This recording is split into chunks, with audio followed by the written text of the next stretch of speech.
run the show, whoa, whoa, enemies never know, whoa, whoa. Got it all locked down, we don't sleep till the morning. Whole crowd loud on their feet and we going up, going up, going up, going up.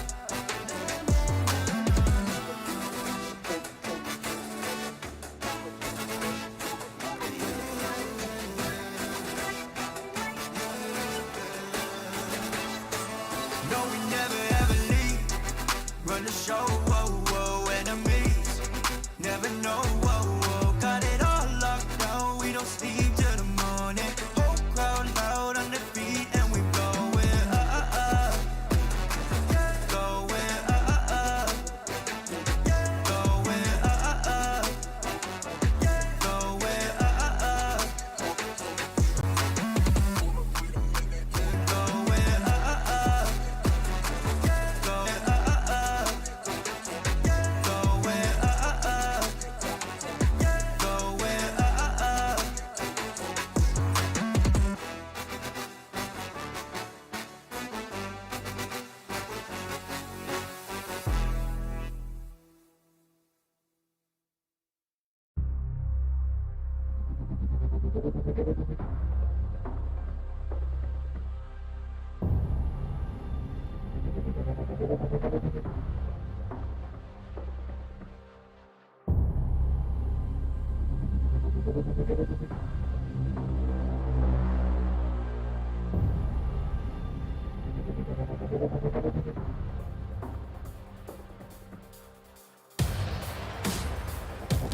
Making history.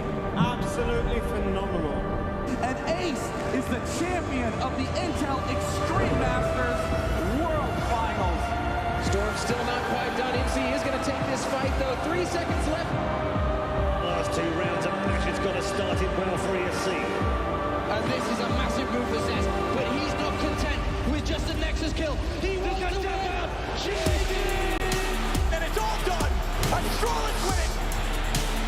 Unbelievable Rogue with a 4-0 victory over Classic. And they did it again in the grand finals. It's Norby! Give it up for your Intel Extreme Masters World Champion!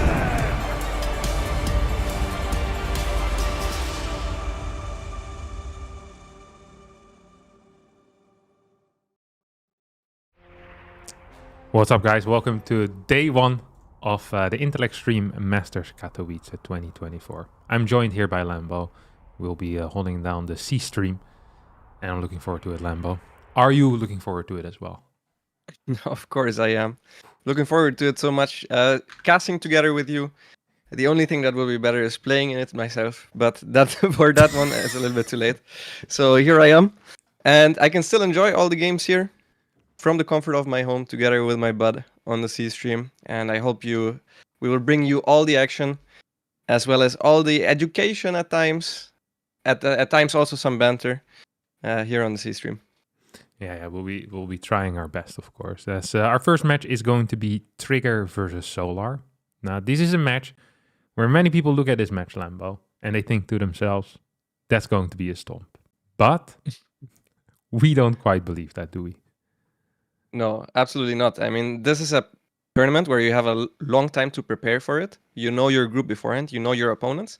And whenever you're the underdog, I think you have higher chances than usual because very frequently, I think Solar is the top favorite to get position 1 in the group. I think for me, he's the strongest player in the group. So I think he will prepare a little bit less for Trigger, and he will probably just play his normal stuff. Whereas Trigger can look at Solar and think, okay, this is how he usually plays. Maybe he finds an opening where maybe he sees, okay, this Roachborn is always late when he sees this, something like that, and then work with mind games. I mean, in these preparation-based tournaments, everything can happen, really. Yeah, no, it's true. You have, I think they know their group like, what, 2.5 weeks ahead of time. So you have a lot of time to prepare. And Solar, if I'm Solar, I'm looking at this group. Am I really going to be preparing a whole lot for seed number 6? Probably not. And Trigger, he probably picks his battle. And I don't think it's completely unrealistic that he has something prepared, at least here for Solar. Maybe a cheeky little cannon rush.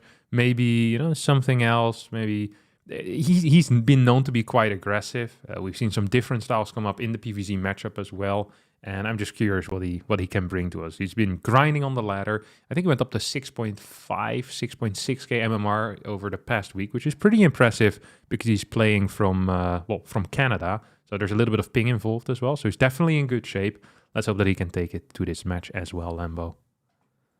Yeah, I 100% agree. I think Trigger also has one thing going for him, and that is that he's the only Protoss in the group. I think that always helps your case because the other race will not prepare as much for the one matchup where you only have to face one opponent of said race, as we've loaded into Side Delta, the very first game here on the C stream.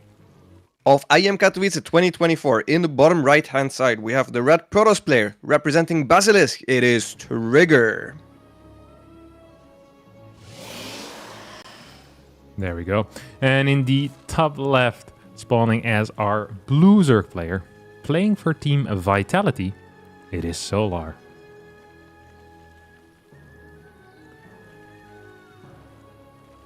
All right, Lambo. Talk to me. StarCraft II.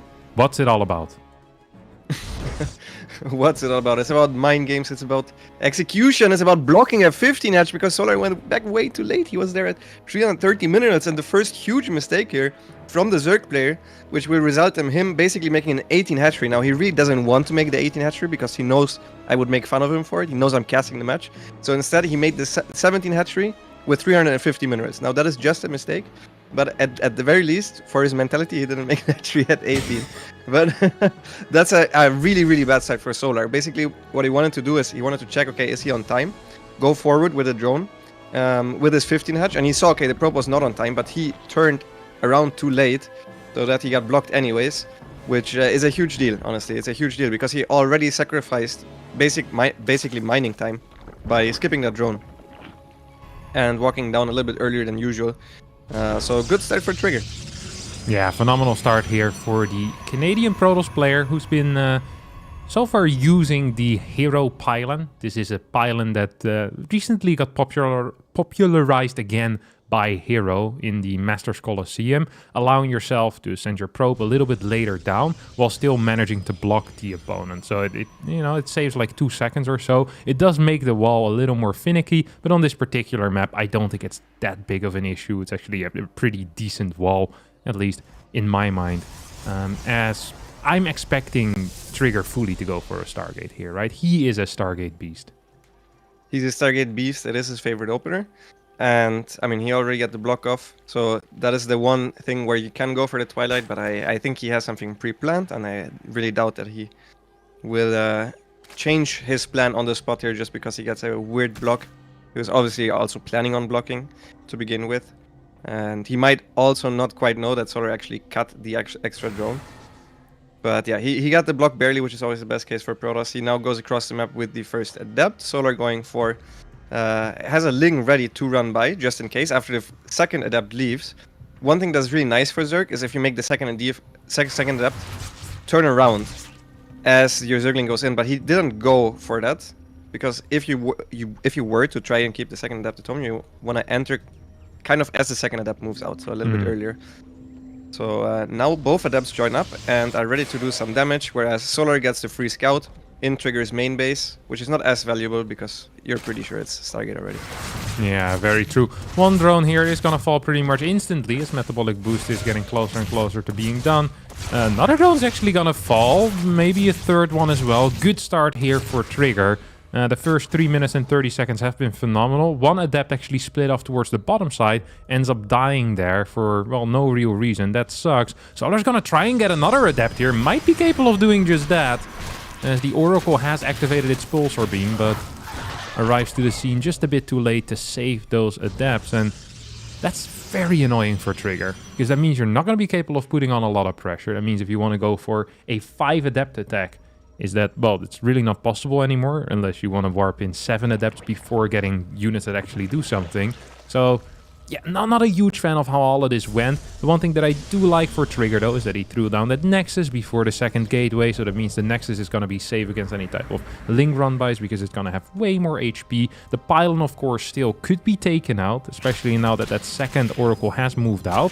Ooh, that Adept wasn't safe. And that's going to die here as well. This was a good start for Trigger, but it's slowly turning into a nightmare. It slowly is. I mean, I still wouldn't be happy with all that has happened for Solar, because the early game was just pretty rough. He made 14 links, still lost 2 drones. He caught some Adepts, but the third Nexus still went down at the timing that it did. But now this is a little bit of a redemption for him, as he does get the Pylon and the Adept. Trigger saw the links and he thought he was fine, even without the Adept, and he chose to move across with the second Oracle, because he flew over all of those links. He saw them. So that was maybe not the best decision, as by now, even though he gets 2 drones with the Oracle, I already like this for Solar a little bit more. Like, this now is slightly better for Zerg, I would say. 2 more probes here. 3 more probes are going to end up falling against these few links, as it does feel Solar is the slightly quicker player here. Oracle, perhaps in hot water. It's going to be pushed towards the top side of the map. What is the follow-up going to be for Trigger? For now, it seems a low gateway count into Forge Twilight. And the longer you stay on a low gateway count, the more likely it is we're about to see a big gateway explosion, right? Ooh, there's another... Link Runway just getting way too much damage done here. Solar practically winning the game here with just Zerglings. It's kind of running by, and there's nothing in the wall. Trigger copying Hero a little bit too much there, as these links will split up. Force a little pull away. Don't think they're going to get much extra done here, so maybe not the end of the world, but it doesn't feel good. I mean, that was really bad. He had an Oracle above the 2 Stalkers at the 3rd base, but that one was without energy, and the Oracle with energy was chilling at the natural, not doing anything. So he once again was out of position, lost 2 more Stalkers and a bunch more probes to the Zerglings. And if you play Blink Stalkers, you really cannot lose your initial Stalkers, because your pressure just becomes so much worse by the Stalker numbers. The entire point of the style is that you keep pressuring and all of your Stalkers shoot while not dying. You can always blink back to the safety of the Oracle, so you want to retain your Stalker numbers. And the more Stalkers you have that put out this constant damage output, the more Zerg units will always die with every poke, basically. So killing 2 Stalkers early is huge there for Solar, who still tries to make some stuff happen. At this point, Trigger, though, has too many units and is relatively safe at his own 3rd base. He's going for a Robo, but at this point, you can't really do anything anymore. He's just a little too far behind in supply. Being a little bit behind in supply is okay as pros, but not by this margin. Yeah, that's actually the first Blink forward that I've seen in my life that was good. So he gets a couple of links for it.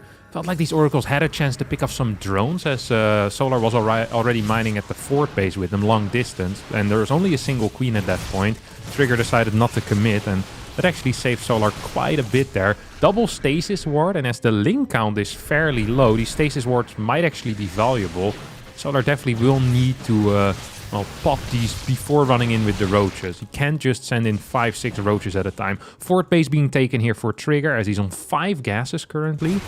We have +1 finishing up. Here come the links. We'll trigger that first stasis ward, as Glial Reconstitution has finished up right now. And I like that Trigger is still standing around, but he needs to be really careful, because he can't afford to lose any Stalkers here. Yeah, I think Solar is actually going for the all-in.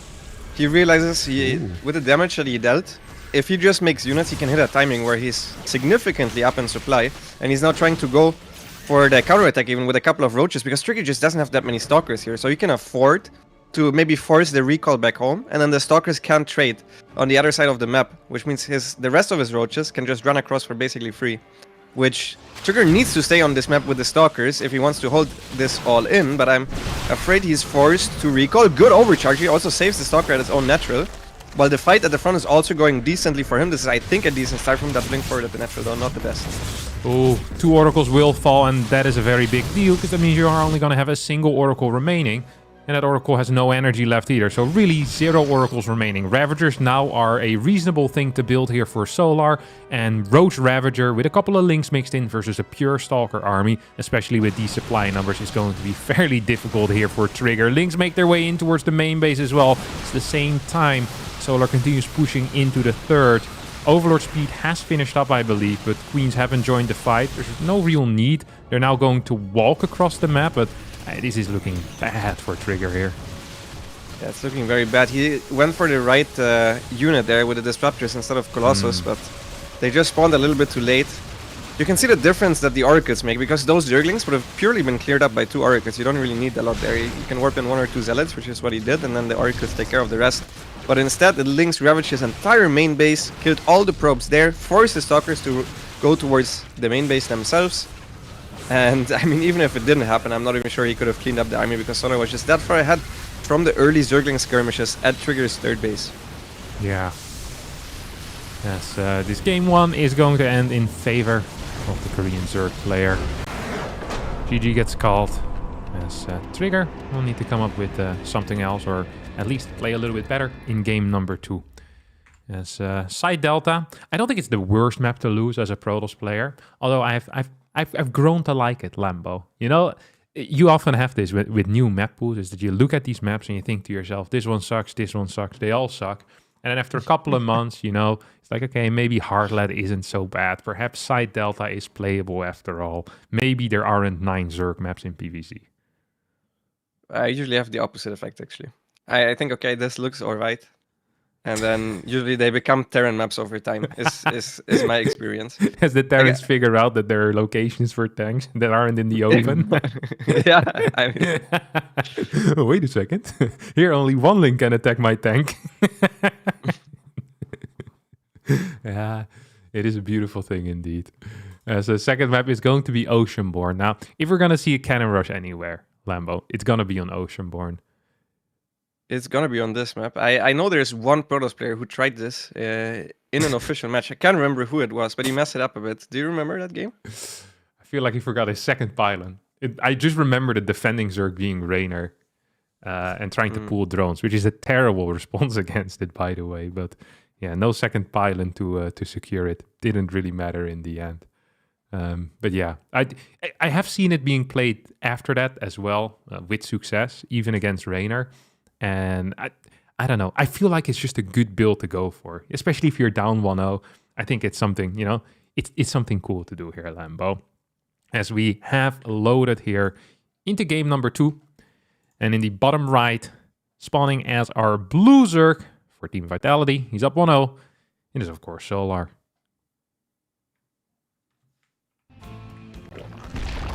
And his opponent. In the top left-hand side, it's the Red Protoss player representing Basilisk, the underdog of the group. But can he make it happen? It is Trigger.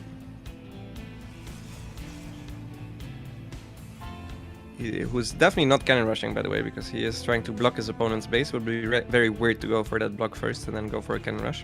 Yeah. I have seen it before, but it is very map specific. There were some maps in the past where you could block and then cannon rush the third base with a single pylon at the wall of a cannon. In which case it would actually be worth it, but not the case on this map, as Solar actually goes for a normal 15 hatch, this time before the Overlord, which means he forces the hatchery down 100% of the time against the scout timing that Trigger is going for. And the downside of this is that he delays his gas, so his speed will be delayed, which isn't the biggest of deals because your hatcheries are together. Now, what Trigger wanted to do there is block the natural and force the Zerg to take the third hatchery first. And as you could see in the last game, it makes it a lot harder to defend the first 2 adepts. He got 2 drones with it. The adepts both theoretically survived at first. Which is very bad for Zerg. Surviving. Yeah. It's usually theoretical. Because in reality, you lost both the adepts. But no, it's actually that's on correct. his side of the map, though. Yeah, this doesn't count anymore. Doesn't count. If you die on your own side of the map, you're practically still alive. I mean, the Oracle is out at that point. It's just your fault. Yeah. So theoretically, a very good early game in that last game for Trigger, of course. In reality, he kind of died to the links. But yeah, I completely agree. It's very comfortable for the Zerg player to have that hatch on the natural. Makes it easier to defend the first Oracle flying, easier to defend the first Adept run by. Just everything freaking sucks as a toss. Now, Trigger is gonna... I'm actually not sure what he's doing with this probe. He's trying to confirm the third base, basically. You can also pylon block, actually, if there's only 2 Zerglings against 15 hatch. I would not recommend this because the queen is out earlier than usual, so you don't actually delay it by too much. But 2 links are not enough to kill a probe ever, if you micro it properly, of course, which is a big if sometimes, but it shouldn't really happen on this level. As Trigger is now moving out with the Adept and is going into the Stargate once again. I mean, I have to say, even after he caught the 2 adapts, I still liked Trigger's position by quite a bit. If he just kept the second Oracle at home, he was completely fine because Solar overmade links. And this overmaking of links is not so much a mistake as it is, I think, a decision, which is very common if you're the favorite against the Protoss, where you think, okay, if I get into a normal position in mid-game, I should be fine. And then at the same time, if you throw some random Adept stuff at me, these links are also, you know, really, really good to have.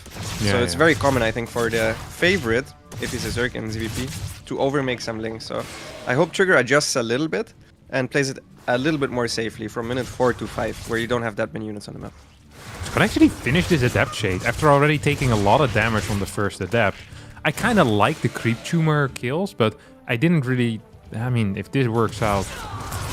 Was this worth it, losing 1 Adept for, what, a drone kill? That's not bad. He got some. He got some links. I think you can live with this.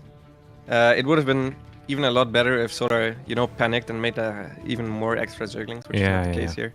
But Trigger obviously can't know that. I mean, it wasn't the worst, it wasn't the best. I think both players are fine with this. Spore already up in the natural. That's an early freaking Spore here. One Queen was still in position as well. And the third Queen pops out in that net location. Let's have a look at what Trigger is going to do. Honestly, I like this plan. Just the minute 4 to minute 5 just went so poorly that I think the plan didn't matter so much. Like, he could have been doing anything there and I think he would have died. Just the execution, what was lacking. Drones will be forced to pull away, and Oracle used its pulsar beam to force out a Spore. Good defense so far by Solar, who has a very low Zergling count, only 5. It's gonna get away with it most likely as well. A couple more Adepts are being warped in, and we'll start shading across the map. Do we have any larvae available? Yeah, plenty of larvae available. So links will be produced. Okay, I was going to say very conservative response, but it's going to get 8 links out. I think that is a reasonable thing to do here. So we have currently 3 oracles. 1 oracle on the far right side, 2 oracles with the adept setup. That means that creep can be denied. And due to these early 2 creep tumor snipes, that actually is a pretty big deal. There's not going to be a whole lot of creep out if these adepts do finish up their shade as well. Bunch of drones going down. At the same time, the oracles at the third base flying in. Good moves here by Trigger, warping in 2 more adepts. That one I'm not entirely sure of. I feel like in this type of situation where you already used your adepts, your opponent keeps the links alive, just warp in 2 stalkers for safety, right? You don't really need any extra adepts. You have a battery already as well, so I feel like this is... it was a bit of a panic warp in there. It's going to make his follow-up blink push much worse. Keeping 1 probe behind that wall as well. I think this early game, or the first 5-6 minutes, have gone much better here for Trigger. Yeah, I mean, Solar did overmake links in a little bit of panic himself, so I think that is fine. The one thing that is kind of bad for Trigger is that he lost an Oracle in the main base of Solar. Ooh. Why did the multi-prong happen? Because he tried to focus fire drones at the third base and micros adapts at the natural, and the Oracle in the main of Solar died to the Queens. So that is actually a pretty big blow to him. But other than that, I like his position a lot more. I don't think Solar can just run over the map, run over Trigger, run across the map and run over Trigger with pure roaches. I don't think that's what we're going to see here at all. Yeah, I'd be especially given the fact that there's also a +1 melee upgrade, right? This is not really in the line of expectations. Did go up to 6 gas pretty quickly already. As a Spire, yeah. This is a typical Solar move as well. I think there are very little European Zergs that like to play this way. Yeah. I mean, I like it sometimes, but it's very player dependent. Who I'm up against and what you scouted so far.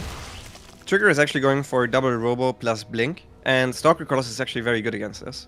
You usually do not want to go Spire against this unit composition because you already have the Blink Stalkers ready, and Colossus are actually quite good at dealing with like multi-prong. It's fairly easy to split your army with this, if you're the Protoss. The one thing that Trigger needs to do though is he needs to scout it. He has an observer at the other side of the map.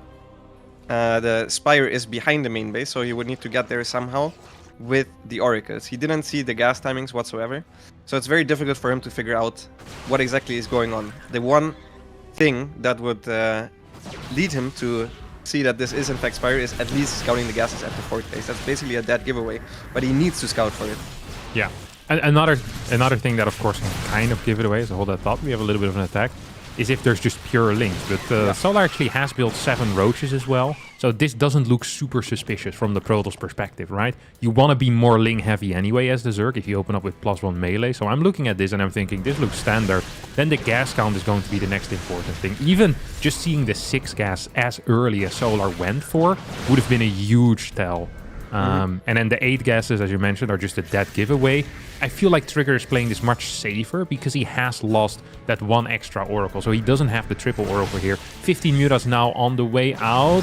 I think that got spotted by the Revelation there, but I don't think Trigger was looking at it. The Stalker's actually in trouble already just against the ground army. The Mutas are, just grouping up and gonna move towards the far left side of the map here. This is a serious issue for Trigger because he has nothing ready. There's not even a pylon in the natural that could potentially build a battery. He's just pumping out Colossus 2 at a time. Has pretty much cut his Stalker production at, well, what are we at right now? At 15. I think he's pretty dead here. Yeah, he needs to recall. He doesn't even have energy at the natural to recall at this point, so he's warping in 2 Stalkers. because that's the gateway units that he has ready right now, because he's counter-harassing at the same time with the War Prism. At least the Stalkers were relatively close by, because Solar forced him back, kind of shooting himself in his own foot there. As the Stalkers are now retreating towards the main base. So many probes already going down. At least a couple of mutas are occupied on Solar's side of the map against the War Prism, but that one goes down as well, which means the counter pressure is gone.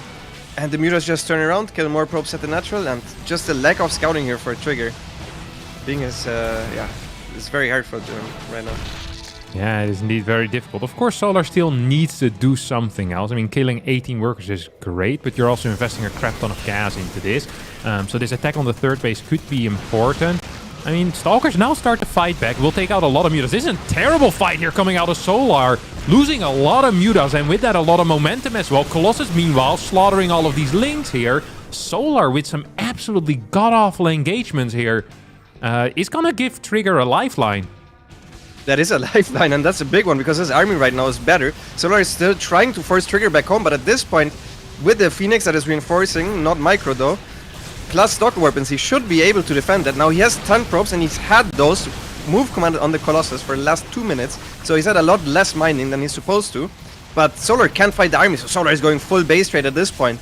And Trigger's army should have more damage output, so should kill some bases quicker. And then at that point, Protoss also has recall. So I hope he tries to split up his army to where he kills a lot of bases as fast as possible, and then tries to recall and save his bases, or at least more than are left from the Zerg.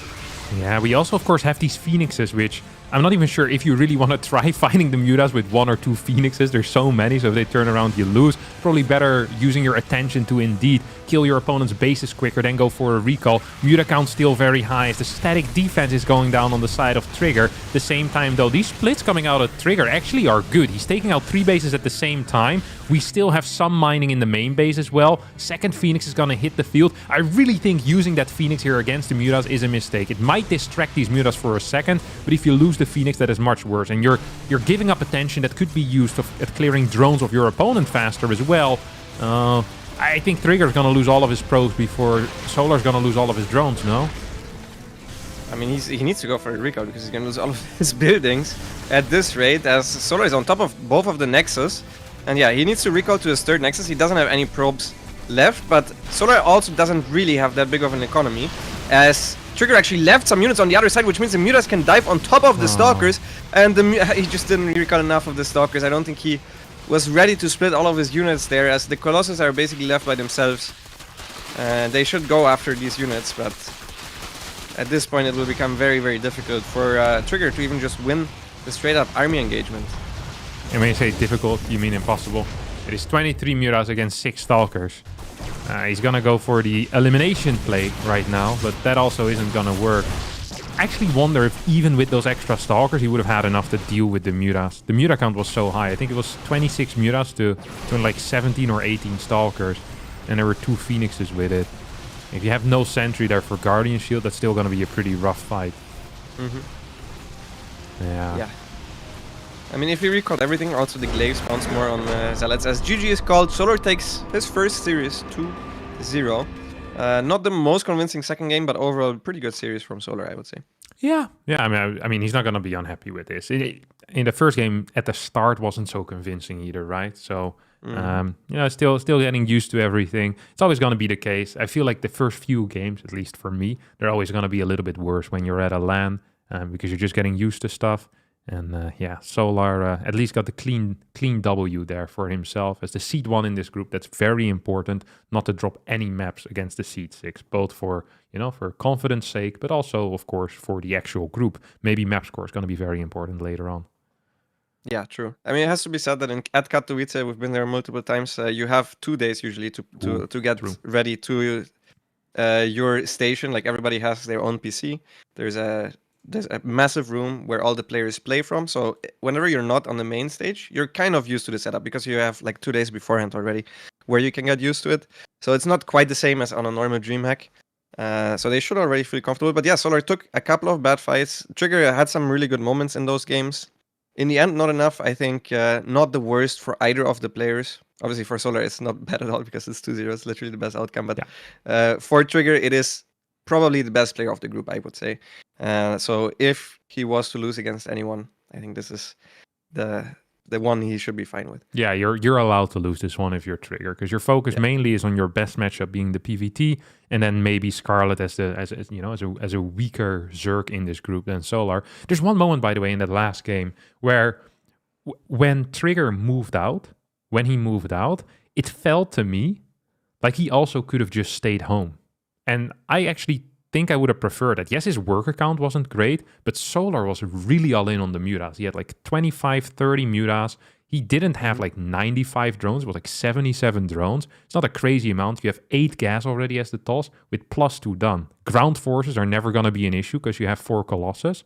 Like, do you mind if he just stays at home and just pumps out Phoenixes, gets some static defense, adds a Templar Archives, and then tries to push when he gets like a bunch of Archons and better upgrades?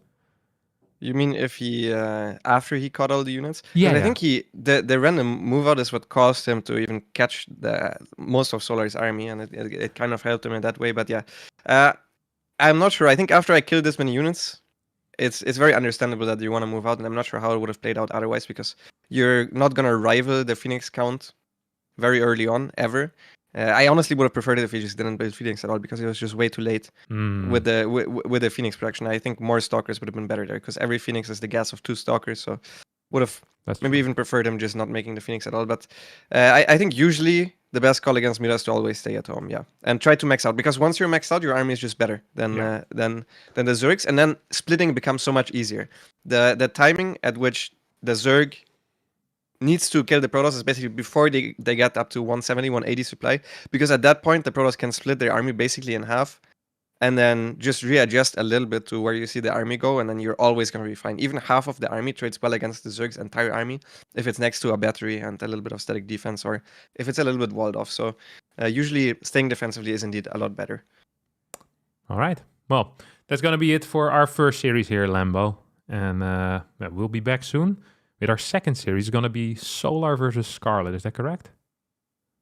That is indeed correct, yeah. Okay, fantastic. Well, we'll run a timer, and we'll see you then.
show, whoa, whoa, enemies never know, whoa, whoa. Got it all locked down, we don't sleep till the morning. Whole crowd loud on their feet and we going up, going up, going up, going up.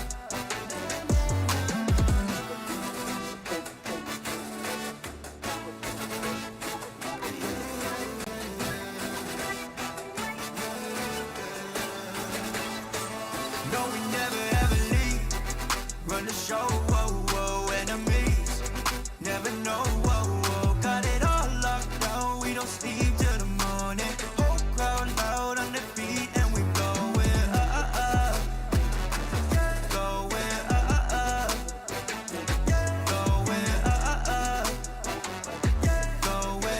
up.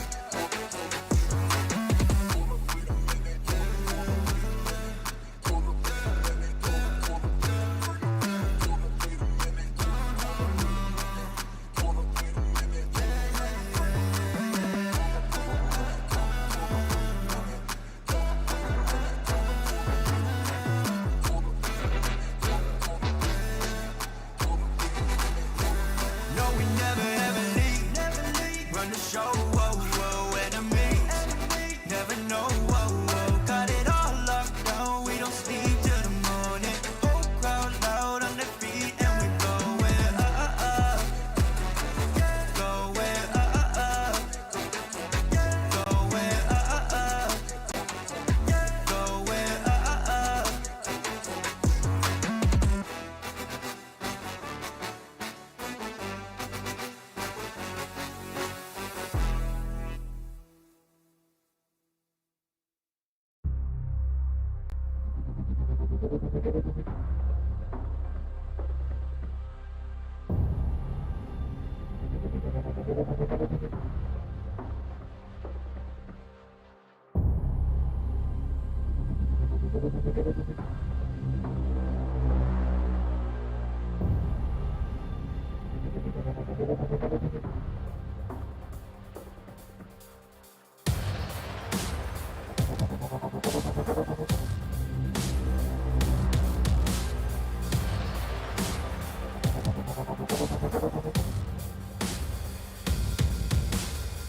No,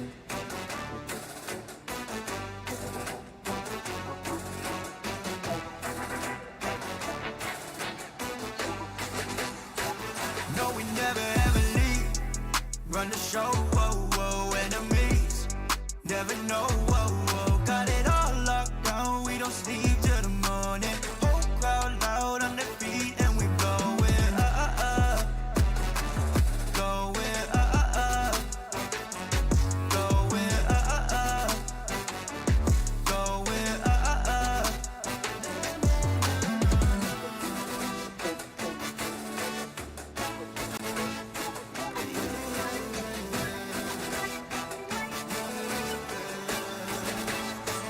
No, we never ever leave. Run the show, whoa, whoa, enemies. Never know, whoa, whoa. Got it all locked down, we don't sleep till the morning. Whole crowd loud on their feet and we going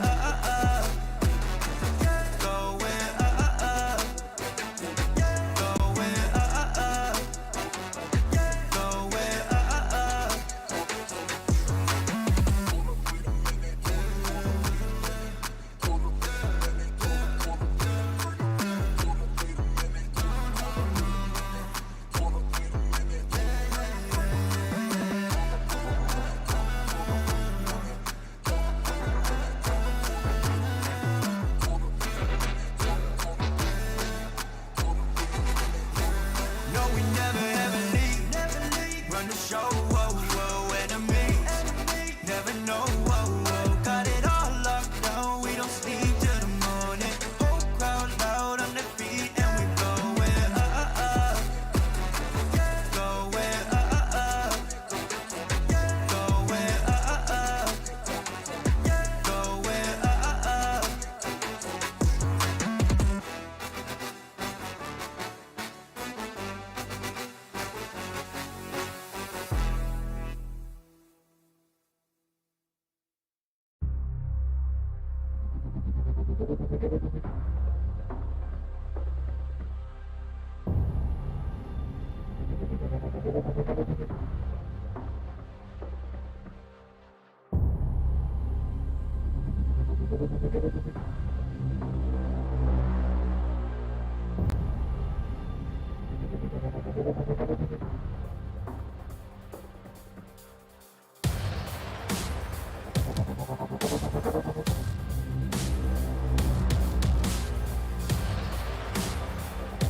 What's up, friends, and welcome back here to day number 1 of the Intel Extreme Masters Katowice. I'm still joined by Lambo here.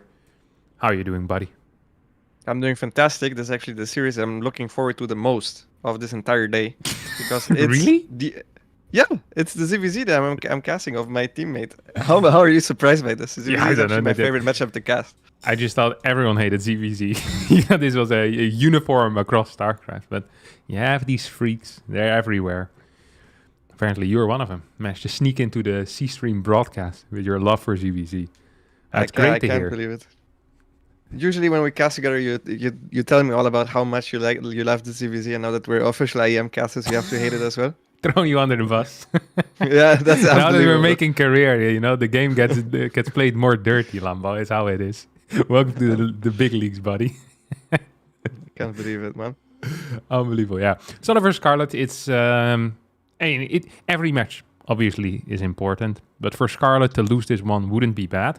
I think we were discussing a little bit while we weren't live, and it seems like that Solar is just a level above the rest, right, in this group. And then the other 5, they all could technically advance in 2nd place, and they could also drop out on 6th place. Like this, I think this is a reasonable thing to expect. Somewhat reasonable, right? You can see Trigger getting agree. 2nd or 3rd. I think Trigger getting 2nd is a little bit of a stretch. Well, actually, he's good against Terran, so even Yeah, Trigger I don't think it's that much of a stretch. He's beaten here. Like, I mean, it is not super likely, but it's also not, well, wow, crazy result. It's like, wow, okay, that was definitely in the realm of possibilities that I thought of beforehand. Yeah. And especially now with Gumiho going 0-2 versus Hero Marine in the first match, where a lot of people might have thought Gumiho, you know, got top 2 GSL this year or last year. He's going to bang this group up. That has not been the case so far. I think Solar the clear favorite. And that means that if you can just take a map against Solar, or if you can, you know, sneakily take him out here, which Scarlet could do with some quick builds, that could once again it could ruin everything for someone else. Yeah, Solar actually is known for having good ZVZ. He did beat Cyril a couple of times, but that doesn't really mean a lot in ZVZ because you can still lose to something random. Like if you beat someone that's better than you usually play completely different against them than if you think you're the favorite. If you want to get into a macro game, you play differently than if you're playing against Cyril, because against Cyril, you don't want to get into a macro game, so you pull out all the tricks out of the bag, which is exactly what Solar used to do against Cyril, and which I don't expect from him here at all, which means I'm just super excited for this match. Yeah, I'm very excited too, as we're loading onto our first map, which is going to be Hecate. And Lambo, let's enter this game. Wait, okay, there we go. I looked to my left, I just saw a black screen, I was like, that doesn't look good. All right, we're here. Map number 1. In the bottom left, spawning as our red Zerg player playing for Team Vitality, it is going to be Solar. And his opponent in the top right of Hecate, it is representing the Shopify Rebellion. It is Scarlet. And I believe Hero Marine beating Gumiho wasn't the only upset. I think Scarlet beating Spirit is also considered an upset by most of the community, I would say. So I think maybe even a bigger one than Gabe beating Gumiho. So a very good start for Scarlet into this group already, which should boost the confidence, because beating Spirit is one of her opponents. It's one of her direct competitors for the 2nd to 3rd place slot. So that's a very important win straight off the back, which I think alleviates the pressure a lot already. Usually, especially at the beginning of the group, at least for me, I'm always very nervous, and I think it's the same for most players, that the first couple of games are always the hardest, and if you win, a lot of pressure falls straight off your shoulders. True. Yeah, an interesting fact, by the way, is that Scarlet doesn't get nervous, right? Like, whenever... I think one of the only players that doesn't seem to... At least says that she doesn't get nervous at all, which is very rare. I don't think there's anyone else, really, that doesn't get nervous at all. Well, Raynor. I think Raynor is a good... he gets nervous too, though. Yeah, I mean, Scarlet will get also nervous to some degree. I think Raynor is very good at tournament matches, but in terms of nerves, Estrella also strikes me as someone, although I am not entirely sure, yes. Maybe it's an American thing. It's sometimes hard to judge the Protoss players as well, because there's so little going on in the mind that it's difficult for them to communicate it as well. A lot of us just don't quite understand the emotion nerves either. It's too advanced. Our brain hasn't evolved past the lizard stage. So it's always going to be difficult. As these are standard openers, right, Lambo? We don't have to discuss hedge first versus hedge first. Standard openers from both sides, absolutely. Hedge first versus hedge first. Also, both players going for speed. Most likely not a 2-base opener from either side. Okay. Why does Scarlet have 16 less gas? Just forgot to pool in gas or something? No, actually, Solar is the one that went for a deviation here, as he actually didn't pull one drone off gas. It is very common for Zerg players to pull one drone off gas because you don't need the baiting nest earlier than you can get it if you pull one off gas right after speed, since the baiting nest then will finish even before the speed is done. So usually you would prefer accelerating your mineral income early on with the move of basically just pulling off gas for as much as you think you can afford. The reason why Solar is doing this is because he's actually doing a build that I executed as well for the first time ever in Katowice. That was 5 years ago, which is where you keep 3 in gas and then you go for the baiting nest at the front. You make a couple of Zerglings and you go for a roach all-in with 7 to 8 roaches, and you just move across the map. It's a 1-gas build. It's a very committed build. At the very least, you want to cancel your opponent's third base. And this build is one of the reasons why early roach horn is so much more common now, because it's very difficult to defend this if you don't go for early roach horn. Yeah, because back in the day, excuse me, we always saw the Evo chamber first, which is indeed what Scarlet is still going for, and that is going to be an issue. Yeah, the biggest issue is that she doesn't have a scout whatsoever. So she, so far, I mean, Solar has some Zerglings at the front. He went for the creep tumor. This just looks like very normal gameplay from him. So it's difficult to scout this, but you basically need to scout the Roachborn, which is why the early Roachborn is so common, because you can't reliably scout it. Now she didn't even get to see the roaches. Now she sees them with her Overlord. Instantly she fires up a lair. That was even before she scouted it. I think she needs to sack the third base no matter what. That should be the first move, and I think this spine is way too late, and it's too far forward as well. I think a full wall plus spines is the only response that keeps her alive, but let's see if she can prove me wrong here. Yeah, Baneling fight happening at the front as the Lynx will snipe the Queen at the third base. Scarlet in a world of trouble. It actually went a bit better than I thought it would. 3 more Banes though coming out here from Solar's side as Scarlet seems to just be straight up dying here. 39 workers to 26. So a massive eco lead, but that's not great if you're being hit in the face with a hammer. And that seems to be what's happening right now. Lane counts are fairly equal, but there's still the roaches as well to back all of this up for Solar, who's starting to clear up the second queen. Actually, there's no queens remaining right now for Scarlet, and there's also no units remaining, so that probably means that she's dead. That she is. 1-0 for Solar. Convincing game there, based purely off the strategy that he chose to do. He executed it well. There wasn't much Scarlet could do because her Roachborn was just too late. You need to blindly make an early Roachborn if you want to defend this. That's why we saw a meta change, basically. Yeah, you mentioned it, and as you mentioned it, she threw down that Evo chamber, and she paid the price instantly. In a way, it is beautiful that that type of stuff happens, you know? Because otherwise people might not believe that you're speaking the truth to them. It's like, here comes Lambo again with his fake stories. And then it's like, I bet you can hold it with just a fast Evo. But then, here we see it. Evo goes down, Scarlet instantly dies. What do you think would have been the kind of the correct way to go about it if you're Scarlet in this case, and you have thrown down that Evo chamber? Is there still anything you can really do, or is it best to just, go back to the lobby screen as quick as you can and prepare for the next match? There definitely is. You can full wall. You have to full wall. She needs to evacuate the drones right away. Full wall as early as possible. The issue is she saw it so late that the wall wouldn't have that much HP done already, and then get like 3 spine crawlers behind it and mass banelings, as many as possible behind the wall to make it as difficult for Solar as possible to enter her natural. And then even then, Solar will kill the third base, and if he just makes drones, he'll still be a little bit ahead. But that would have been the best course of action. It's the only way to stay alive. All right. So we're loading into our second map already. What is the chance that Solar does this twice in a row, Lambo? I think very low. I would be very surprised to see it twice. Can we put a percentage on it? 5, maybe. 5%. That is indeed very low. For the people keeping track at home, that is 1 in 20. And we just had it in the last game, so it's even less likely that it's going to happen a second time in a row. Then that's crazy. All right, let's just pop right into this game here. It's one of my hobbies to make people that have studied math angry.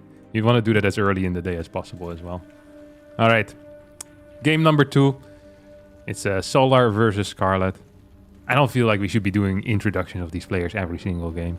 Like it's, in a way, it's disrespecting the audience. Do we really believe they can't remember who the players are? I think they can match colors as well. You know, Solar being red, Scarlet being blue, the stage uniform. I think we're fine just doing it at the start of the series, Lambo. Yeah, as long as you flip it to the correct location. Yeah. At Don't the worry. scoreboard. Yeah, you're, in that case, I think the C-stream viewers are the smartest I've heard. So Yeah. It'll be- That's what I've heard too. And I'm not a GSL observer, so I am capable of flipping the names around. That's lovely to see. All right, both players once again opening up with a hatchery first. Now, if I'm Scarlet, you know what I would be doing here? I'd be building Mutas. And let me tell you why I would be building Muta.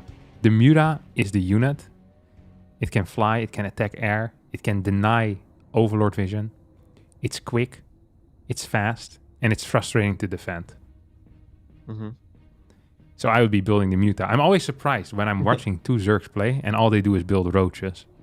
And I think to myself, why not a couple of Mutas in there? Because I feel like the win rate of Muta players, Muta in ZVZ is a little bit like 2 racks, proxy 2 racks, and proxy 3 racks. Don't you think? I don't think so, but I like your reasoning. Yeah, the issue with the Muta is just that the Spari costs a lot and the Muta costs a lot. If you get them out unpunished, they can be very good. This is also 2 players that do like to play Muta, but mostly just Roach Muta, so the Mutas are not really doing that much. I would be very surprised to see, at the very least, Solar going for a Lingbane Muta, because that's very greedy. The Spari costs 200, it takes a long time to build, so any all-in that hits before that usually kills you, because the opponent just has that many more roaches at the point before the Muta spawns. So that's why we don't see it as frequently, as this is also a relatively short map. This is also a map where you could play 2 base, as both players are not opening with 15 edge, also both players starting up speed, so looks to be very standard once again. Yeah, very standard. No 2 base shenanigans.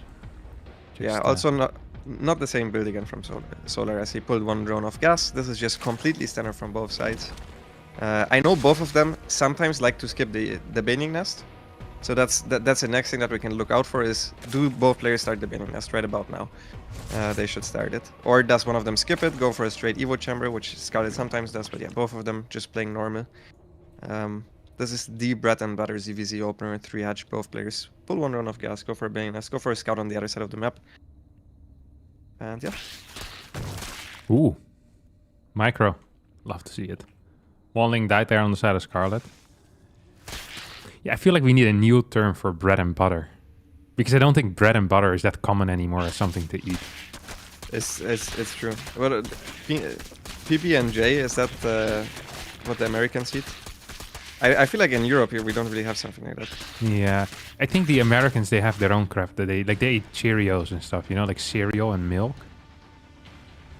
I mean, yeah, we do that. I think too. that's probably the most popular breakfast food, just overall. It doesn't sound as good as bread and butter though, because it also starts with the same letter. Exactly, you need an alliteration at the very least. Yeah, no, hard agree. All right, we have some link pressure coming out of Solar. Are there any Banes with this? No, there's 1 Bane with it.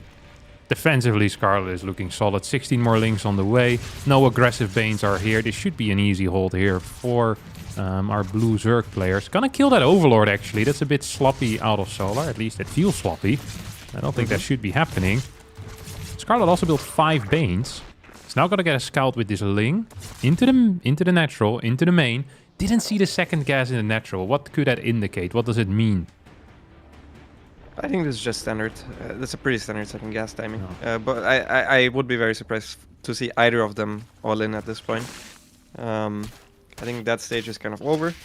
And yeah, I think Scarlet over-defended a little bit, but she made it even slightly later, so in the end it's completely fine. She also started her lair earlier than Solar. Solar is playing very scared, making a couple of random roaches to make sure he survives a potential attack, as now 4 Banelings are running towards Solar's third base. He needs to evacuate right away, which is exactly what he does, because he was not in position there with his Banelings. Banelings still chasing towards the natural, but get warded away by Solar's Roach defense together with the Queens.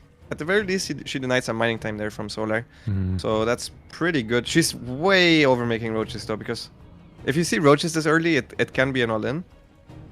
from Solar, but those were just defensive roaches. So Scarlet now might be like, okay, if you're not all-inning, but I'm constantly producing units, maybe now it's my time to all-in. Which, yeah, you usually with this amount of drones, the one that Solar has right now, if he just cranks out roaches, I really doubt that Scarlet could finish him. And yeah, she's making drones now as well. This is the classic yo-yo effect in ZVZ, where you see your opponent's units. If he makes them a little bit earlier, he then gets ahead in drones because you overmake units defensively, and then you run across again. We've seen this already happen a couple of times now. Yeah. It's not entirely what's happening, though, because Solar is not really respecting Scarlet's roaches at all, and now it starts building a spine, but already at 61 drones. So it feels like Solar's going to get ahead at least a little bit. We'll lose a Baneling there. Probably going to cancel that spine in time. As the Overseer's popping in, sees the gases starting. We'll see a 6th gas in the main base as well here. That's a lot of gas, no? Or am I crazy? No, that's completely standard. It's very standard. Yeah.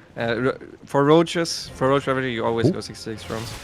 Baneling run by at the same time. Solar once again pulling the drones away nicely, but the Banelings actually survived, which means they could be used later on. Once again for a multi-prong attack, and Solar loses some mining time. So overall, good for Scarlet. I think Scarlet is quite far ahead. I am not a huge fan of this Nidus if she's planning on all-inning with it. I think if she just takes a hatchery, plays macro from here, she's in a very good spot. But instead, I think she really wants to all-in Solar, which Solar is just messing roaches off 3 base. It hasn't even taken a 4th base yet, so that's usually not good for the Nidus all-in player. But what makes it all-in? Well, the fact that she didn't go to 66 drones, she didn't start a 4th base. No second evolution chamber. And she wants to attack. I really don't think she should attack here. Solar's +1 will finish just in time for this attack. She does have more roaches at this point out, so let's see how this goes. Her reinforcement path basically will be similar to Solar's, as she's just rallying into the Nidus, and the Nidus can reinforce from the top. Solar still has a lot of roaches in production, which means Scarlet has the overwhelming advantage at the front, and even though she's down an upgrade, the beginning of the fight looks to be pretty good for her. Yeah, nice concave as well. As a Nidus here is blocking the reinforcements. Neat play coming out of Scarlet. I actually wasn't blocking the reinforcements, but Solar believed it was blocking, and that was enough. Scarlet taking a phenomenal fight here.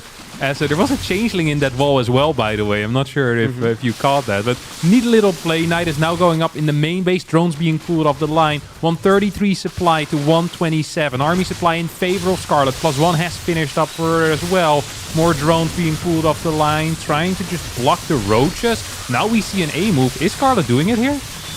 I think she is. She killed already 6 workers. Once again, she's trying to block with the Nidus Worm. I mean, if you're just A moving your roaches, even though it might not completely block, so many of the roaches are distracted by the Nidus Worm, and the Nidus Worm as the tank for the main bulk of Scarlet's roach force is working out perfectly here. As she's taken very good engagements, and she wins game 2 and ties up the series. Phenomenal gameplay here coming out of Scarlet, who wow, just wow, Lambo. That was beautiful. That is StarCraft II. That was a great move. That was accurate. Have we seen that before? Yes. It's a natural thing to do if you have a Nidus, but I haven't seen it many times at the very least. I think even the changeling I've seen considerably more frequently than the Nidus block. That was really cool. Now, I want you to follow me here on a little journey of the mind, Lambo. So, as you're well aware, is that Scarlet is in the team of the Shopify Rebellion, right? Yes. Correct so far. Now, there is a player in the Shopify Rebellion called TLO as well. It's the boss of the Shopify, but also still a player. This player was known in his heyday as a creative mastermind. Is it possible that TLO told Scarlet about this strategy? It is possible, yes. And likely is what you're saying as well. I can hear it in your voice. No, wouldn't say that, but yeah, you didn't have to say it. I could hear it. I could hear it. Yeah, okay. Can't believe that TLO won this map for Scarlet just now. That's a crazy story. So TLO is basically up 1-0 against Solar right now at Katowice. So you've heard it here first. You heard it here first. See all the good news here at the C stream as always. As we're already in game number 3 here. I'm gonna help you guys join in as well. Yeah, there you go. It's a little bit delayed there for some reason, but love to see it anyway. As the score is 1-1. Ooh, what the heck is this? This is a 12 pool, Lambo. I think Solar recently lost to a 12-pool drone pool on this map against the Laser in the WTL playoffs. So it has happened before. And I wouldn't be too surprised to see Scarlet also pull the drones here. Because it is very strong on this map. This is the shortest rush distance in the current map pool. Which makes it pretty difficult to defend at 12 pool if you don't know how to do it properly. And the Koreans usually don't really try to figure out optimal responses. They just try to get better at microing and win the straight up fight, which is very, very difficult to do on this map. So we'll see. Even just a normal 12 pull is good on this map, so Scarlet might also not pull the drones. But I really would like to see a drone pull here. Yeah, me too. Just because I like seeing drone pool. I think that's cool. Yeah, it's coming. Right. It's coming. The drones are selected. The drones are selected, ready to go over. Now, I've... Oh, no, she's not doing it. She's just baited me. No, never mind. Here it is. Oh, there's one goes ahead of the pack? Yeah, one goes ahead of the pack, trying to get the spine out as early as possible. I've discussed a lot with Scarlet if 2 spines or 3 spines is better to do. I think 3 spines is better to do, but she believes 2 spines is better. We'll see what she ended up with. Solar actually also used this build. Solar used this build in GSL also to great success. I think he beat Dark with it. So both players definitely have practiced and played against it in the past. So we'll see what Solar's response is here. Okay, you see 2 drones being pulled off the line, trying to chase Scarlet's drone away. Spine does go down, and that's indeed a solid 4 or 5 seconds before the second spine will start. Poo is in range of both of these spine crawlers. We have some drone micro here. As is this good for Solar? This, I think, was okay for Solar. He's losing a lot of HP on the drones, which is good for Scarlet. And he didn't kill that many units yet off Scarlet. He now starts the engagement. Scarlet is completely caught. You never want to have this happen, because then you can just focus on the spine crawlers afterwards. And I think that fight was a disaster for Scarlet. You really cannot get surrounded. The entire point is to try to delay as much as possible, buy time for the spine crawlers to finish, as now she's re-engaging, and she's trying to make it happen. The one spine crawler finished, but I think that fight was a little bit too bad for Scarlet here. The third spine starts way too late. Solar just, with a very good engagement here with the drones, takes it home 2-1. Aye. Can you rewind, by the way, or did you leave already? No, I didn't leave. I can rewind. Okay. Are we allowed to show this? Because I want to kind of break down the site. Sure. So I think game losing mistake almost was for Scarlet to not start the third spine right away. Because she had the money for it. If you go to like 2 minutes, 158. 158 is where I am. Yeah, exactly. She had money there for a third spine. And that spine will finish, right? The second spine will the second spine finished, and the third spine would have also finished. So that was, I think, the first move, because if you make any Zerglings at this point, which is what the money is for, they will never arrive in time to be useful for the fight. So I think that was a little bit of a mistake. And then later on, the moment Solar started fighting at 2:15. 2:15. Yeah, with the drones. Okay, I'm there. Yeah, you need to pull back, because that's the timing at which the links spawn. And even just the drones alone, if they start fighting, it's not the greatest fight for you with the Ling and the drone. You want to just buy time for your spine crawlers. So basically you want to usually split your units in 2 directions. Wow. And then hit them whenever they turn around. So the moment this round happens there, the game is instantly over, because you lose too much HP too early on into the fight. You want to keep your units healthy and try to just buy time for the spine crawlers if possible. Yeah, and another thing is that I guess Scarlet here got caught on the wrong side, couldn't defend the spines anymore, which also was kind of a result of that surround there that Solar executed. Yeah, that was real neat. Neat defense out of Solar, but definitely some mistakes out of Scarlet. As Solar's gonna take this series a 2-1 score. All right, but at least a map for Scarlet, you know, that's it's gonna be good for her chances in the group as well. Mm-hmm. Yeah, I mean, overall, I don't think she's too upset with this. I think this was very winnable, because Solar just went for the normal response, and you know that you can beat this if you micro it perfectly as the attacker on a map like this. So she might not be too unhappy overall with her performance, but with this game, it definitely felt winnable. As this is also the last game, right, of the day for both of them. So good start overall for Solar. Yeah. And I think also good start for Scarlet. I mean, I don't think she's unhappy with beating Spirit, taking a map off Solar. Pretty good day for both of them so far. Yeah, for sure. All right, Lambo. I think that is it for us for now. Up next, we're going to have Oliveira versus Stats. We're working off an accelerated schedule, so that means that we'll start earlier if the games end earlier, and we can start. But I think this ZVZ finished quite quickly. I'm not sure what the exact status is on the games on the other streams. Right now it is 1-0 for Spirit against Okay. Hero Marine, which is on the B stream. You guys can go and check out, and on the main stream, so ESL _SC2, it is Gumio leading 1-0 against Trigger. Game 2 though looking pretty good for Trigger, I would say. Yeah. So yeah, it's it could be anywhere between 10 and 25 minutes. So check in here frequently, and be sure to check out the games on the other streams that are still going on as well. And we'll be right back after this break.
No, we never ever leave. Run the show, whoa, whoa, enemies. Never know, whoa, whoa. Got it all locked down, we don't sleep till the morning. Whole crowd loud on their feet and we going going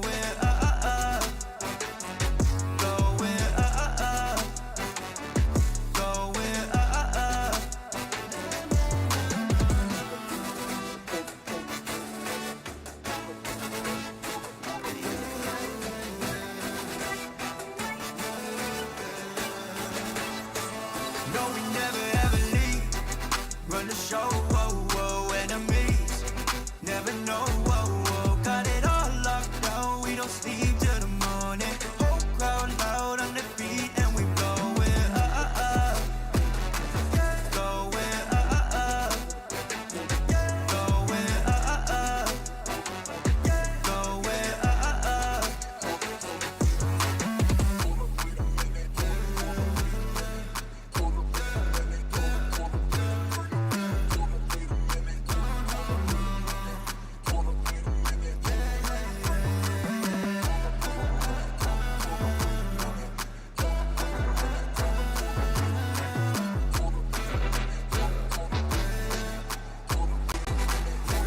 No, we never ever leave. Run the show, whoa, whoa, enemies.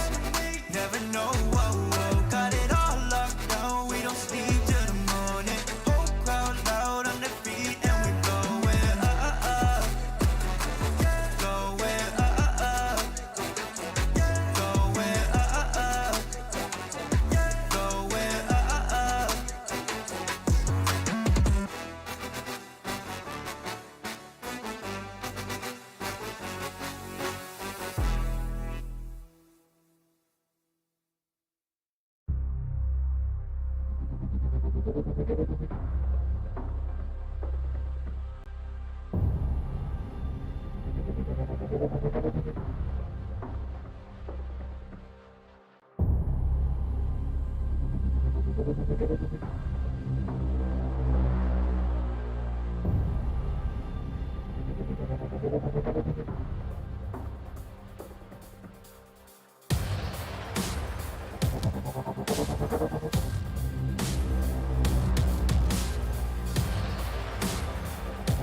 Welcome back to the third match of day one here of the Intel Extreme Masters Katowice 2024.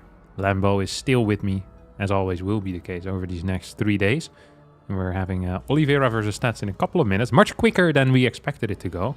Of course, these guys are in Group B. We're sitting there waiting to send it. I do believe that we have to wait till the to the full hour. But we can talk a little bit about this game, because this is the one I'm not very sure about at all, Lambo. Yeah. Stats for me is a big question mark because he just doesn't play in that much. I don't know how much he practices because I have seen him stream a bunch, so even on Twitch lately. But I am personally not aware of his exact skill level, so for me it's a question mark. Oliveira, I know, practices very, very hard for these types of tournaments. Obviously, he is the reigning champion. He's the reigning world champion of StarCraft II, which is crazy to think about because usually the reigning world champion is a favorite for the tournament, and I think calling him a favorite for the tournament would not be entirely true. So he still, once again, has some stuff to prove. Yeah. And he's trying to basically repeat what he did last time. Yeah. He obviously is going to try it. He's a player that I think last year at least had a lot of momentum going into it. And, you know, this is going to be his first match. This is where he can start building some of that momentum that he needs. He's an aggressive Terran versus Protoss player often, but also capable of playing late games in it. For this match, it's so difficult for me to say what we're going to expect because I have no clue at all about Stats' style.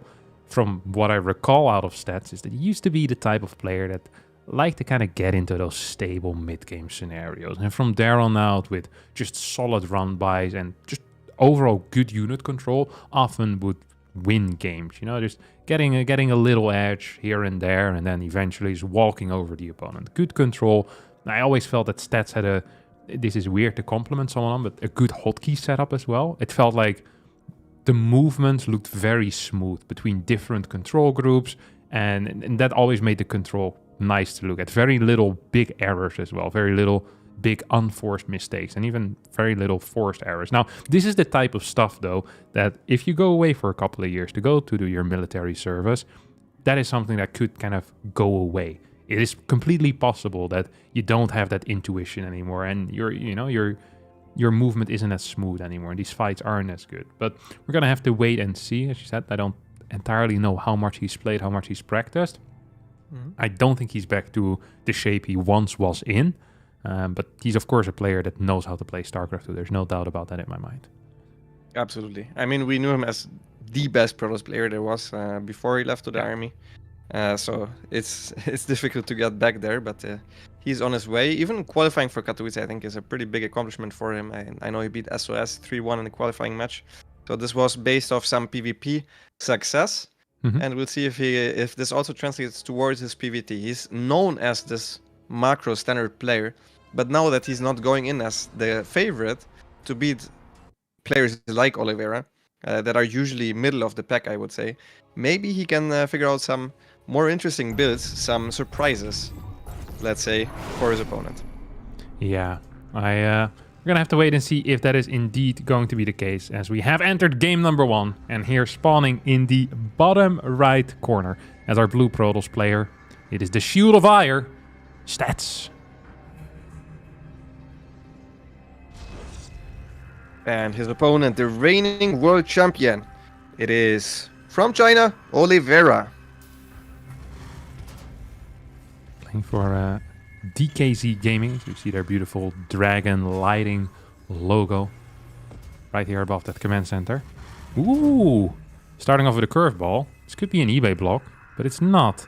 It's going to be a gas first barracks opener. This is not entirely common. And Stats also doing... Oh man, we have a lot to talk about here. I thought the first 55 seconds I could, sit back, relax. We could talk some crap. But that's not going to be the case here, because Stats went for a post-gateway scout, and rather than scouting for any proxies around his base, went straight across the map, which is very odd because there seems to be no purpose for that. Usually, if you just want to go straight across the map and not scout for proxies, you scout... It is the 17th probe that goes across the map, because then you have full mineral saturation, you get a little bit more money. But here he's just going to use it to harass that barracks just a tiny tad. And on the other hand, this was a gas first double gas, and then into a marine first, and then which a fast factory. Oh, yeah. It is the earliest possible factory, and he's floating a lot of gas doing so. He pulled one out of each gas. What is he gonna do with that gas? It has to be a reactor, right? After the marine.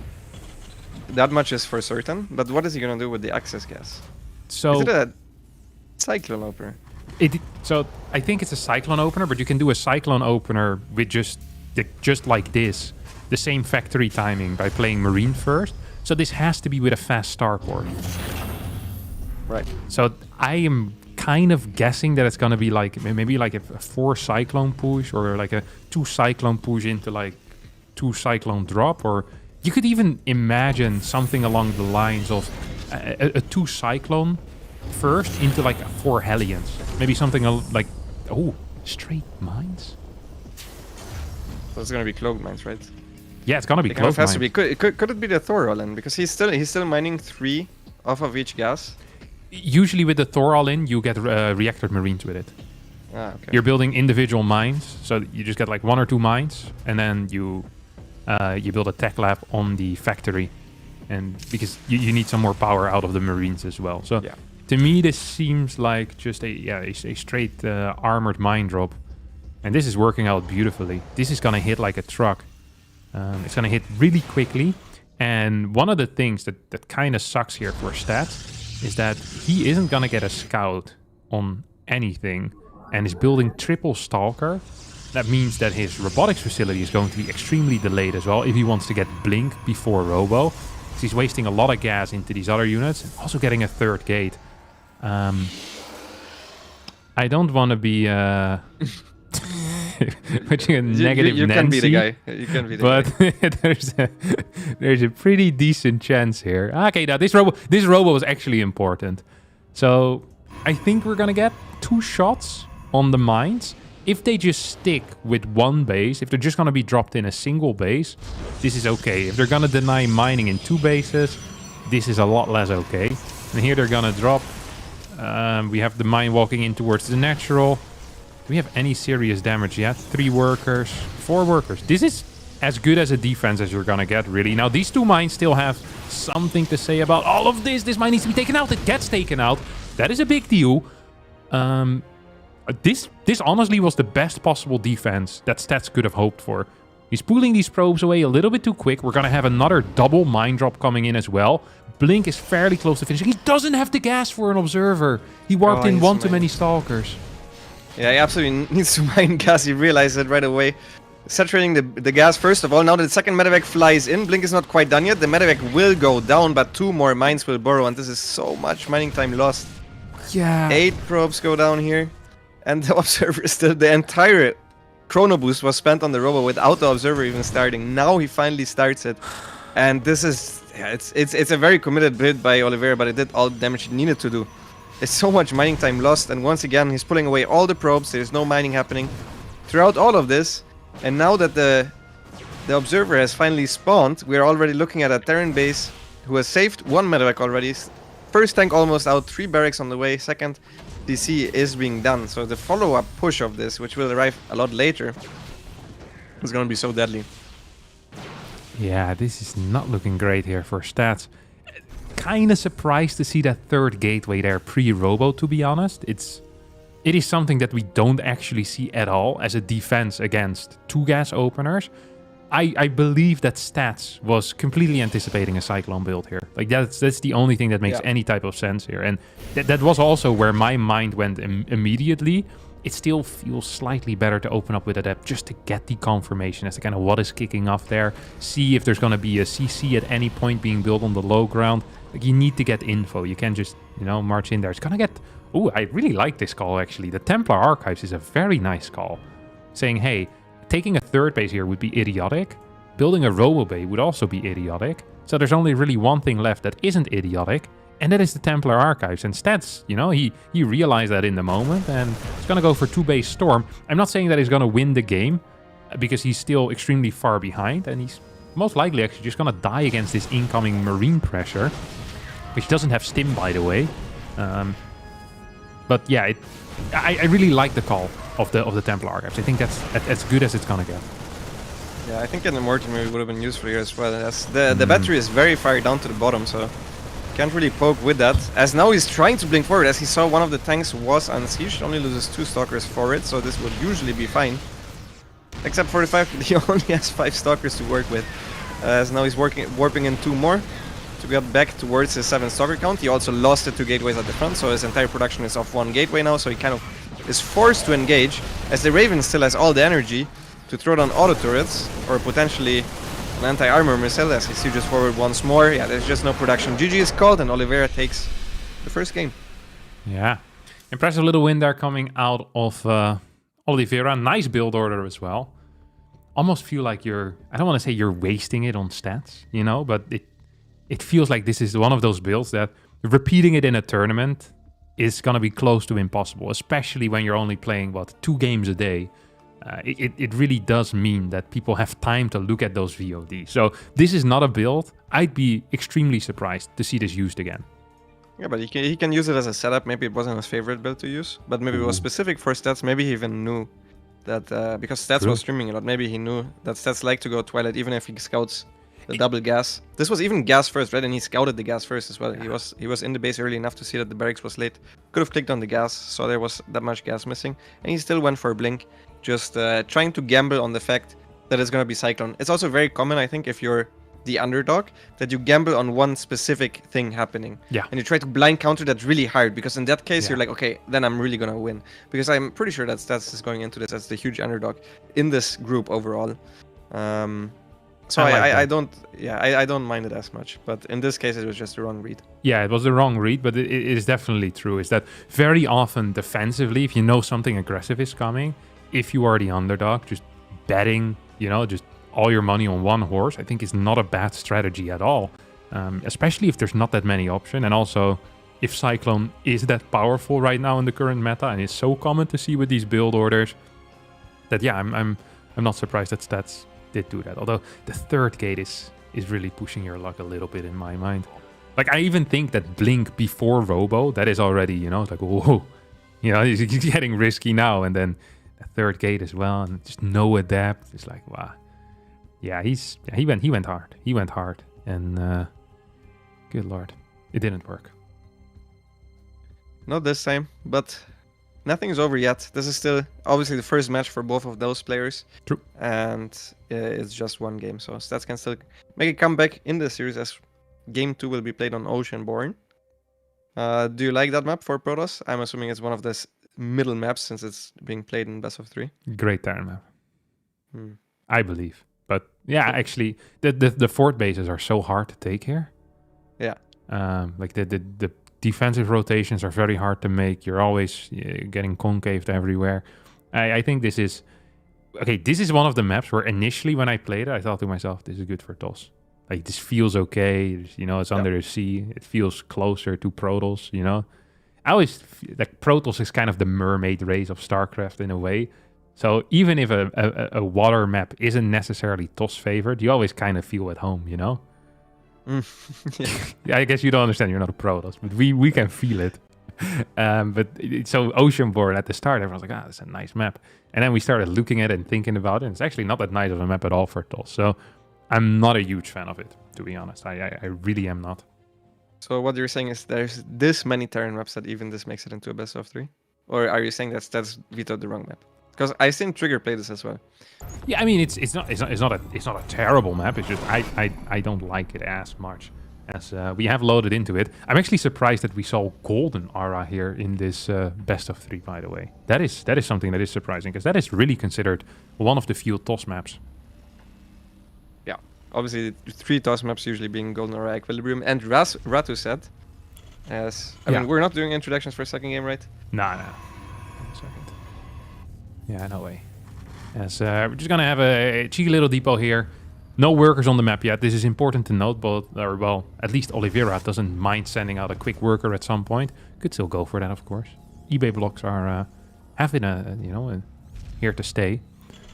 The eBay block, specifically with gas first, was one of these things that Protoss players knew about for years already, and we kept it hidden. Actually, we didn't even keep it hidden. We complained about it for so long.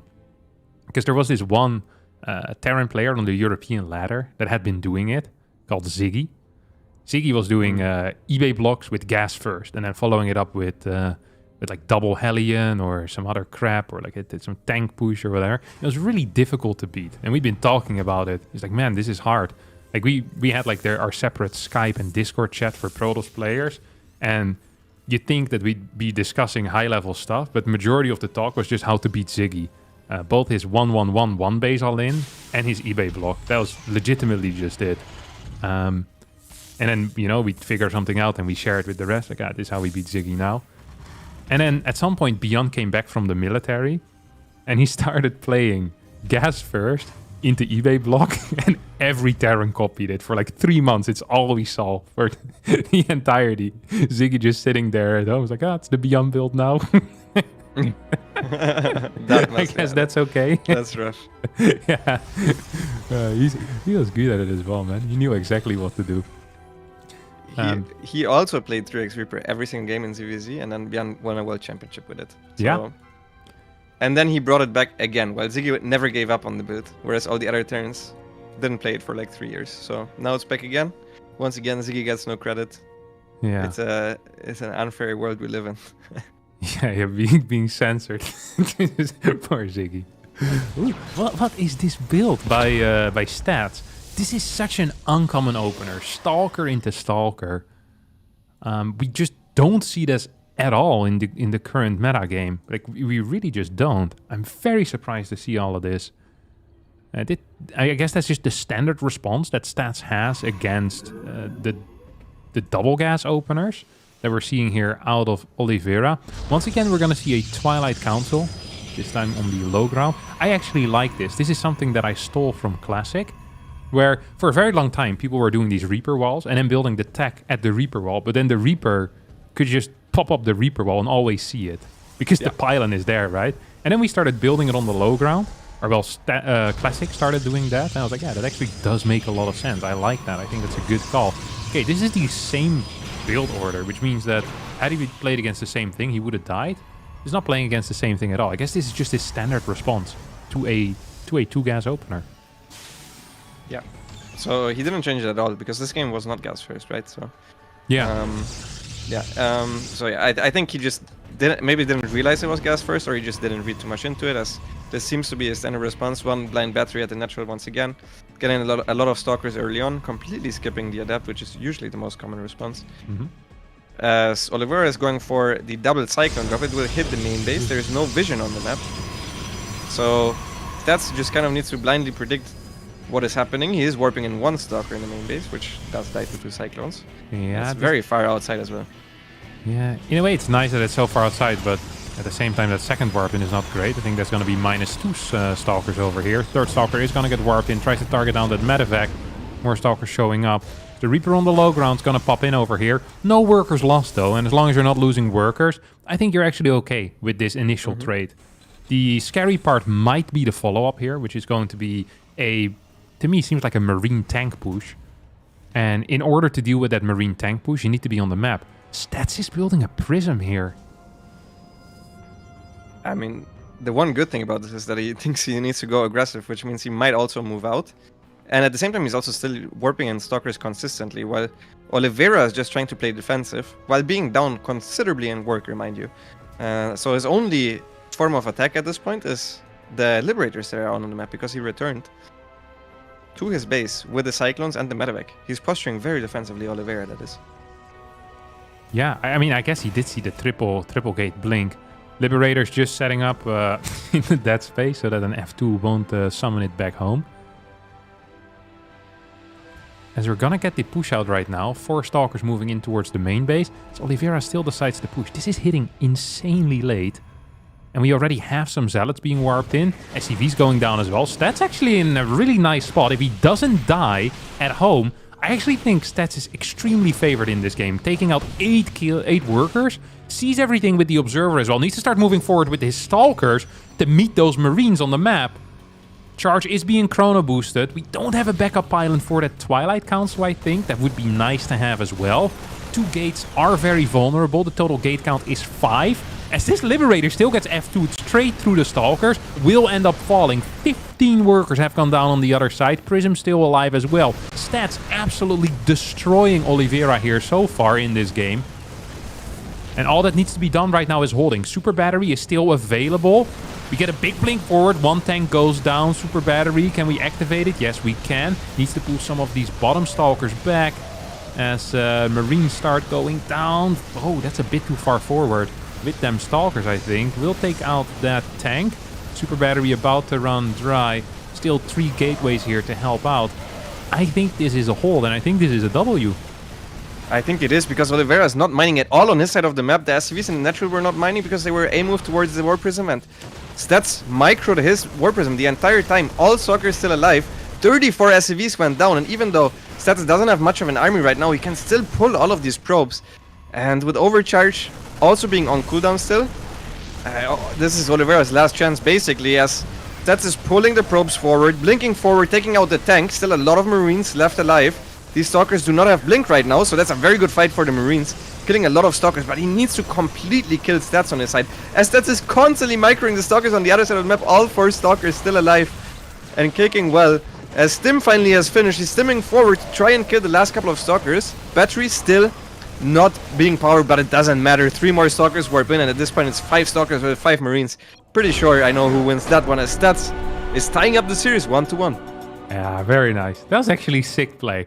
And you know what's funny there? Is that after he killed his first 8 workers or so with the Prism, I was thinking to myself, I feel like you should go back home with the, with the 4 Stalkers and the Prism. I feel like it wouldn't be a bad call to just go home, clear that push, and then play from ahead. But Stat said, no, I think I can hold, and I think I can kill my opponent at the same time. And it split his attention, it split his defensive resources.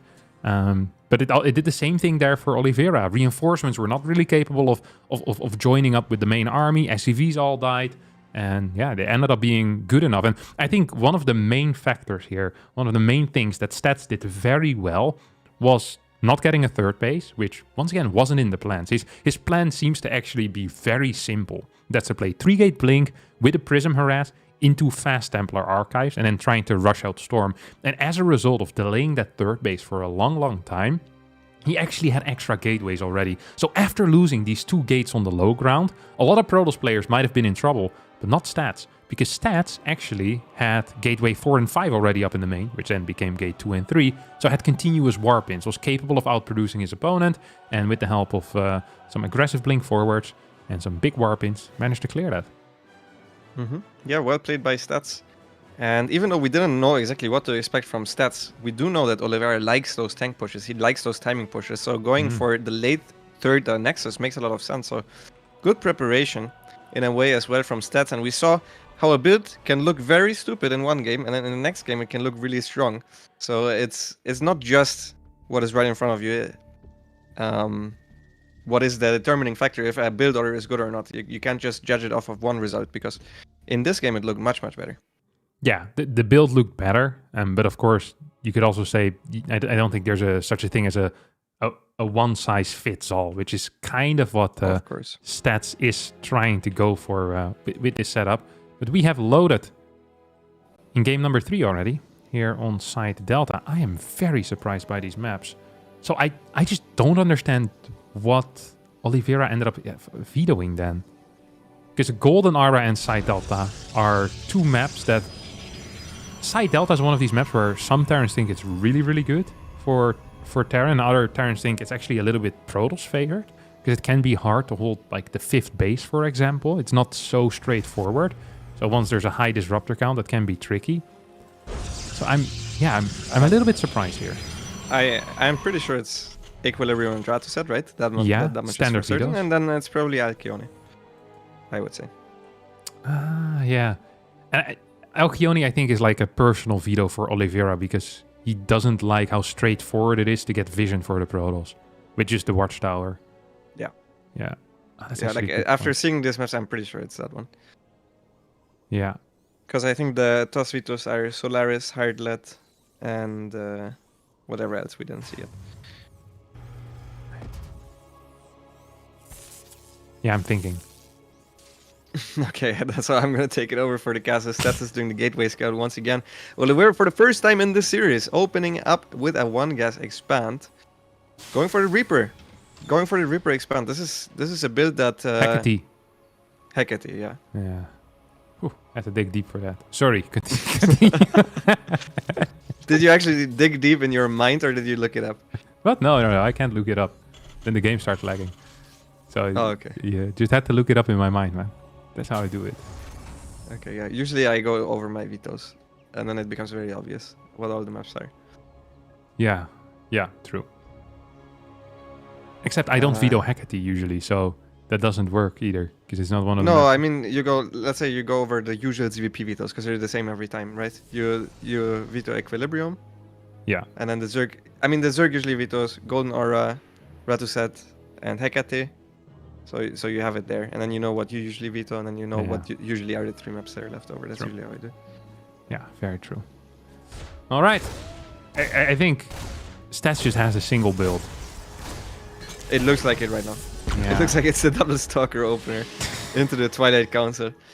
So we were maybe overthinking it a little bit, because he's now also playing it against the Reaper Expand. That's locked. That's locked. Oh, he needs to go forward. Oh, he had that. That would Yeah, have the been grain huge. was on cooldown. Yeah, the grain was on cooldown. This would have been a catch. So sad that he didn't get that one, but we'll get to see how his build now looks in a normal game. The one thing this can be very good against is if you go up against like Marine openers where they expand and they don't make a bunker, which Bian used to sometimes, and Rotty would always mold over Trigger not doing it, even though, you know, he knows that he does that. But usually you really just want that adapt across the map to see what the barracks is producing, or to see if there's a factory. Now, if I'm Oliveira and I see what Stats is doing every game, I would have personally went for just a Hellion drop, no? Or is that bad against just the No, I Stalkers? think that's a fine response indeed. Hey, sorry, I'm just confused by the second barracks. This is really freaking fast. Yeah, it's for an earlier stem for sure. It looks like 2-1-1-esque with a initial medevac opener. Gumio likes to play these types of builds against Zerg sometimes as well. It's kind of an off-meta build. Didn't Oliveira used to play earlier second Rex against Protoss very frequently in the Katowice that he won? No, he played Factory into 3 Rex a lot. That's what he Factory into did. 3 Rex. Yeah. No, this is... I think it's just an off-meta timing where you hit slightly earlier than the Protoss expects. Yeah, and he's skipping a lot of, he's skipping the Hellion, I guess, on the Factory, and no tank as a follow-up either. So usually, like, the most standard thing that Terrans do is that against Blink, you open up with 1 tank and 1 Raven, just for safety's sake, and also it's just nice to have these units. Like, a Raven is so good for harass against Blink, and tanks are just great to have around as well, like just getting 1 tank. This is going to be very different. You have a fast Forge coming out of Stats right now, so it's not the exact same follow-up. Still on 4 gases, though. I'm just not familiar at all with what it is that Stats is doing here. Because this is... You don't see quick Forges with 4 gas. But then again, he's also not really mining from the 4th gas. So maybe that 4th gas is a fake. But it hasn't been scouted. So it's a terrible fake. I think it might just be a Zealot Stalker this game. So he's trying to play with what his opponent knows, and then try to go from there. As he also warped in a lot of Stalkers, so he's trying to be aggressive this time around. This is also the first time that he's completely moving across the map with his Stalker force. He's checking with Observer, and there is no tank. Can he get into the main base without Oliveira spotting? No, he absolutely cannot. And if he ever blinks in and Stim is done, it would be a huge disaster for him, as he just warped in a sentry. Still not saturated the gas, so I think it is exactly what he's doing. He's playing just Zealot Stalker, trying to completely destroy a push if Oliveira was to move out. Yeah. We currently have 2 gates done, 6 more on the way. And this is one of those things that Oliveira could actually be really strong against, because you're not going to have all your warp-ins. Because this timing is just going to be 25-30 seconds quicker than usual. Stats, however, has so many Stalkers here. This actually would have been extremely bad against Raven harass because you have no units around. I guess he still has 4 Stalkers around. I don't actually mind this build. It looks good. It actually looks powerful. There's very little bloat in this build as well, you know? No extra adepts, no other crap is being added in. It's going to lose that Observer. And... this honestly went as well as it ever could have. It's building a cannon in the main base. Stats mechanically is looking extremely strong here, by the way. The response times to like the drops moving in, just having units in position with the kiting and stuff, is actually looking very powerful. Yeah, even forces the units back here a little bit. I mean, the one thing you cannot do with this is also have tech at the same time, right? This is impossible to have Colossus if you warp in 20 Stalkers early on. So he's now getting it very delayed in case Oliveira tries to mess up an army forever and doesn't actually move out. Blinks forward, takes out all the mines before they get to Boro. I spoke too soon as one of the mines barely gets a shot off. Gets a Zealot in a couple of probes. Not the worst in the world for his stats. His stats is a huge army right now. I think Oliveira should wait a bit. And if he does wait a bit and then he hits as the first Colossus is on the way, I think this is the best timing for Oliveira to hit. Yeah, right now it's not possible for Oliveira to fight. We have another double mine drop trying to head in. That seems silly. And we have a cannon in the natural already. Stat still believes that there's a single mine left over in that medevac, by the way. Another thing that we shouldn't forget is that, yes, usually waiting against heavy charge compositions is good, but a couple of mines, 4 mines have gone down already. So that means there's 4 mines less in this army. Still feels like Oliveira still has a lot of crap though, look at that. Oh my god, the sentry died without Stats paying attention. Stats is split all across his bases. He has 4 stalkers, 5, 6 in the main base, 4 in the natural, which means he's lacking 10 stalkers in the main army, and Oliveira isn't multi-pronging. He doesn't have any medevacs in that airspace with units inside, which means Stats just doesn't have his army in the correct spot. He has many stalkers, no zealots left, the probes are left to fight, and this is a disaster of a defense for Stats, who spread himself too far and is getting punished big time for it by just the most simple move, which is just a F2A move towards the front, as Oliveira smells blood in the water and he's F2ing across the rest of his units that he had at home. At the very least, Stats is getting a decent cleanup, but not even now that the reinforcements have arrived. It's a very expensive fight here for the Korean Protoss. Yeah, and Oliveira still saving up for a potential battlecruiser transition as well, with 1200 minerals and 400 gas in the bank. He can be producing for the next few years. As we have the third command center flying over as well. I mean, this should technically be impossible for Stats to win, as he's down in workers right now. He's down in supply already. We have a Ghost Academy on the way. +2 is finishing up. Templar Archives going down as the opponent is starting Ghost is probably one of the worst things that can happen to a Protoss player, because Archons pre-Ghost are very strong, and Archons post-Ghost just don't exist. They're not around anymore. Yeah. He also does not have the thermal lens. If Oliveira would go for timing right now, I mean, Stats is just trying to stay alive now. I think Stats' position was really good, but yeah, lacking 10 stalkers while your opponent has the entire army there was a little bit too much. I really think he oversplit. It is pretty sad that he thought there was a mine still in that medevac, because at the very least, I can understand having stalkers in the main, but your army is between natural and third base. You don't need all the stalkers in the natural as well. Yeah. Yeah, one more interesting thing there, by the way, is that he went for basically a pure range army, but only had a single sentry. And usually with pure range armies, you want to get higher sentry counts, because then you can actually utilize the range. You cut your opponent's army in half, and it actually helps. This fight is going to be freaking difficult here. Stats actually not going for Archons, but for Storm. That's wild. He's going to build 1 Archon now because he realizes he's being attacked. There are 3 Ghosts in this army, a couple of mines as well. Thermal lens not done yet. Viking count perhaps not high enough for Oliveira to feel comfortable attacking into this. But as long as there's no thermal lens, I actually think Oliveira might be capable. Yeah, I don't think Oliveira quite realized that there was no thermal lens there. So he's just going back. He's respecting Colossus count of Stats. He thinks he cannot finish the game. In his defense, he's getting a 4cc on location right now, and he's getting 2-2 upgrades. So if he just hits with 2-2, his lead might be even bigger than it is right now.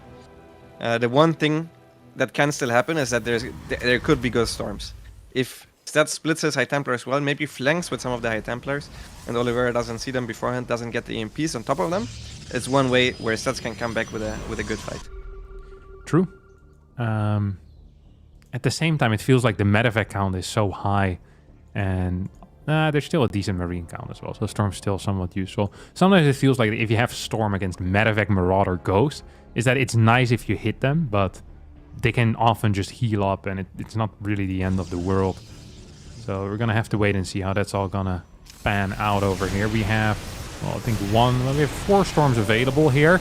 Ghosts actually have disappeared from the map. Storms now coming in. Vikings taking out all the Colossus pretty much pre-fight. 2-2 has finished up as well, as Oliveira is dancing in the Storms for a little bit, but there are no more Storms available. As Oliveira moves in over here, as 2 Templar from the 3rd base now transition over towards the 4th. I do believe that's going to be very difficult here, with 8 Rex behind this as well for Oliveira, so loads of reinforcements. Medevac count still very high, mines showing up, and yeah, Stats, he tried very hard, has a Zealot run by as well at the 3rd base, which actually is killing a lot of workers, surprisingly. No real response coming out of Oliveira there, but GG is gonna get called. And that means that Oliveira wins his first game in the group. It wasn't easy though, and Stats actually played pretty well. There were a couple of mistakes, but given the fact that that fight at the third went so poor earlier, one has to wonder what could have happened otherwise. You know, what if that fight doesn't happen? What if there's 4, 5 more Stalkers on that third? That looks completely different. But now it didn't. What if the sentry wasn't exposed? The sentry died first, and the in between the base is completely exposed, so that was bad for him as well. Even in that last fight, Oliveira didn't respect the Zealot run by at all. Yeah. Stats waited for the engagement to start. Oliveira didn't pay attention to his SCVs, and then he A-moved them against 4 Zealots. So those 4 Zealots got maximum value. And the fight happened slightly before the Nexus was done. If there was like an overcharge at the beginning of the fight and the Colossus got to fire more, we could also be looking at a different game. I think Stats played very well, which makes me happy to see, because it makes the group that much more exciting. Because for me, he was the clear underdog in this group. So the 6th seed, also the most likely to go out as 6, but he played pretty well here. Yeah, not at all disappointed by his level of play. Second game was very clean. First game was a bit unlucky. And the third game, really the only point of criticism is that the one fight. If that one fight doesn't happen, I think everything else, mechanically, he looked solid. Strategically, he seems to be kind of zoned into this Stalker Blink opener that he was playing here. But yeah, Oliveira does walk away with the win. So the current world champion will survive in his tournament, and is gonna be pretty happy with that result, because if you lose against Stats here, it's gonna be a difficult group to get out of. I do believe that is going to be it for us for now for a little bit. We're going to take a 2-match break. Of course, there will still be matches going on both the A and the B stream.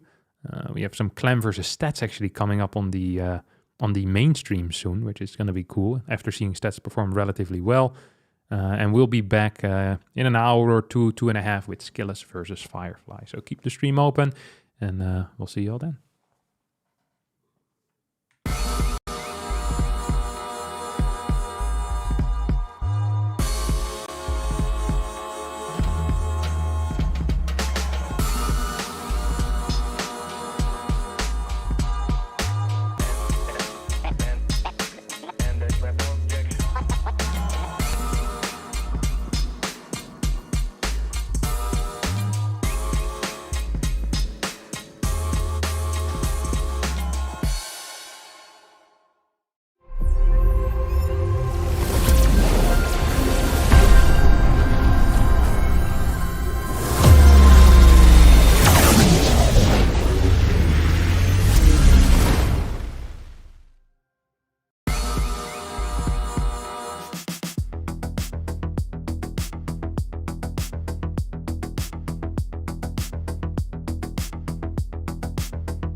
No, we never ever leave.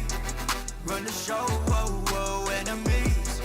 Never know, whoa, whoa. Got it all locked down. We don't sleep till the morning. Whole crowd loud on the beat, and we going up. Going up. Going up. Going up.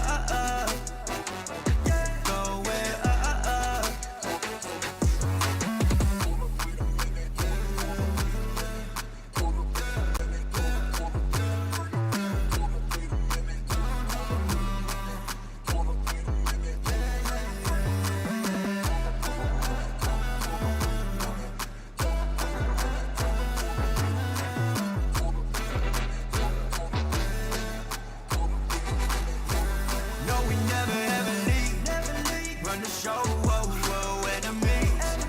Never know, whoa, whoa. Got it all locked down. We don't sleep till the morning. Whole crowd loud on the beat, and we going up.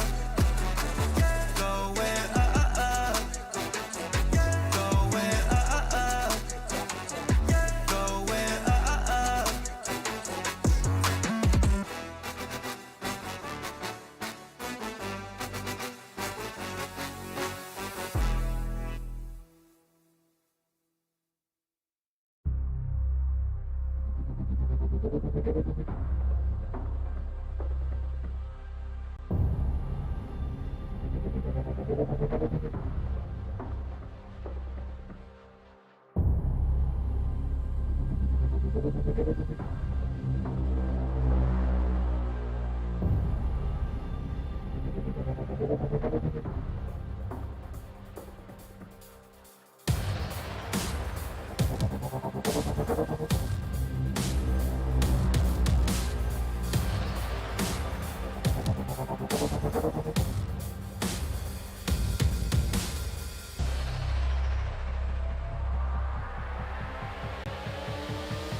the show, whoa, whoa, enemies never know, whoa, whoa. Got it all locked down, we don't sleep till the morning. Whole crowd loud on their feet and we going up, going up, going up, going up.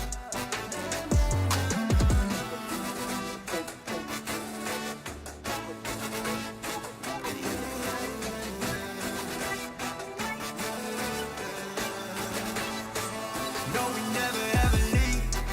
Run the show, whoa, whoa, enemies never know, whoa, whoa. Got it all locked down, we don't sleep till the morning. Whole crowd loud on their feet and we going up, going up, going up, going up.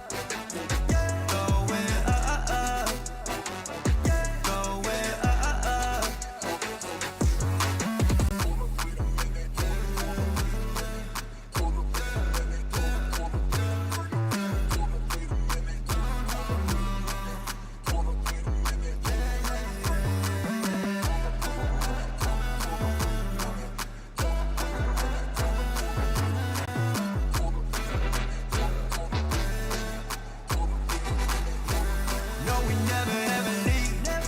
Run the show, whoa, whoa, enemies never know, whoa, whoa. Got it all locked down, we don't sleep till the morning. Whole crowd loud on their feet and we going up, going up, going up, going up.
No, we never ever leave. Run the show, whoa, whoa, enemies. Never know, whoa, whoa. Got it all locked down, we don't sleep till the morning. Whole crowd loud on their feet and we going up. Going up. Going up. Going up.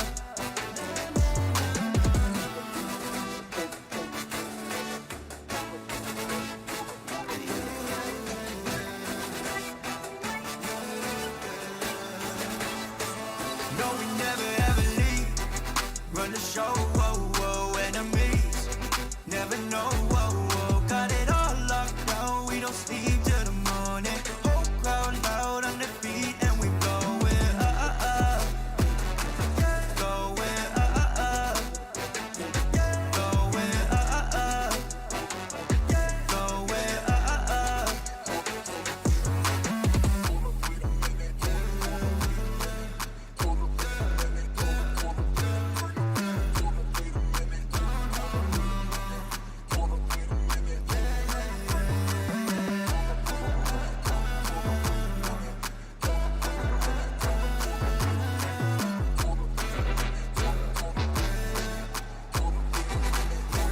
No, we never ever leave. Run the show, whoa, whoa, enemies. Never know, whoa, whoa. Got it all locked down, we don't sleep till the morning. Whole crowd loud on their feet and we going up.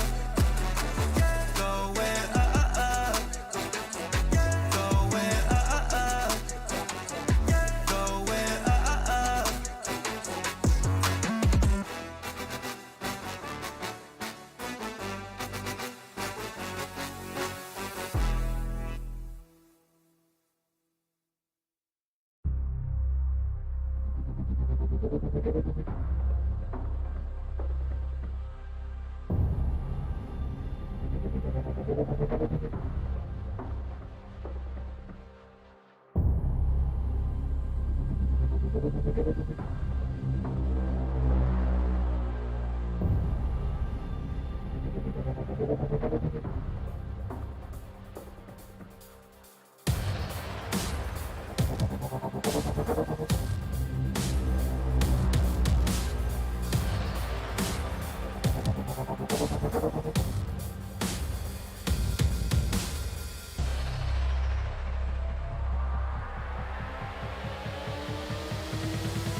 never know. Whoa, whoa. Got it all locked down, we don't sleep till the morning. Whole crowd loud on their feet and we going going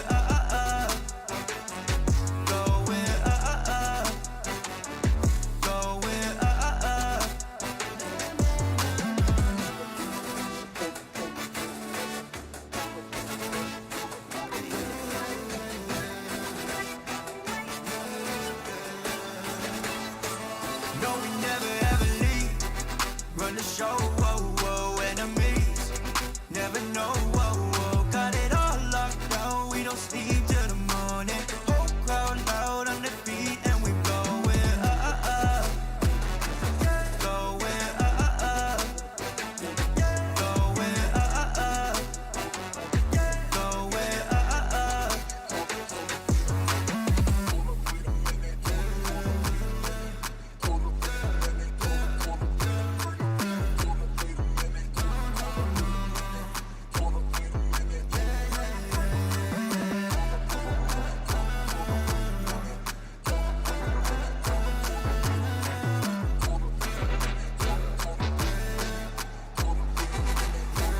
No, we never ever leave. Run the show, whoa, whoa, enemies. Never know, whoa, whoa. Got it all locked down, we don't sleep till the morning. Whole crowd loud on their feet and we going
show, whoa, whoa, enemies never know, whoa, whoa. Got it all locked down, we don't sleep till the morning. Whole crowd loud on their feet and we going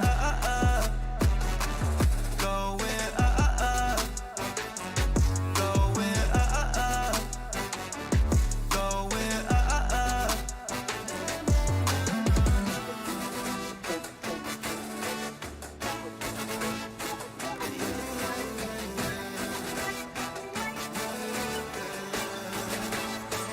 no, we never ever leave. Run the show, whoa, whoa, enemies never know, whoa, whoa. Got it all locked down, we don't sleep till the morning. Whole crowd loud on their feet and we going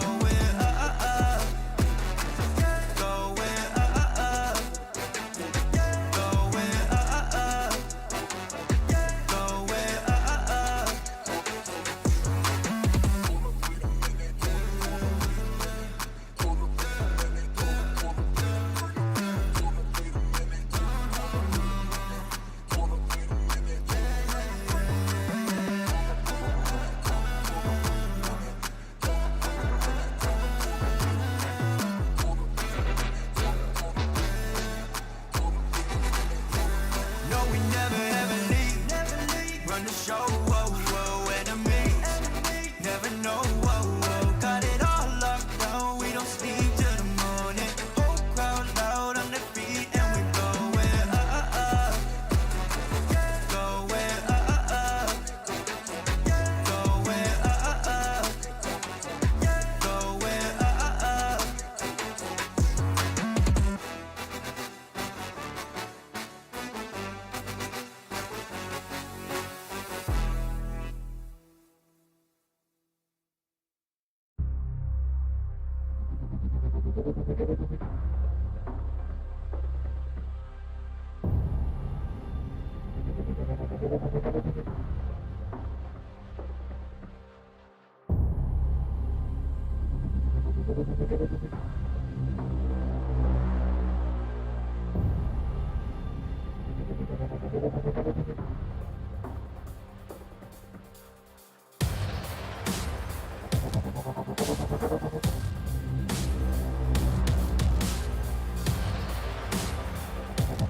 the show, whoa, whoa, enemies never know, whoa, whoa. Got it all locked down, we don't sleep till the morning. Whole crowd loud on their feet and we going going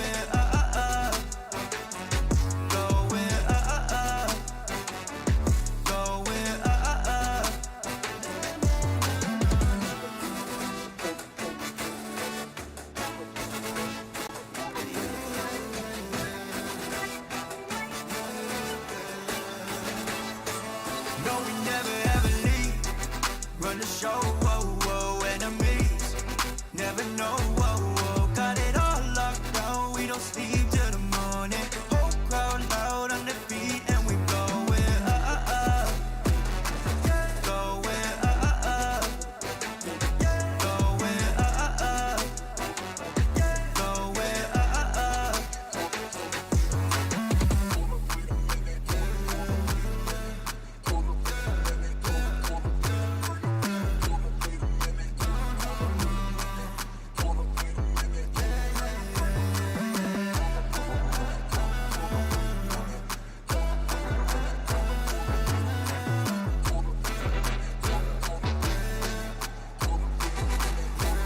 no, we never ever leave. Run the show, whoa, whoa, enemies never know, whoa, whoa. Got it all locked down, we don't sleep till the morning.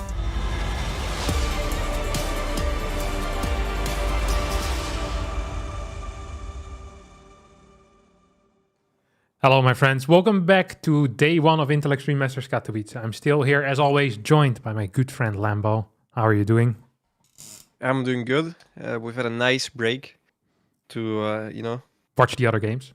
watch the other games. Yeah, that's basically what I did. I checked some VODs. I wanted to check all those other games. And right now I was watching a little bit of Shin versus Cure, because that's the one match that is going on right now. But we do actually continue with the other games, even if this is still going on at exactly 5 p.m. So in a couple of minutes from now, we're entering Group C. Correct. It's going to be the first matches of Group C. Serral versus Calazur, Beyond versus Australia, and Skillets versus Firefly, which Skillets versus Firefly we will be covering, as both of us are PvP experts. Partially true. And then, I think the mainstream will still be doing Cure versus Shin, right? And then they'll come over to Group C as well. And there's actually some pretty interesting results in Group B so far. So Oliveira going 2-0. Perhaps not completely unexpected against both Bunny and Stats, but it does put him at a very good spot already going into the next few days. And if he wins one more out of the next 3 series, he's not guaranteed advancing to the round of 12, but it's pretty darn close. Yeah, I think last time he advanced with 2-3. Like the time he became the world champion, he actually got very lucky to even advance out of his group stage. This time he has it completely in his own hands still. I also think that he is... I think it's very likely that he will take one of those series. I think against Shin he has a decent shot, even against Clem. We saw Clem lose today already against Cure. It's very close. It's a very even group. Yeah, no, it's definitely correct. And if Oliveira is in shape, he can pretty much do whatever. So we're waiting for our lobby to start up. We should be starting right on the dot in the top of the hour, which would be 2 minutes from now. But so far the lobby isn't up yet. At these offline events, anything can happen, of course. Player has to go to the toilet, and the toilet break takes 5 minutes instead of 2 because he misjudged what was going to happen at the toilet. It can happen to the best, Lambo. It can happen to the best. Yeah, but, sometimes you also just get, as a player, I'm not sure if you have it as well, but sometimes you're just walking around, and you have a match in about 10 minutes, and you're walking by a group of other pro gamers having a little bit of a balanced discussion, and boom, just like that, you're getting sucked in, you're talking balance for the next 15 minutes, and then an admin has to come and fetch you, and you have to play your match at the World Championship. This has happened to everyone at some point, and then you still have to go to the toilet afterwards. So there's always going to be some delays, or maybe your hotkeys aren't working or whatever. You forgot to set something up. This is going to be the first match for these guys. They should have been setting up for, I guess, the past 2 days or so already. And you have a practice computer. They actually get access to the practice computer still very late, I think. Yesterday, Beyond messaged me at 11:30 to play games.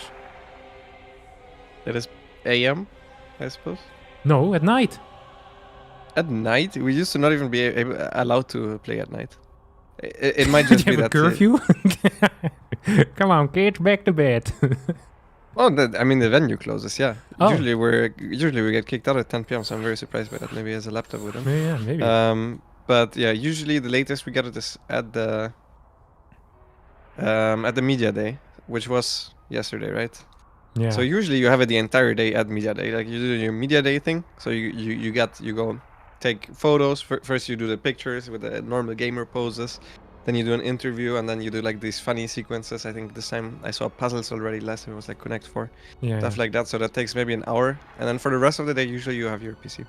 Yeah, I wasn't done yet with my story though. I was gonna brag about the fact that I took a map of Beyond yesterday. We played 2 games. I won 50%. It's not bad at all. You know, just wanted to put it out there that I technically could have been playing in this tournament, and it wouldn't have been that weird, I think. It wouldn't have been that weird. Yeah, I also beat many players that qualified for this event. Yeah, but you don't have the specifics like I do you? Just many players. I beat Gabe like 3 days ago. Ah, okay. Very nice. For example. For example, just one of the many. I could come up with so many now. Just. I'm actually very good at the game. I'm actually, trust me. It wouldn't be super weird if I was there. It wouldn't be super weird. Like, it wouldn't be out there, you know. It would, no. It would kind of be in the line of expectations. Usually, yeah. This is definitely the outlier. For both of us to not be there, it's a miracle. This is a miracle run for IEM, dodging both of us. All right. Miracle of getting both of us as casters on. Yeah, true. Very true. We're loading into the game. Look at that Lambo. Here we are with, in the top right, spawning as our Blue Protoss player, playing for Team OS. It is Firefly. And his opponent, representing Team Liquid, it is Skillus. Indeed it is. Good old Skillus. Skillus always using the skin. Usually, I'm not sure if he changes it for a tournament. Obviously, Firefly won't see this, but I know he usually has all of his buildings on a normal skin, and the Cybercore skin he has differently. So I sometimes can't tell when he starts the warp gate research.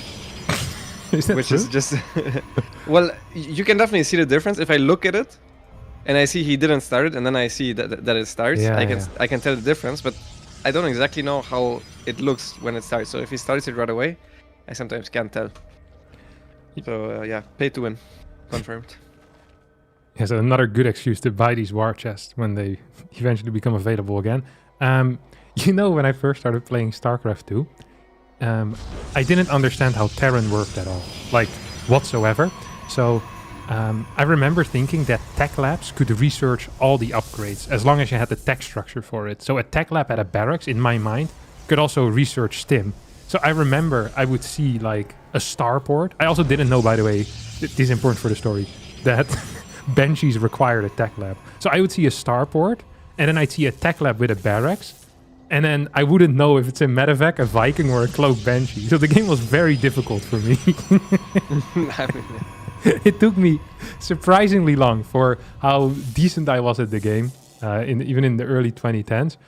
It took me very, very long to figure out how Terran worked. I think it was way more uncommon back in the day for people to play off-race. Like, really extremely uncommon. Like, no one played off-race. So we had so little... Like, I didn't really understand the other races at all, like build order-wise. And I feel like nowadays it's way more accepted and way more standard that everyone has at least the most basic knowledge of the other races' build order. Like, you know, the fact that a gas first from a Terran is different from a barracks first, for example, and how it works and how it does these things. I feel like this has all been, like, well into Legacy of the Void that this kind of started developing. Yeah, I don't think it's generally accepted as just required. If you want to play at a high level, you need to understand how the opposing build orders work to a certain degree. Otherwise, just your scouting information and your reads on the game are going to suffer a lot, as we see both players opening up with a scout. Firefly actually going robo on one base. So is this going to be a 3-gate robo then, I guess? Okay, well, we've been going through a robo renaissance as of late, and there's a couple of builds. You have the 2-gate robo and the 3-gate robo. Now, 2-gate robo always was played with a proxy. Always, always. Okay. Oh, this is beautiful. Look at that. That's a late gateway. So he pretended like he was playing 2-gate robo and then goes for the 3-gate robo. This is an advanced move. This is an advanced move because with the 2-gate robo, what I was gonna say is that you really want to expand quickly. So you put some pressure on your opponent and then you expand quickly. So the best thing to do against 2-gate robo, as the defender versus it, is to take a quick expansion. So what Skillus is doing here is correct. This is exactly how you want to respond to a 2-gate robo. However, if it's a 3-gate robo, no sir, this is completely wrong. Skillus, what a terrible mistake. And Skillus can't know this, of course, because he scouted 2 gates and a robotics facility. So with the scouting information he has, this is correct. But with what's actually happening, this is probably incorrect. Okay, let's see where this Phoenix is positioned. So far it's just above the Stargate, which means that 2 adepts enter Skillus' main base. You can obviously lift one of them, which means that the second one will not get one-shots on the probes. Still will get one of them. No, and didn't quite follow the probe there. Tries to retreat back towards the War Prison, but the War Prison was not in position. It was a little bit sloppy by Firefly. He definitely could have recalled out those adepts together with the Prism, and those adepts would help a lot in the push as well, so that's definitely sloppy. That's definitely true. Immortal is out already. It's going to be a Phoenix Gateway unit defense. And I think by taking out these 2 adepts, this actually is looking pretty freaking good here for Skillus. I really think this is a fine... And he also gets the scout off, so you just add 1 or 2 extra batteries. You can probably make the decision to warp in another sentry, maybe even want to cancel this Phoenix. He ended up chronoing it out because he really wanted it, but I feel like you could make a case here for saying, hey, I want a 3rd sentry in. That would make life a lot easier. Another battery should be added the moment money is available, and all you're spending money on right now is units and batteries. That's gonna be it. As said, there's 2 zealots here defensively for Skillus, which is not great usually. Would have been worse had those 2 adepts on Firefly's side stayed alive. And although this technically should have been good for Firefly, and I really like Skillus' position. Needs to be careful with force fields. Oh, he's gonna let his opponent in. I don't think that's a very good call. Well, he bullies him back out, only spends 1 force field in terms of defense there. Obviously, you can Firefly is gonna try to cancel the lift, right, with the War Prism on the Immortal. Yeah. One of the cool things that you can do, and I feel like Firefly is trying to bait him out, so he can get some good shots on the Phoenix. But the longer this goes, the more Phoenix will be there, and also the more batteries will be there, because Skillus is just outmining him at this point in time. There's one problem here, though, and that's that there's no, like, push ender here for Skillus. There's no Immortal on the way. It's not like he's increasing his sentry count. It's still just going to be a fight, basically, and there's no tech advantage that he's gonna get. So Skillus needs to be careful at all times. He's also slightly supply block right now, loving the 3rd gate. I really feel like trying to focus on maybe 1 or 2 extra sentries here would have been beautiful. But so far this fight has been going great. Phoenix is coming in, are gonna get a double lift. I love the battery overcharge here as well. And Skillus is gonna eat Firefly here in game number 1. And he's gonna eat him to the bone, my friend. This is freaking over. Really nice defense. Yeah, I want to note that the Immortal also was consistently shooting on the sentry, so not the best target fire there. Out of Firefly, but I don't think it mattered as Skillus completely demolishes this attack, makes it look stupid, and wins game number 1 in a clean fashion. Yeah, very clean fashion indeed. That was a solid hold out of Skillus. Yeah, he first of all, he forces the recall, which is annoying already, of course. Opening up with Phoenix there is kind of wild too. I like that he did it. And I feel like a lot of people still would have just opened up with that Oracle first. But he just straight went for the Phoenixes. And then just a lot of Stalkers. And yeah, worked beautifully. Phoenix is scouting the lack of a Nexus. Important scout. And taking out those 2 adepts definitely helped as well. Firefly with a cute build order, a good plan, and also a quick adaptation in the in the game, adding that 3rd gate in. But still not good enough here. First map, it's gonna go to Skillus, who, when I look at these 2 guys, Lambo, I don't think to myself, oh, Skillus is super favored or Firefly is super favored. I actually think it's pretty close. I think it's a very similar level, yeah. I think Firefly has a little bit more of a variety, and Skillus might be a little bit stronger in very standard games. But the overall play level, I think it's very similar with those 2. I think of Skillus as a little bit more solid, and Firefly can punch a little bit more above his weight limit, Like Firefly can actually take out the best players in the World Team League, and he does so on a very consistent basis, but he's maybe not as solid against some of the weaker players. So usually for a tournament like this, I would say Firefly might even be a little bit better, but in a direct comparison, yeah, it's very close. I would not have wanted to call a favorite here. Yeah, same. And I'm not entirely sure either how good the PvP of Firefly is. I'm of course very familiar with Skillas, and I know how he plays PvP. I think he's really solid in the mid game, and he's someone that actually likes going into those mid game scenarios as well. And then going into the late game, he understands it well, knows movement, knows how he wants to structure just the general setup. I don't know that much about Firefly. I know that he likes to be aggressive. I know that he likes to take early leads. And well, he tried to take an early lead, or well, try to kill his opponent in the last game. Just didn't quite work out. Yep. As we're loaded onto the second map of the series. Yeah, not the best start for Firefly, but it also started with him losing 2 of the adepts. Do you want to do intros now? Because I was on your camera and it looked like it, but I was just zooming in for banter. Okay, zooming in for banter. Yeah. That's classic banter. That's why people tune into the C stream. Just zooming banter. There's great zooming banter on the C stream. That's what they're known for. Phenomenal. Yeah, I also, one of the great things if you're I actually messed up the score.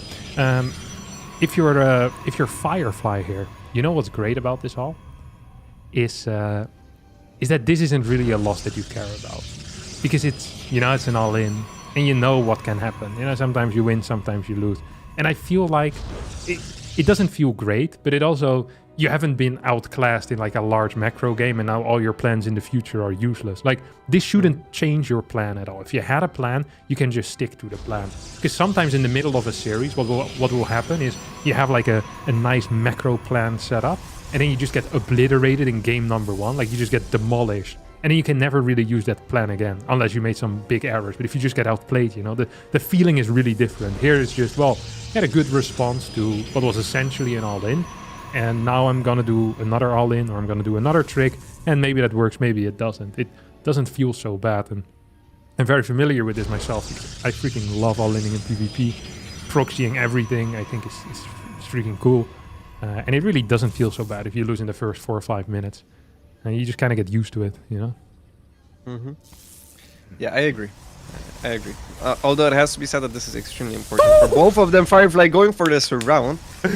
Yeah. Oh my god. That sucks for Skills. He's sending out a new probe, and Firefly went no scout, by the way. Yeah, which I think is very high test. Yeah. He's now expanding, and Skills is like, okay, what the hell is going on? What is my opponent doing? He could have even just started a Stargate straight off the bat if he wanted to do, and Skillos is trying to find out now what exactly is going on. I feel like that's almost too standard, you know what I mean? Is straight up starting the Stargate here. It is very good because you get the quickest possible Oracle from your home base, but at the same time, Skillos has to be afraid of everything. So just playing Stalker, which technically still could be anything whatsoever. Oh, don't let the probe go by. Oh no, he's gonna let the probe in.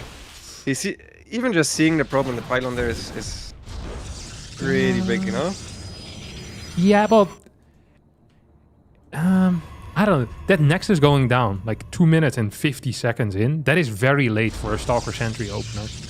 And usually you also fake the units when you're getting scouted, so Skillet still doesn't know if Unit 3 and 4 were actually being built out of those gateways, because he didn't see them pop. So there's a couple of... I wouldn't feel very secure at all as Skillet here. Like, it could still be an Oracle. Interesting. It could also still just be a robotics facility. Like, you legit just have no info. Skillet is gonna build a robo here. He's deadly afraid. He is very afraid. But how likely is it that after you kill your opponent's scouting probe and you have 2 stalkers that should deny a probe, that you just leave a AFK probe while you're doing a 1-base build, for example? You have no clue. Like, it doesn't sound very likely to me. No, but in theory, but yeah. Are you gonna read a guy that you've never played against before like that? I wouldn't even dare making such a read on most European players. Sometimes they just have a probe there for some reason. Like, it might have come back from scouting, or they forgot about it. But you never know with Protoss players. My one rule in PvP is that I never try to sweat the small stuff, because people just mess up the small stuff always. So, yeah, it's so difficult to make any definitive reads on that. Skillet played this uber safe, and he's gonna be super pissed when he figures this all out. He's throwing down a late Twilight Council. These 2 adepts that he's sending across the map need to deal some actual damage, I think, because he's so late with his blink, and this sucks. It really does. Oh, Oh my god, the two adepts can actually get in. There's only 2 stalkers here in position.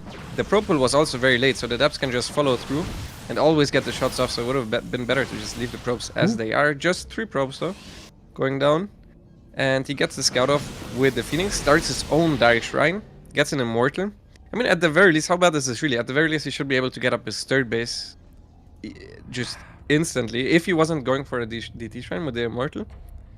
The thing is that usually in Blink versus Blink, building a Robo before 3rd is really bad. Because it's just extra money you're spending that doesn't give you anything. And also, if you see Robo first, if you're Firefly, fast DTs is impossible. So you can reliably get away with a fast 3rd. I'm actually kind of surprised to see this attack out of Firefly. This makes this position a bit more playable for Skillet, as long as he doesn't lose all of these Stalkers for free. Control's good enough coming out of Firefly. Needs to hit that Immortal at least once. We're working off of 2 gates. That's it here for Firefly. If he can blink forward, there's no battery here. I think Skillet is just dead. Yeah, Skillet is completely skipping the battery, even though he played very safe. In terms of the opener, he warped in 2 adepts more on the other side of the map, so using 4 adepts means he has way less stalkers here than his opponent, and he doesn't have blink. He just played safe with the Immortal that he had at home. Now he's trying to counterattack with 2 adepts at the same time, but he somehow needs to survive on his side of the map first. Yeah, that's gonna be difficult, if not impossible. Robo starts on the side of Fireflies. The first DT is being warped in. Workers going down on both sides as well. As the Adepts finish their shade towards the natural. This is gonna cause a little bit of chaos. Might make the move in towards the main base slower. No, Firefly does blink over. Immortal about to pop out. We saw a Chrono on the Dark Shrine. That must have been a misclick, as the Immortal is actually gonna finish, and I think these Stalkers will get pushed back. If these DTs are capable of slashing, or well, it's just a single DT, capable of slashing 10-15 workers, maybe it's possible. I guess the low ground base for Skillet is also in serious trouble though. Does have enough money for another DT, can warp it defensively, which oh, this Robo's on the low ground. Shoot it, Skillet! No, that's a Forge. Never mind, I'm an idiot. That's a Forge. That's the a Robo Forge. Okay, well, in that case, just kill the probes. That's the only thing you can do. No DT at home. This is not good. He actually had the money barely before the gateways died to warp in a second DT at home, which I think was the play, but then Firefly got the pylon on time and he ties up the series 1-1. I thought he built a Robo on the low ground. You can't imagine how excited I got there for a second. Well, the robo was already done, so that was the building was. If he just starts the Robo in front of the DT at the natural, that would be that wild. would be the high move. Oh, my probes are under attack. Here, go for the Robo instead. Exactly, you could start a second Robo as distraction. So then he just hits the mining. pylon at the natural. Exactly, he hits the pylon at the natural. This is the stuff that you can only learn if you're casting with Zerg players. That's true. Dude, that would be genius. Oh, I love the thought of that. This is a cool game, though. I like this.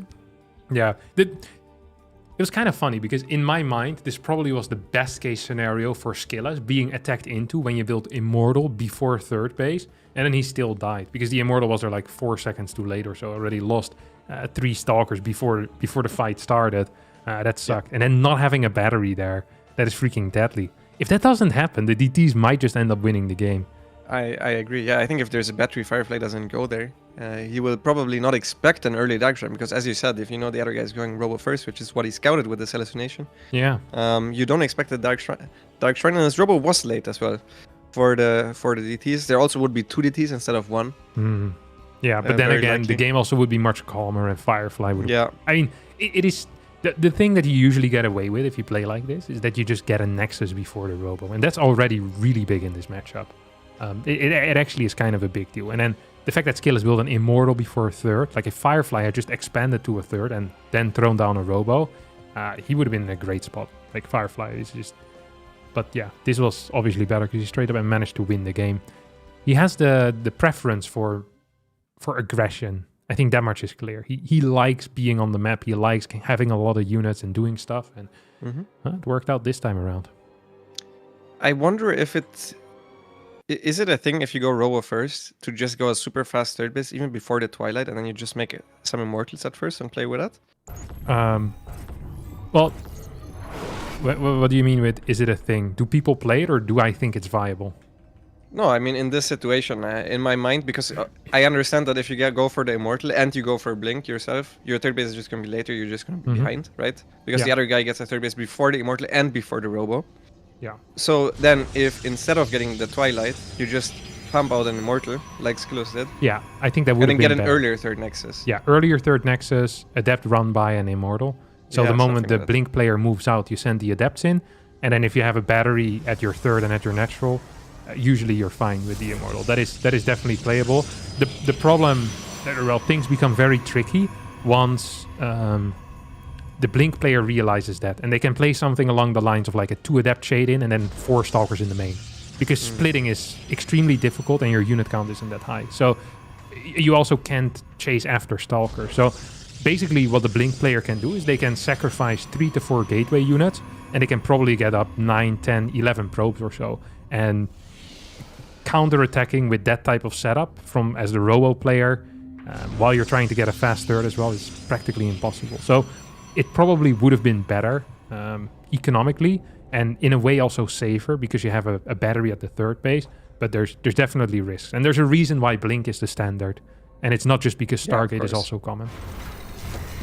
Yeah.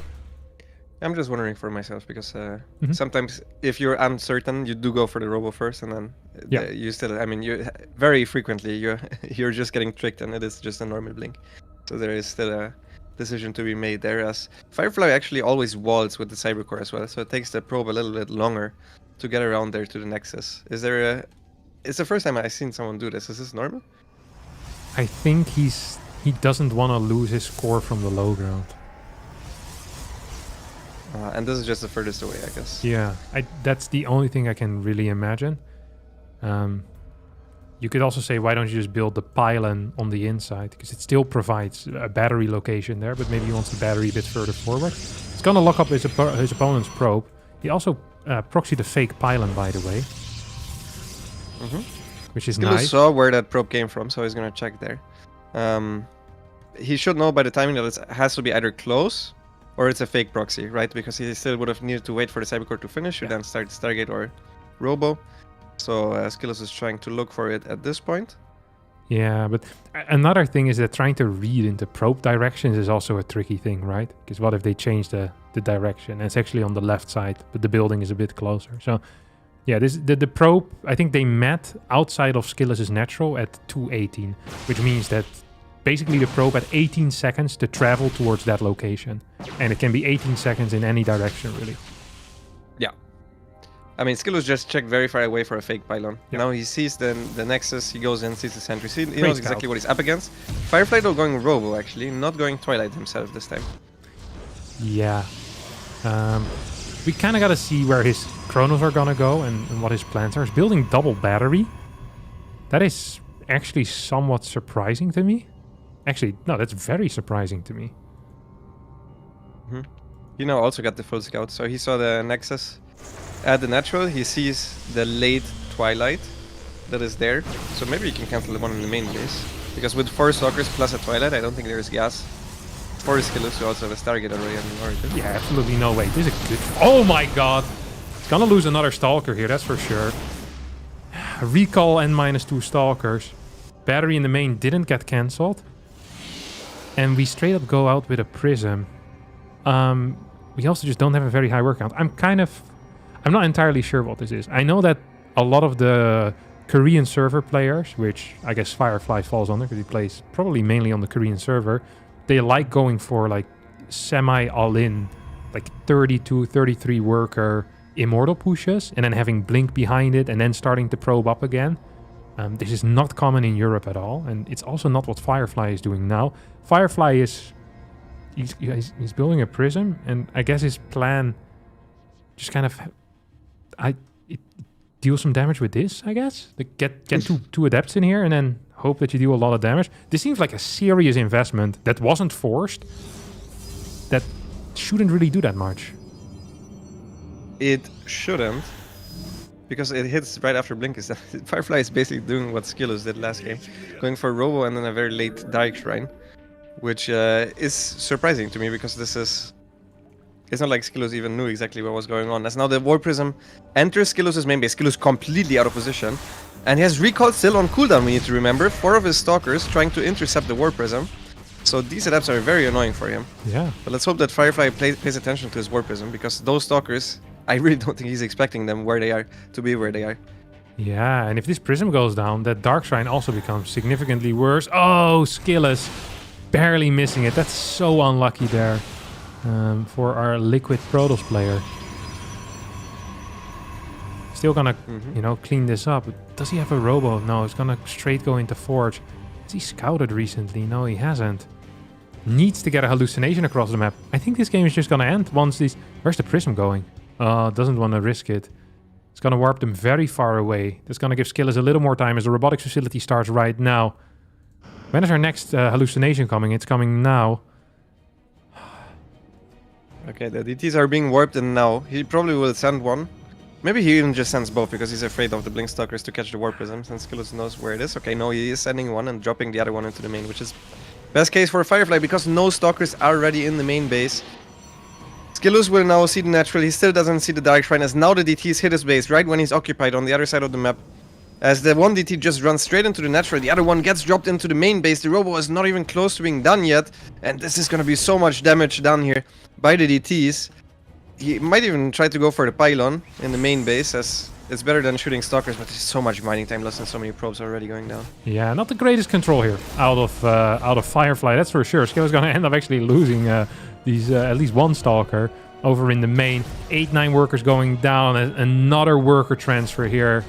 Does happen. Now Firefly starts fighting the pylon. If he would have done that earlier, that would have been... I think Skillus would have been in serious trouble. Prism still alive, another DT warp in. Perhaps could have done something there. Firefly tried to kind of play it safe, I guess, in a way.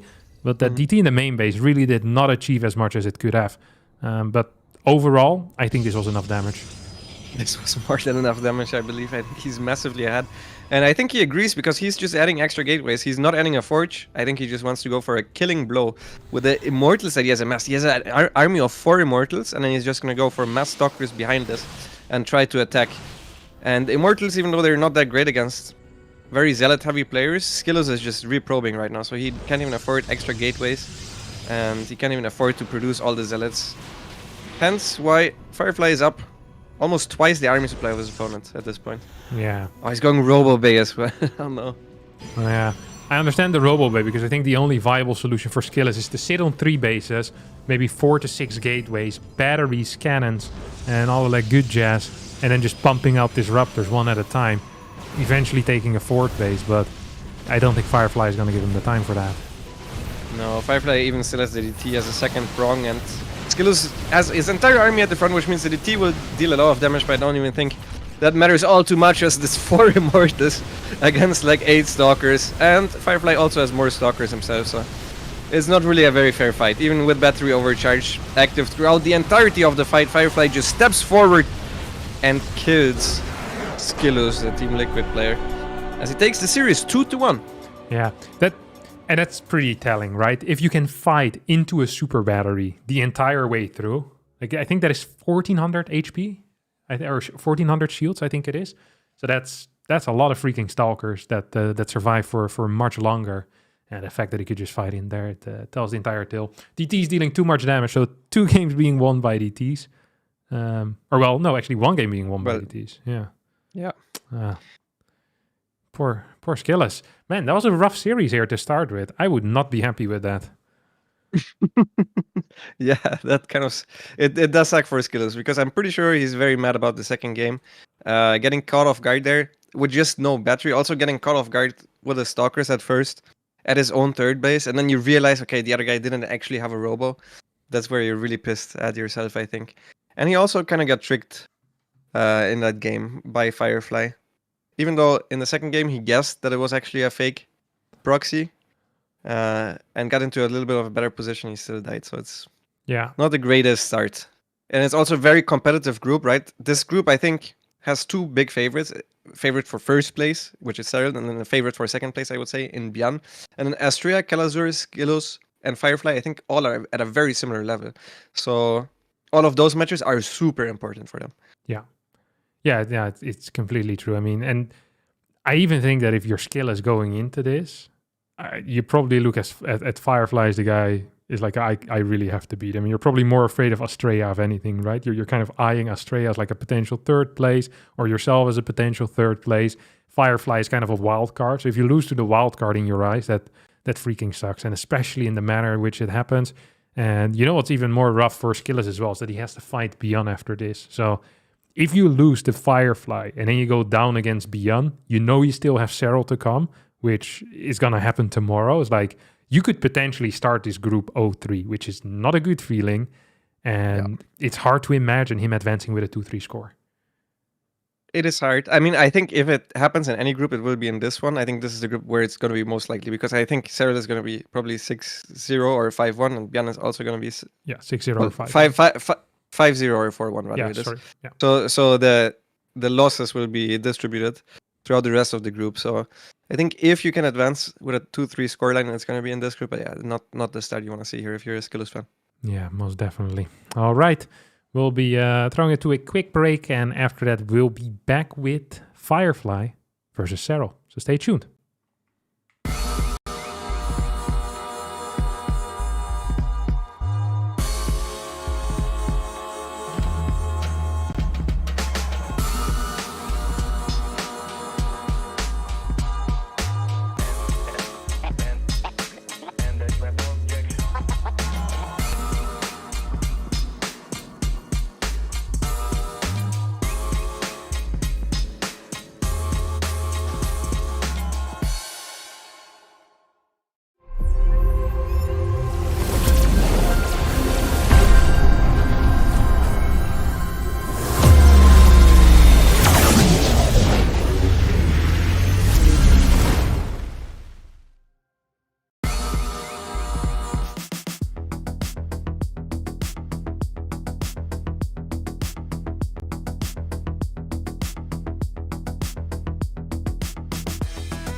No,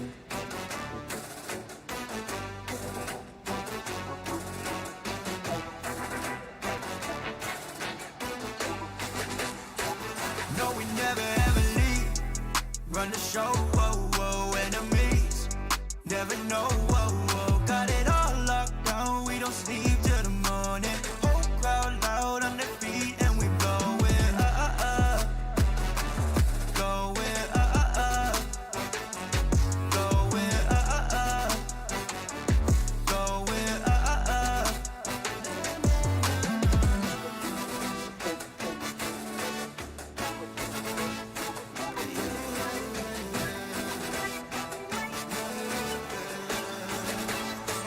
No, we never ever leave.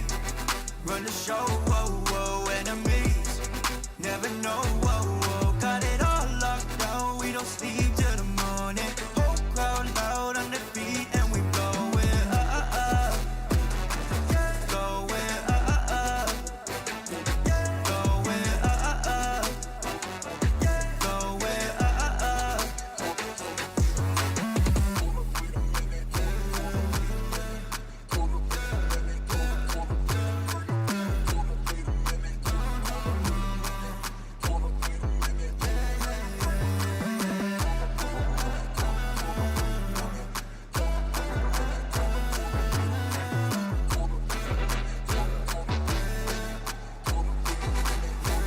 No, we never ever leave. Run the show, whoa, whoa, enemies.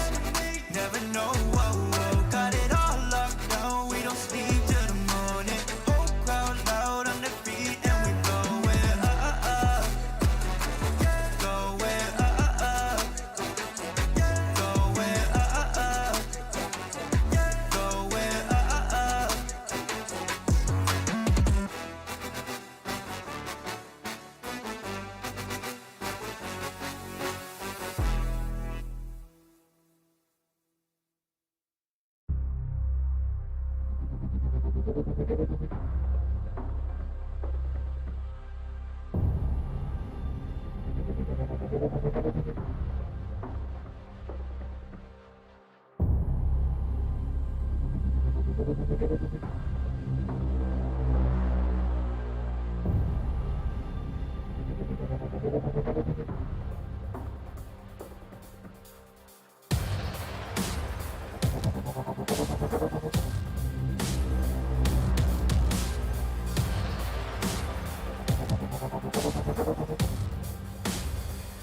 Hello friends, welcome back to day one of Intel Extreme Masters Katowice.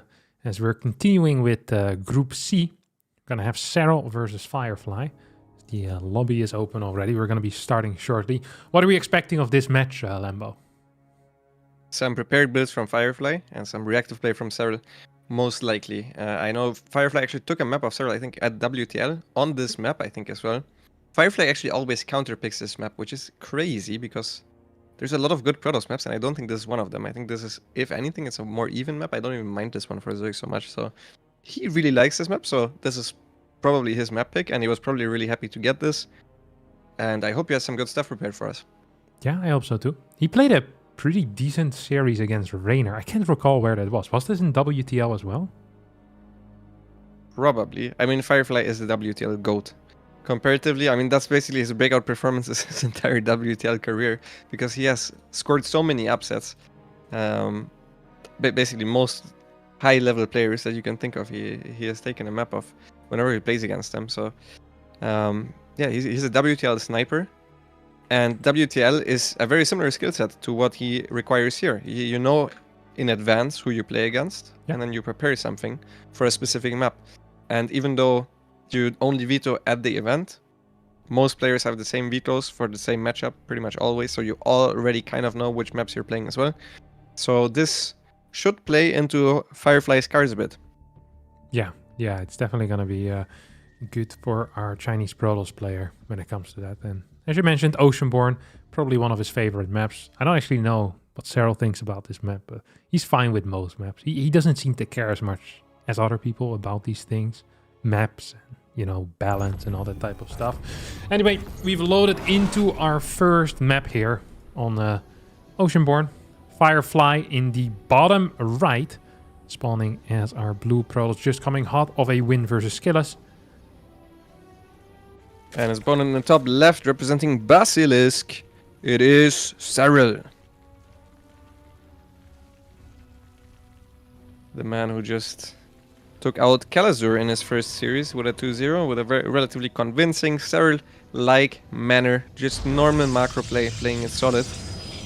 And that's exactly what I'm expecting here against Firefly as well, because I don't think Serral prepares much specifically for Firefly, since it's actually almost impossible for us to prepare for him because we don't play on the Korean server. And he doesn't play that much. He doesn't play in a GSL or anything like that. He doesn't play in against all the top Europeans and like the big WORD caps. He doesn't play in the EU weeklies. It's difficult to find stuff on these guys. So I think Serral will approach this, even though he will probably have watched every VOD there is. Pretty much like a ladder game, basically. Like a very important ladder game. In terms of...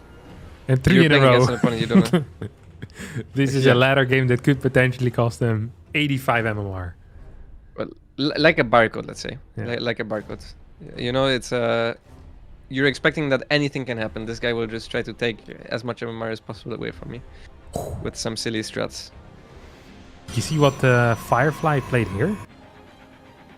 No scout. Yes, but also in 1919. Oh. And now, why does that get you excited? That is interesting. I think that if you are a little late as a Zerg with the first tumor, you can get a snipe here with the Adept, no? Even with gas first? Well, I think he did something funky with the gas first. He must have cut a worker or something. Because this was a 130 Cybercore, which is quick. He doesn't instantly start as Adept, though. He's rushing the fastest possible Stargate. That's what he's doing. Yeah, that was 207? Yeah, that's the fastest possible Stargate. The Adept is not even Chronos. So 205. It was 205. That is so quick. So some of you might have no clue about this, but so a standard Stargate timing with a scout, for example, would be going down at maybe 218 or 219. And the fastest that we usually see with with a gas first opener, which would then go into a 20 Nexus, 20 Cybercore, it would probably go down at like 211 or 212. And that would be really fast. I think 213 is completely viable. 205 is so quick. Holy cow.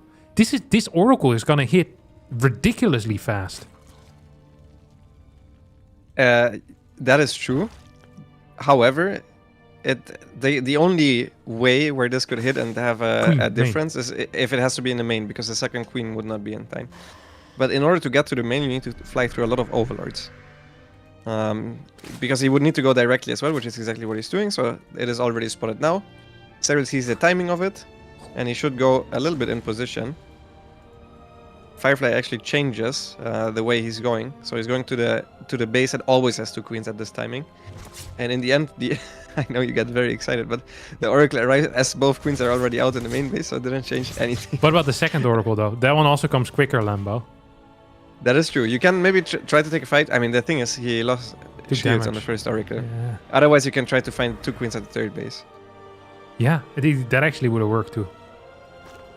That actually would have worked like a charm. It is Cyril, so he had a third queen coming somewhat close. He's trying to do it now. Without the shields though, and with the third queen there, he at least gets 1 queen. But yeah, I mean, it's alright for Firefly. It's not that great though, because he didn't even get to, like, the normal outcome if you go for early Oracle, I feel like is getting at least 2 drones. 2 drones, yeah. True. Yeah, he took too much damage. If he hadn't taken the damage though, he would have had 2 Oracles in high yellow HP versus 2 queens and no Spore at that base. I think he could have done some serious damage there. As the third Oracle now comes in, that won't be capable of doing anything. Trust me on that. Except taking a bunch of damage. These 2 Oracles are diving in. What a blunder here by Firefly. Trading an Oracle there for 3 drones. That is an absolutely awful trade if you're a Protoss player. It's not how you want to be doing it. Yeah, this is overall a bad early game for Firefly. I mean, he got away with no scouting, but also Sari got away with putting his hatchery at the natural, and then he got a queen and 3 drones for an Oracle. That's definitely not worth it, because these Oracles, they get value over time. They constantly scout, they constantly... they enable you to move out on the map with the Blink Stalkers, which is exactly what Firefly is going for. Firefly actually rushing a super early forward base. I like this move. But the Stalkers get caught in between the bases, with the Oracles covering for the probe. So one of the Stalkers goes down. And slightly suspicious movement from the Oracles. I don't think Cyril expects an early forward base, but now that the Oracles once again poke towards that side, he now indeed does scout for it. Loses a couple of links for it, but he knows exactly what he's up against. This has to be something like the hero style, because otherwise, why would you need that early off a base? True. A little bit of a supply block here for Firefly, which is actually kind of painful. It's going to cost you a couple of workers, which is really quite big if you're playing a mineral-heavy style like this. Close up with a Templar Archives, as well as a robotics facility. This has to be one of the less safe builds that I've seen in my life. But I don't mind it at all. Yeah, I think this is exactly the type of stuff where you try to catch Cyril off guard. And is usually the thing that is successful the most. Cyril is so good against cheese that very often it's the economic cheese that actually catches him off guard. But then at that point, you're still playing a Makrium against Cyril, so it needs to really... Pick your poison. Yeah, it's a rough opponent to face overall. I mean, Cyril is going for lurkers this game, which means Firefly will definitely get away with it. And Storm is very good against lurkers. It's very easy to stay on the map with Storm and then kite backwards, especially if you also make a couple of Immortals, which he does have the Robo for. So, on paper, I like this for him. He rushed into 10 gates. That's crazy. This is highly illegal what he's playing here. The only thing missing is him getting 8 gases and a 5th instantly. Like, that's the... Look, he has 3 Stalkers. I mean, this build, it does die against like a breath of fresh air, but not the case from Cyril. Like any Lingam Mounter running across the map with any form of anti-air would have killed this, but it's difficult for Zerg to know, of course. Yeah. And admin walks by and farts in Firefly's direction. He's gone. Like, it's freaking over. 3 units. He had more Templar than Stalker. That is absolutely insane. That is not okay. I think you should have went all the way, by the way. I think second forge and 8 second forge and yeah. Second forge and 8 gas. I actually completely agree. Like, he would have died just as bad with that as he would have died now. Like, there's no pretending here. It's actually gonna hit at timing. That's his plan. So he opens up with a cute move with those Oracles that didn't quite work out. And now it's going to hit a pretty tight timing actually with Storm. That is also not quite working out, however, as these Templars are all going to get caught. I like what he had planned here, but the plan doesn't work out as Cyril stops it. Dead in its tracks. There's a lot of cash in the bank here for Firefly, who didn't find an opportunity to get a warp in. And this looked stupid, but you don't really want to warp in at home if you believe you're going to get another warp in out hit the front soon. So then sometimes what happens is you just start floating a lot of money because you're like, oh, I don't want to warp in at home. It's often just better to warp in at home to start spending that cash. Second forge now goes down as well. This was not a good engagement here for Firefly. It is also not the end of the world. If we're looking at two players of equal skill, I don't mind Firefly's position at all. Yeah, I kind of do. He has too many stalkers for the situation. Okay, if he has had no good 3 units. Templar here. I still Really? I still think his position is really bad. Yeah, he has only stalkers. It's basically the worst unit you can have at this point. The only thing it's good at is retaining map control. But the moment one big run by hits, I think the game's over. The stalkers will need to go back home to defend, and then the lurkers will set up in. I mean, you will see. It will exactly happen like that. I'm pretty sure, because if you're too stalker heavy, you can't actually engage on top of the lurkers with this rounds. Usually lurkers are really bad offensively, because if the Protoss get some form of a concave, they just don't trade well. But against stalkers, even then, they're actually kind of fine. So, I mean, Sarah is just surrounding his opponent's army. Now, this would not actually be possible with the 3 Templars that you mentioned, so this is not exactly the point I wanted to make, but his army is just looking really bad at this point in comparison to Cyril's army. He's just trying to buy time, and he's doing a good job at that though, as Cyril actually is forced to move back with the lurkers. He feels compelled to go back with everything, which I think is a mistake. I think if he went to the other side of the map with the lurkers that he had at the front, I think Firefly would be very, very dead, since I think Cyril has enough, together with his reinforcements and the units that he has at the natural, to defend the stalkers. But, I mean, throughout all of this, Firefly is also bleeding units. It's not like he's getting up a huge army. He's trying to buy time for disruptor production right now, which is good against lurkers, but in these numbers, it is not the perfect answer either. Yeah, and he lost his observer, which is actually kind of annoying here. Doesn't have any zealots on the map, which is going to be a serious problem as well. Has a lot of cash in the bank. No cannons here at this wall either, by the way. And that is actually going to suck. Revelation is going to hit those lurkers. Double Purification Nova's coming out. Cyril's so quick with these on burrows, and it might have just been right. But Cyril moves across the map with a high lurker count. Stalkers don't fight very well. The disruptor count ain't quite there yet. There is just so much cash in the bank though for Firefly. Now tries to get an aggressive warp in. Once again, Cyril is just in position. And the moment the lurkers start knocking on your door and you don't have the army ready, life often sucks. And Firefly, he has too much money. He's too much money in the bank. Yeah, he has so much money. I mean, he had so many workers from a very early stage in the game, and he has not been hitting the warp-in cycles as perfectly as he would have liked to. And now Cyril's multitasking is going to start hitting. This 5th base is completely exposed. I don't think he would ever defend this, even if he was a little bit more in position, because he's walled out from it. So this is a very uncomfortable position to take a 5th base on. I'm actually surprised he's taking this one and not the other one. Yeah. Because of the gateway. Also, yeah, that one will be forfeit, as he does have one zealot run by going towards Cyril's side of the map, and Cyril's just trying to catch the zealots. I mean, Cyril's playing it so safe, honestly. He's not trying to kill his opponent here. He obviously is confident in late game. Pretty sure he could have just killed him 2 minutes ago already. Yeah. For now, though, Firefly stays alive. The one thing I'm really missing for Firefly here is cannons, to be honest. Cannons at the 4th, just the cannons at the wall at the, between the net and the 3rd as well. We're now gonna throw them down, but it feels a little bit late to me. Lurker still moving around. As the Tempests are gonna pop out, the Hydra count isn't all that large. Cheeky little Zealot run by, some big disruptor shots, and a Dream, and maybe we can still do it. I mean, I don't think he should lose the 4th either, right? Yeah, no, this is very difficult to break for Cyril. The one thing that Firefly I would like to see from him is to split his disruptors a little bit better. He has all of them at the natural, which is not optimal. He now also scouts the army movement of Cyril entirely with his stasis ward, so I mean, I think he's gonna lose the base because his army just doesn't clear the lurkers very fast. Couple of disruptor shots trying to connect with the lurkers. Lots of probes going down. There's no more battery available. Here come more purification novas. A lot of lurkers are going down. As Cyril is actually bleeding a lot of units. Doesn't have a huge bank. It's now starting corruptor production. Base is gonna fall, but barely. Cyril actually needs to be somewhat careful still. He's a little bit away from finishing a greater Spire. Disruptor stayed alive. Immortal count is decent. Had Firefly not been supply blocked here, I almost would be afraid of this counter attack for Cyril. I mean, I'm still afraid. How do you engage this? It's a very difficult army to run on top of, and he constantly will bleed lurkers with all of these Tempest shots. So Cyril will have to go for the full-on engagement, which is very hard to do with lurkers. Firefly a little bit overeager there with sending all of his disruptors forward. And now the corruptors are coming in with a flank, and I think Cyril might just have enough at least to clear the Tempest, which will buy him a lot of time. The supplies are so close. I wish I would see this game where Firefly actually spends his money, because he constantly has so much money in the bank. And he just can't spend it. He started 3 Tempests, he still has over 2,000 resources in the bank. Yeah, the macro has not been on point. Honestly, strategically, this was a good game out of Firefly.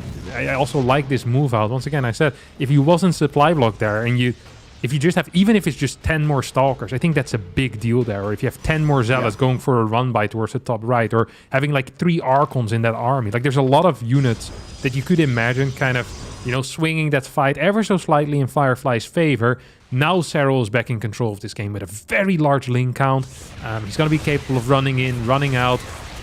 Disruptor count is still at 6, which is decent, but the Tempest count only at 3, which is not that brilliant. Links are going to connect to these disruptors as well right now, and yeah, this feels pretty freaking over at the moment. He even killed 3-3 seconds before it finished with the corruptors. So yeah, it just goes from bad to worse for Firefly, who's still floating a lot as he's quitting the game, which is kind of fitting for this one, as Sarah takes the 1-0 lead. And I wholeheartedly agree with you. I think the move out was good. I think Cyril was actually very underprepared. If he doesn't get the jump on the High Templars, this looks completely different. Also, if he waits for like one more warp in to move to the exposed location. He also lost his observer, which means it was fully on creep. And a couple of things, like strategically, I really loved it from Firefly. Yeah, same. Just execution was not quite there, like on macro and micro wise, was not perfect. If he cleans it up a little bit and he has another build like this, I'm excited for game 2. Yeah, same. I do hope that we get slightly better mechanical execution, because this was sloppy. I understand it in a way, you know, once the first push goes horribly wrong, your initial Oracle trick doesn't quite work out. There's a lot of things that aren't going your way. You might feel a bit bad. You might feel a bit hurried to do something, but losing 4 Templar in the way that he did, that's absolutely terrible. And then just always floating that cash. Basically, from the moment that first Blink Templar push failed until the very end, he was floating at least 1k minerals and a lot of freaking gas as well. It is really not what you want. Yeah. I really don't think he was planning on playing a macro game there either. I think he was just planning to kill his opponent with a push. So yeah. I think everything that came after was kind of on the fly decision making. And after Sarah decided not to kill him, where I mean, if he knew he could have killed him, he probably would have tried to, but I think he just wanted to play it safe. I actually think he was in a pretty decent spot. Yeah, I think so too. Giving up that 5th base, and then the defense at the 4th felt good. Cyril definitely went a little bit too deep there. And Firefly had an opportunity, but yeah, that one got ruined as well. I feel like there, if Firefly knows as well how far Cyril is still away from getting Brute Lords, he might take it a bit slower. But then again, Brute Lords aren't really scary if you have 6 Tempest out, are they? And you have Oracles. Like, is Cyril really gonna say, well, right now I'm sitting on Lurker, Hydra, Ling. Let me morph in 7 Brute Lords while my opponent already has 7 Tempest. Like, what army do you actually want to transition into at that point? Well, I think you need Infestors first against this, or just go for huge counterattacks. I think he can stay on the same army that he went for, but you need to then split your army, and wherever the Tempest go, you kind of need to forfeit that position slowly but surely. Not much else there was to do from Cyril's side. Either you try to go for the huge surround, which is exactly what he did, but as you said, if there's a bigger army, that doesn't work anymore. So then he needs to shift to either expand towards the other direction and go for big counterattacks to stay ahead economically, and then eventually transition into maybe an Infestor-based army, which is kind of the only answer in terms of poking against Tempest. There was no Prism in that with that Force either, right? I'm not entirely sure about that, but I don't think so. I don't think there was. Yeah, I don't remember it. Yeah, I feel like if you just wait for one more warp in, like you kind of keep that position, one more warp in, and a Prism arrives. The problem was just that massive supply block. So it feels like this is peak army for the next minute and a half. So it's understandable that Firefly did what he did, but yeah, if only he had full information like we had, he could have made better decisions. All right, map number 2 here is going to be Heartland. As did he try to block his opponent? I didn't quite catch that. He did not. I think he just went for Gateway Scouts. Okay. Respectable. Playing it safe against Cyril. It's exactly Something how we good. want to do it. History remembers everyone that played safe against Cyril. They I got think knocked it's an out by him. It's an understandable mind game where you go no scout first, and then the other one you're going Gateway Scout, but you're playing against Cyril. The guy's not 12 pulling you, come on. Yeah, exactly. And if You he go does, no just scout give 3 him the times in a win. row. Exactly. Yeah. Or at least block. Block, yeah. At least block. Yeah, hard agree on that. Yeah. So I was gonna send the one link across the map as he always does. Maybe even gonna join up with a second one as well. He wants to get that info. Make sure that there's a Stargate there. So yeah, he's gonna definitely get in. Ooh. Actually, he's gonna try and fight that probe. Gonna get the Yeah, one I link see. spotted. Firefly did this well. Good execution here in the early game. Denying one link. Chrono on the second adept as well. Now knowing that there's no links that are coming to run by, it's going to be a bit more comfortable for him. Stargate is about to finish up as well. Most likely just going to see an Oracle first, although it's not unheard of to see a Void Ray or, God forbid, a Phoenix. Yeah, I'm expecting an Oracle though. Let's see what he does with the adepts. I wouldn't even mind like a suicide where he just goes in. If he sees, okay, this is only 6 links, which it isn't in this case, it's 7, which is usually a very safe number. You just go in, but yeah, he's not trying to do so. He's just playing it safe. It is one of those things where you can see Cyril slip up and Cyril just dies sometimes to the first 2 adepts. Not fully, obviously, but even just losing 4 drones or something is Yeah, it's not great. like you take those chances sometimes if you're the underdog, which is also I think something that fed into his decision to push there. You're playing against Cyril. You know the guy is a macro monster. You very often feel compelled to try to end it when you feel like, okay, now might be the time. If I activate my Oracle Pulsar for a single link blocking my third base, I don't feel good, Lambo.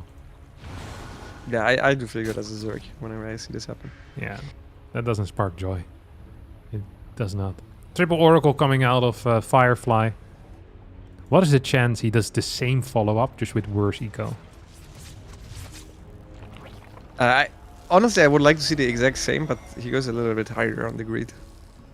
Like a fleet beacon and 8 gas. No, two Rushes a forge, mothership. 2 forge 8 gas and immortal protection is extra grid. Off of like 2 gateways. That's so sick. I mean, it's not like the 4 gateways did anything for him, right? Like he had 3 stalkers. He built 4 Templars before getting a 4th stalker. So I mean, you're pretending at least a little bit, you know. no, it was 4 Templar, 3 stalkers. No, I know, but he's at least pretending to be playing safe with the 4 gate blink. You're like, okay, if I see his queen walking me, we're gonna make some stalkers, you know. Like it's actually safe against queen walk what he's doing. Oh, keeps the Oracle alive. That's nice, at least. That's something.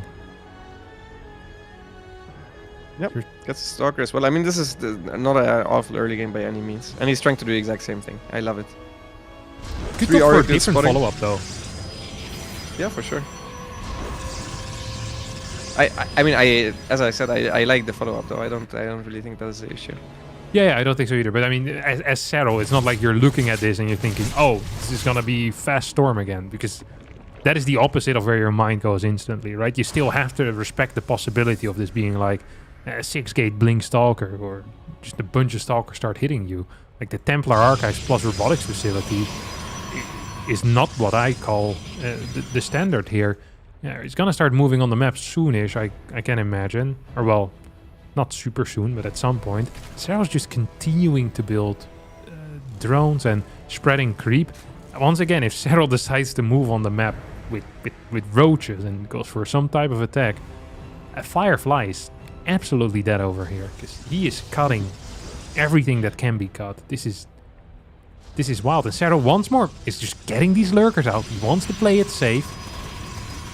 Has a lot of workers himself already, but this feels good if you're Firefly. Yeah, he's not actually chrono boosting workers though as much as he could. Like, I think he second forge. He's going 8 gas really fast this time, which I love. A little bit more chronos on the probes, instead of like you don't really need the Storm Chrono anyways. Like, if he attacks you, you're dead. Like, why do you need the Storm so fast? And then you just get Immortal, Storm, sick upgrades, and then set up for like a triple prong or something. Zealot run by plus War Prism, and then start to be on the map. I think that's what I would love to see. That type of style is also really strong against Lurkers in general. Instead, he's just trying to do the exact same thing again. He will go with the War Prism. Oh no, he does start an Immortal. Storm drop. Oh, okay, that's wild. That is pretty wild. I mean, what's he gonna get with this? Maybe like, on a good day he's gonna get 10 workers. On a bad day he's gonna get 3. It's gonna come as a surprise because the last time I've seen a Storm drop against Zerg is years ago. Especially if you're doing this, I feel like a second fort here. That would have been clean. Fleet Beacon plus Stargate starting over on the 3rd base. He's walling as well. Firefly does not want to play a game where they interact with one another. Yeah, he's going for the Fleet Beacon, and I mean, as you said, he's just playing very passively. The Warp doesn't get nothing. I think on a bad day you don't get 3 drones, you just run into Queens and die. So at the very least, we're not at that scenario yet. This is a very precious Warp Prism. You absolutely cannot lose this. Under any circumstance, if this Warp Prism dies, I think it will trigger Sarah to attack. So now at the very least he got back home with it. He can unload the Templars and go once again. Or you keep the Templars in and go once again. Oh, yeah. Or you keep the Templars, lose the Warp Prism. All options are viable here. As Stasis Wards are being added in. He's just setting up for what feels like one of them old carrier timings, you know? Except it's not with carriers. Not yet, at least. It could start them at any point. He's supply, but it's gonna be Tempest. Which is very cool. Tectonic destabilizers. Cannons. I actually like this. And then you just do a massive amount of cannons on 4 bases. And so you have like a stable setup behind all of this. I think this is actually really cool. This is making the game as simple for you as possible. It's basically saying, hey, there is no army that can beat my Tempest army at this point. It is simply not possible that the Zerg has it if they open up with Lurkers, which is exactly what Serral is doing. So, as long as run-bys don't kill me, I should be winning every single fight. And I think he is correct. Theoretically, he's correct. Theoretically, he's correct. The only issue is that he's playing against Cyril, who's now sieging the least defended base, the initial 3rd base, but the Warp Prism got recalled back because it was in that airspace, and he's landing a lot of good storms here on top of Cyril's army. If I was in this position, I would feel terrible if I'm Cyril. But I'm not Cyril, so maybe he's okay with this, because I would definitely not be. I think this is very good for Protoss. I don't know why, by the way, that he started +2 armor instead of +2 attack, but now he's starting +2 attack as well. So it might have just been a Bjorn misclick. Yeah. Bjorn-esque misclick. And yeah, now he's getting up a 5th base. I like this position for a Firefly. I'm not a huge fan of the 5th.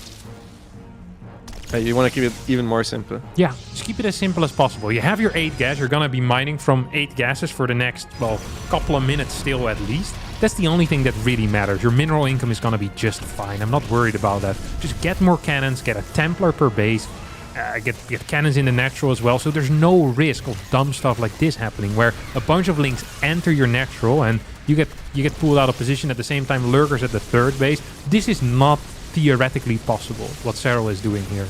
Like, this is not damage that can be dealt. And Serral just practically won the game here. He did, yeah. I'm not sure this was entirely just because of the 5th base, because he didn't even move to defend it. But yeah, he split his attention and he just didn't defend well. He didn't split his units well. He didn't have anything in the wall. And now he has a lot of probes that are not mining. And he also has a lot of probes that are now dead. Also not mining. That also not mining, exactly. So yeah, it's looking quite bad. He's also once again not spending his money. Yeah. No, he's definitely not spending his money right now. In a way, you could say that this is good for his army size. You know, it doesn't add any more workers. You cancel that 5th. So like, you know what, macro is not viable anymore. You add 7 cannons on your 3rd, 8 cannons at your 4th. You sit there and you just get a massive army. You get a couple of Archons in here. Start your mothership. Like this 5th is just not viable. This is clear to me. Okay, Serral's doing him a favor here. These gateways, you don't need them either. Serral's doing him a favor again. That Nexus, however, is pretty vital. I'd like to keep this one alive. Loses 10 more workers, also loses the first Tempest there against the Corruptors. Also does lose that Vital Nexus. Everything before that was fine, obviously not useful, but this is the real deal here when he finally loses the 4th Nexus. His army is honestly not that good against just Zerglings and Lurkers. So moving out with this will be very difficult, but I feel like he will feel compelled to do so. Now that he keeps losing his extra bases, he's back to 3 base, and his probes are not mining efficiently whatsoever. So he still has some money in the bank. What I think will happen is that he's gonna warp in and go. And what do you think should happen? Warp in and go, I think, is probably the best call here. I don't think you're gonna come back in the late game like this. What you if can you try just to sit max back? out and go, but Yeah, max out and go is what I would say here. no, I think it's not. Like, he has a lot of cash. I think the He's gonna Zerg, get close to a max outmines out. you for it. Sorry? I think the Zerg outmines you too much for this to be an option, because you don't have an army that kills the other guy fast. You need to poke at the other guy. Yeah, Firefly here is crumbling under Serral's constant aggression with Lurkers, Corruptors in here as well. We have more Lings on the way, Neural Parasite, upgrades continuing for Serral. As I just now noticed, by the way, that these forges got taken down before 2-2 even finished. So yeah, this was destruction of the purest kind, honestly. This was Serral not being in good position and then just kind of walking across the map and winning the game. Yeah, I mean, it is the reason why he plays the way he does. He doesn't punish this. Pretty sure he knows he could have after game 1. The moment he scouts the Nexus at the 4th, he already thinks, okay, this could just be the same thing again. But why would you risk an all-in if the other guy might just be messing Stalkers and then lose a game if you can just play like this from behind and still win in a very convincing manner? So I 100% agree with the approach that Serral took in this game, as he now also kills the main base. Honestly, all of this should not be possible, so this is Firefly's mistakes. If you're on 4 base, you shouldn't really get out multitasked by like 2-prong attacks. But he just didn't split his army very well. I also, one of the things that I would have liked to see is for him to warp in less Stalkers this time, because he was just defensive. Stalkers are just not that good in that scenario. I don't know why he has 1 million High Templars. If you missteps once. These are all what if he doesn't? Imagine how many storms he's gonna have 30 storms for the next fight. Serral has none. Yeah, that is true. He also can't move anywhere with his army though, because the moment he starts to lurker range, he loses all that. Fungal. That's pretty big. Storms raining down from the sky. The Tempest remains also raining down from the sky. Serral takes this series with a 2-0 score. Honestly, very impressive gameplay out of Serral, right? We look at that and we think to ourselves, Serral is in championship form. Because these games should have been really, really difficult. Like, in these positions, I think it's hard for the Zerg. And Serral, he didn't struggle. Like, the scariest moment was the push in the first game on Oceanborn, which ended up not being scary at all. Right? That was the scariest moment. I usually have 5 scary moments per game like that, even in games that I end up winning. So this is a very clean series, very solid as well. The one thing that I would be afraid of if I'm Serral is that other Protoss players that might have a better chance of beating you start playing like this. Although I don't really see Hero going for strats like this, but this is phenomenal. Yeah, great play from Serral. As I said, like if I'm in a position like this against the Protoss, even if I think I'm the favorite, I would hate this position. It just feels so uncomfortable. But Serral doesn't mind it whatsoever. He still wins very convincingly. So good showing from him. And for Firefly, I mean, we saw 2 of his first day basically entirely here now. And I have to say I'm impressed with his preparation. I think he looks also pretty decent. Losing against Serral is not that bad for him, and he already beat Skillus, which is a direct competitor for that 3rd slot. Yeah. So nothing too bad for him either so far at day 1 here at Katowice 2024. Yeah, for sure. The Beyond vs. Australia series is still being played. The C stream over here is done with Group C, and we'll be back in 38 minutes and 30 seconds from now exactly with Cyan versus Maru. Is that correct, Lambo? If there's no accelerated schedule, because they are not playing yet. So I'm not entirely sure if that is the case. If it is, then we'll be back in 38. If it isn't, we could also be back sooner. Just take a look at the timer, because RSM updates them daily. the moment, multiple times a day even. Multiple times. We'll have many updates on the timer. Don't worry about that, guys. All right. We'll be back soon. Be sure to stay tuned.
All right. That was a fast 30 minutes there, Lambo. 38 actually, and whatever many seconds you said. Yeah, the accelerated schedule tricking me once again there. As we're just going to go straight into the game. We already have the lobby up as well. Everything is good to go. Cyan versus Maru here. These guys don't wait for anyone. As indeed, in the bottom right here, spawning as our red Protoss player, the man, the myth, the legend, Cyan. Playing for Mr. Gaming, of course, and in the top left-hand side, his opponent, representing Team Vitality now, it is Maru.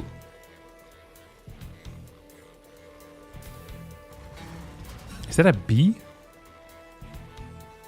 The sign of Vitality? Yeah. You know, it looks like many things at once. You know, you used to have this game back in the day where these little aliens were coming down and you could shoot them, you know? And they'd move row for row. You know what I mean? Space Invaders? Space Invaders. It kind of looks, if you don't see the heart shape in there, or the V, I guess it is, which is like kind of, it looks like a heart that's missing some pieces. It looks like a Space Invader almost. It does. It's a very nice logo. It has so many cool elements in it. You can see the V, it kind of looks like a heart, as the Space Invader. It also looks a bit like a pylon in a way. Yeah, a little bit. I mean, it does, yeah, for sure. This is a good logo. I rate it very high. All right. Sorry, that was it. Ooh. Look at this. What? The Nexus before Core No Scout. I feel like Chinese Pro Tour players just have bigger brains. Like, they play against Serral, they play against Maru. What do? They don't scout, they play greedy, and then they go into some all-in or a timing. I really appreciate that. Yeah, whenever I off-race and I play against someone that's 1k higher than me, which is basically Slam or something, I also play exactly like this. Because you know, you have nothing to lose. Like, if the guy chooses you, then so be it. Yeah. And if he doesn't, you want to get every edge you can get, and you just gotta play your odds basically. So I like the way Cyan is playing here. I also freaking love his scouting pattern, by the way. So just popping in to see if there's a fast CC. No, that means it's going to be double gas. Then he comes back in. He wants to see whether it's a reactor or second Reaper. So this scouting pattern makes absolute sense to me. Is he even going to get the confirmation there on the CC? Yep, got the confirmation on the CC. So he knows it's most likely not going to be like some fast Cyclone into Starport build. It's just going to be... It could technically still be Cyclone, but it's really bad on this map if you don't have a Starport unit. So you can immediately eliminate so many options here out of the Terran. You have insanely good eco. It's going to follow this up with a quick Twilight as well. Adept, Stalker, into Twilight. No battery because he saw the lack of a second Reaper. He's taking every single edge that he can get. Yeah, no second chrono boost as well on the gateway units. Like he has the maximum economy at this point. He even gets a second shot on the Reaper, which should almost certainly die here because that will get another shot on it as well if he micros it. Yes, does get it, and the Reaper dies. And this is a really good opening here for Cyan. Maru basically going for the very standard and safe opener, going 2 gas into Mind Drop, and Cyan playing greedy, which should match up very nicely here against what Maru is doing. He's even going 3 gate blink, no robo. Yeah. If he skips the robo, gets a third base, yeah, I'll send exactly him a love letter. thinking. Like, this is okay. It's gonna get the robo. He's still afraid of like a Banshee, and I appreciate that because Maru has been playing some Banshee in the past. He likes those Banshees. It's not gonna be the case here. Of course, also could have been like an Armory Mind Drop, but it's really rare to see these days. It just doesn't happen very much, except when it's with reactored mines, which was not the case here. I don't think that Medevac got scouted, by the way. It did not, yeah. I had the vision on of Cyan, and he barely didn't see it. He's now trying to catch the Adept with the Marines. Good reaction time there for Cyan. He does have the Stalkers ready in the natural, by the way, and he's constantly chrono boosting out the Blink. It will not be done quite for this mine drop now, as Maru will unload probably 2 mines here. 1 mine in the main base. Quick split off here for Cyan. Good reborrow. Maru being very annoying here. Yeah. As Blink will not quite be done, so that Stalker would have died if Maru actually went for it. But now he can actually try to bait the mine shot with the mine. It's being so annoying. No. Ooh. Not terrible micro, but still a lot of workers going down in total. 3 over here, 3 total in the natural as well, I think it was. So that's a little bit too much damage. Yeah. Honestly, the stars, they all aligned here for Cyan. It was a pure mind drop while he skipped batteries altogether. He opened up with quick blink, no scout. Like, this was probably the best case scenario that Cyan is gonna get in his entire life in an early game. And I think Maru just said, well, that's cute. Watch me kill 6 workers with these 3 mines and be kind of fine now. Yeah, this reminds me a lot of the last game. Where we had Serral versus Firefly, also one of the best players in the world against one of the top Chinese players, and really smart play, honestly, from the Chinese player, who's also even intercepting the Raven. He's gonna get that, right?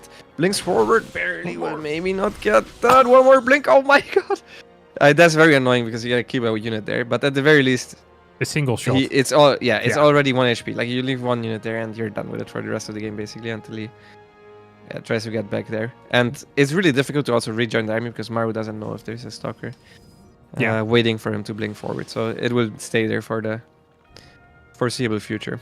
Yeah, until Maru decides to use the all-army hotkey at some point. Which, given that he's a Terran, it might happen sooner than one might think. As Maru well, he's not really moving out here. That seems unlikely. Cyan also with aggressive move out on the map, and that is completely allowed because, let's face it, he killed the early mines. Those are gone. Did he also end up getting the medevac? Yeah, ended up getting the medevac there, so that's not really a worry of his either. He knows where the Raven is, so there's nothing that can be behind him. These Stalkers can do what they want right now, as long as they don't end up dying. This was a cute blink in here. It's gonna commit further into the base now. It's just gonna blink down. honestly, Cyan is playing this quite well. Except for the mine defense, everything so far has been really, really good. The movement with the Stalkers finding that Raven, the build order. I love the follow-up here. The fact that this is Colossus with a high worker count as well. We have batteries coming up at the perfect time. These Stalkers are being controlled well. Like, lots of Marines are going down. This is not a good position for Maru. It really isn't. He could just win the game here. But if he doesn't win the game with this push, he's actually in serious trouble. Battery also started at the perfect time. One Colossus will be ready for the push. And I think one key thing for Cyan here is to not let the Raven rejoin the army, because it has a lot of energy, actually. Yeah.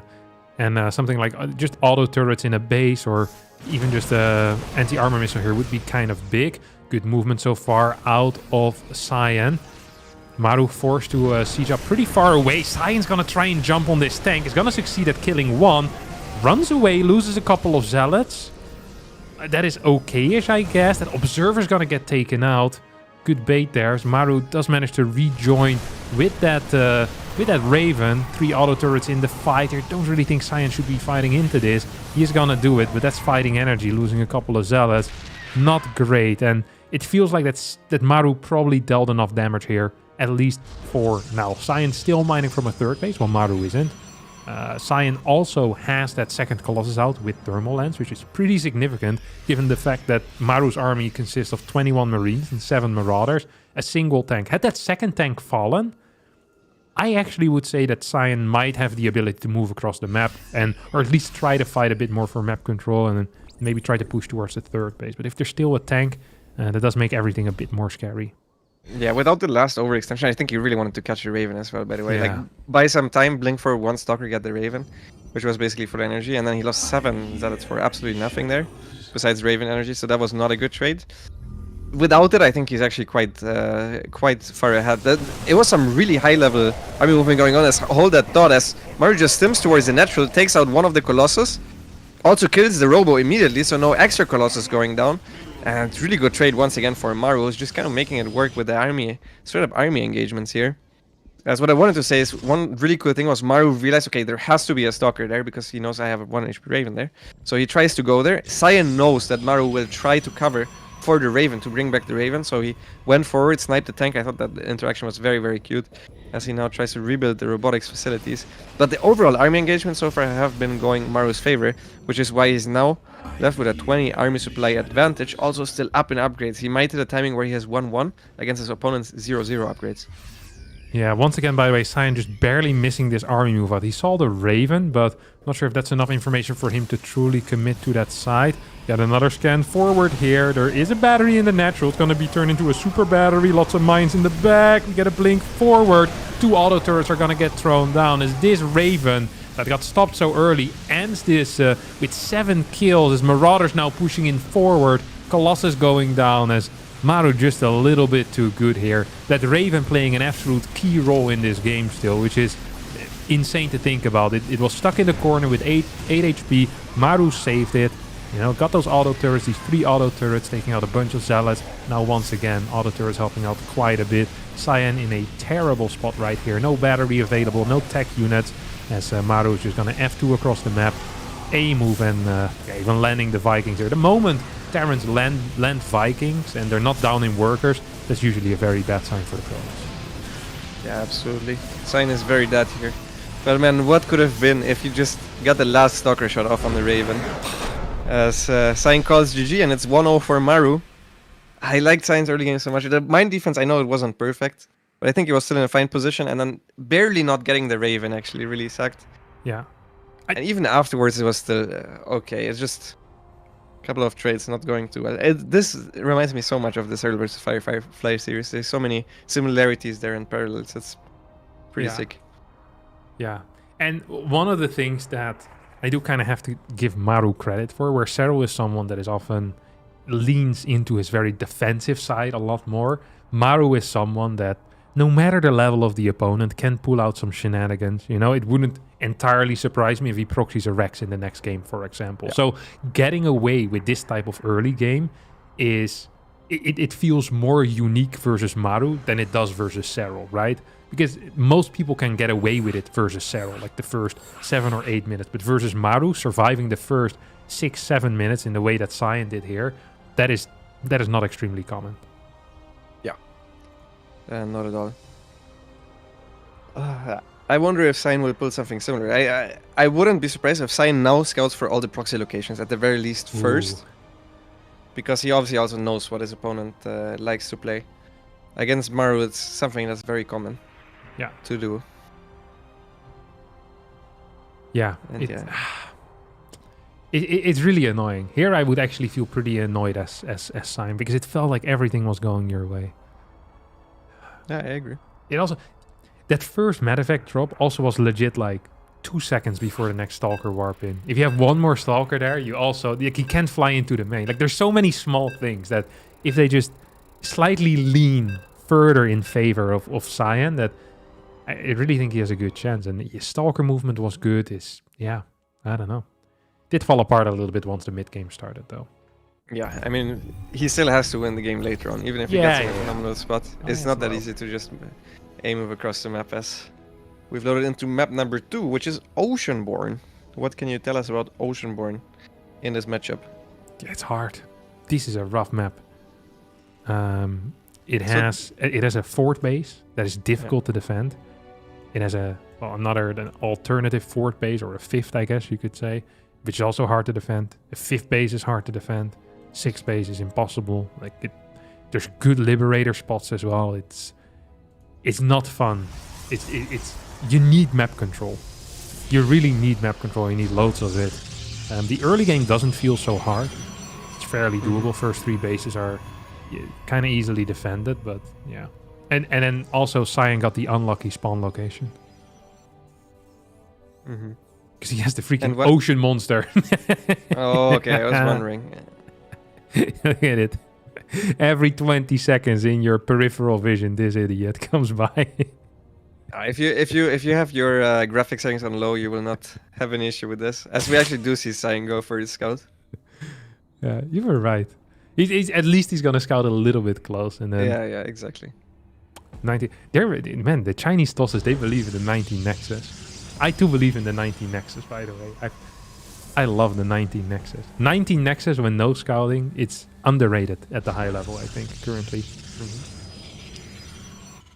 Yeah, I feel like Oceanborn feels a little bit like Grasswind in the last map for the Zerg versus Terran, where the early game is actually so nice that you feel comfortable on the map, right? You feel like the map is actually good for you. But then later on, it turns on you, and the map all of a sudden isn't that fun to play anymore.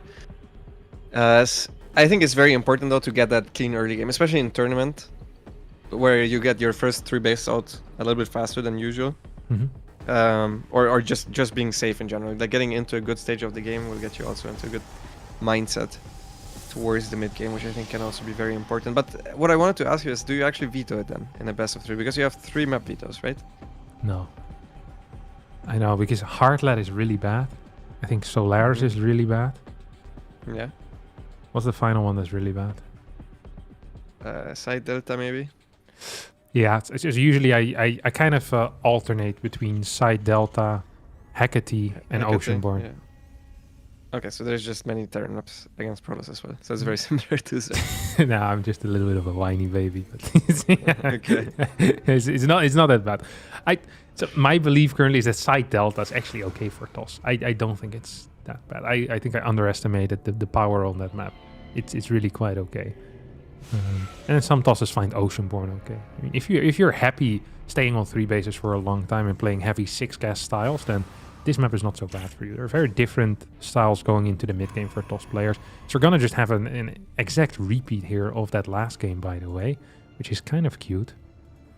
And one thing to note as well is that Cyan does not chrono boost workers a lot, or at least didn't do it last time, and also I think stopped worker production at some point. So these are just things to kind of remember, is that worker damage hits much harder if you only have 36 workers rather than 42. So one of the things that I've been thinking about a lot recently, especially against double gas, is that because you can never have blink out anyway to deal with the first medevac, is that it might just be better to chrono your Nexi. Because this blink timing that he's trying to chrono out, like, what is this blink timing for? This blink timing is gonna finish if your opponent opened up with a Reaper 1 gas, you know? Then you had blink for the medevac, but you're never gonna get it in this case. So what are we really doing it for? Probably better to just get a couple of extra probes, oversaturate a bit, then get a Nexus, but oh well. It's in position this time around. Maru tried the exact same angle, so this is already much, much better here for Cyan. Yeah, overall, it's a really good opener for Cyan. Because Maru is playing the exact repeat, and Cyan actually skipped the third gateway this time as well. So he has a faster third Nexus, and he didn't take the probe damage in the early game. He did, however, not chrono boost his blink as much. Like last time, at this time, I think it was already done. As Maru is now, once again, he gets to drop all 3 Widow Mines. Should be difficult, though, for him to leave with them. So at the very least, Cyan will get a cleanup here. He even blinks forward, which means the medevac clan is free to go back into the natural, actually. I'm very surprised that this ever gets to unload something again. I think he targeted the wrong probe there. But now there's too many probes. You need to run away with all but 1 probe. Forward blink gets both shots off. Ooh. And at the very least kills the mine. Overall, slightly better start than last time. Yeah, I think this had to do with the fact that he mined less gas, by the way. He still had 3 chronos on Twilight. So, yeah, it must have just been slightly less gas mining in the early game. Not entirely sure why he did that. Maybe it was a mistake, or maybe he just forgot his Twilight Council. I didn't see exactly when it went down. Follow-up here for Maru seems to be a 2-tank push, without stim, without combat shield. Oh, Raven once again very low. Isn't gonna go down though, as 2 Marines will fall. Battery goes down, double battery on the third base. He's cutting worker production. I think this is a mistake. I think one of the most important things you can do right now is continuing worker production, as it shouldn't impede your ability to produce at all, honestly. Immortal is out. This is gonna be a pretty tight fight though for Cyan. It's not an easy hold. yeah, the batteries are just not done. So Maru will target on the battery at the front. I think there should be a cancel. He actually lets it finish, which is probably a mistake as well. So now he does have the super battery. He doesn't have that many units though to engage with. He still tries to. The Immortal gets shot at very early on. And it's a very uncomfortable engagement. He blinks forward, trying to go on top of the tank. The Immortal is target firing the other tank, but all of his units are dying here. Only 1 Stalker remains from that fight, and all he got was the tank and a couple of Marines. So that was an awful engagement here for Cyan. And Maru can also now freely reinforce this, because there's no Stalkers on the map. There's nothing to keep Maru from just sending forward all of his units, and he smells blood in the water. As this was a good pick off though on the tank, Yeah, and now he can't go anymore. that was important. And you can keep chasing here as well. There's no stim done yet. Yeah, there is a medevac, but enjoy lifting 8 Marines into a medevac that has what, 82 HP remaining. Tank is gonna siege up and is gonna secure this position, at least for now. Cyan about even in supply with his opponent, which usually is good for the Protoss player. Is gonna hit that 60 worker mark as well, as the flank is coming in with the Stalkers. I would love for this Immortal to piss off back home. You have no business doing here. You don't have blink, you're not a Stalker, you're expensive, you're important. We don't need you here right now, buddy. Charge has finished, Thermal Lance is on the way, first Colossus is out. Honestly, this is a good spot for our Protoss player. Yeah, I don't disagree. The supplies are even. I mean, Maru is going to have a big timing once again. He's going to have 1-1 against 0-0. Very similar to last game. But on this map, it's a little bit easier to just stay solid on 3 base. It's not that easy to go in between the bases like we saw on side delta. So I hope that Cyan won't fall apart like he did in the last game to the quick attacks from Maru. Yeah. One word, though, of criticism perhaps here for Cyan is his complete lack of map vision, especially on the right side. Now he's trying to at least secure something on the left, but he is extremely blind. There's no cannon in the natural either. He's opening himself up for the things that you don't want to open yourself up to. Double mine drops with an armory, double mine drops without an armory. Just a double drop heading in. Is the Raven is still alive as well, so could come in at any point, drop some auto turrets. There's really no defense and no scouting there. Also nothing on the middle of the map. So Cyan doesn't have that much knowledge. If anything just goes away from these Stalkers, Cyan has no clue what's kicking off. He's blind, just legit blind. That is true. I think it's very funny if you think of the comparison of the Stats game we saw earlier. Stats tried to have a builder that's safe against everything, and he always crisps his Stalkers, as we have a little bit of a skirmish here in the middle of the map that trade somewhat evenly. Cyan still no forward base, so Maru will be very happy to see that. Why is he making it on top of the units as it scans? It does get cancelled right away. He baits in one Marauder that he kills, maybe a second one. if he's lucky, but Worth probably not. Yeah, I mean, Worth Marauder it. costs more than the cancel. That was worth it. Good play there by Cyan. Genius.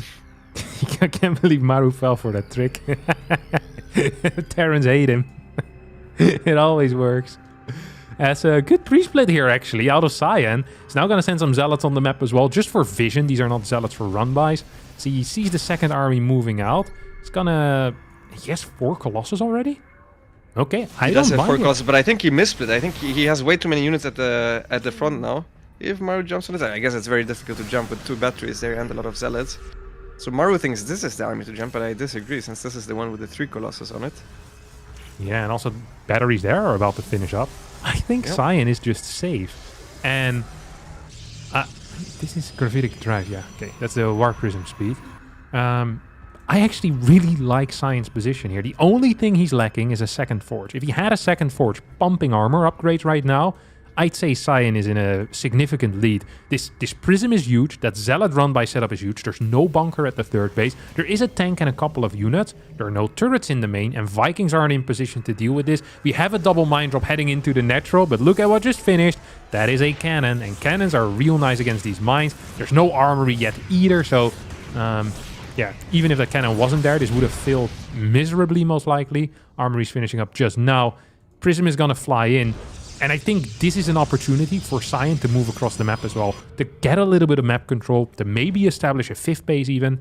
But without a second forge, it almost feels like he's kind of putting himself in a more all-in position than he ever should be.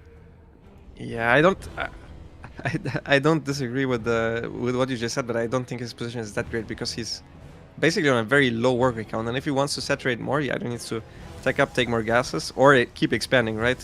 Which seems kind of rough. And he's being outmined for a while now because Maru has had more workers, and he's gonna tech up more. So I would think that if Maru actually maxes out, I would prefer his army, especially once 2-2 is done. It's very Zealot Colossus heavy, right? Which is very good right now. It's very good against a push. Later down the line, against the Ghost Viking Bio army with 2-2, I don't like it as much anymore. Yeah, I gotta need some Disruptors or Immortals in that army. That's definitely true. Prism is still gonna head in towards the main base. And how many gates do we actually have? We have 8 gateways done.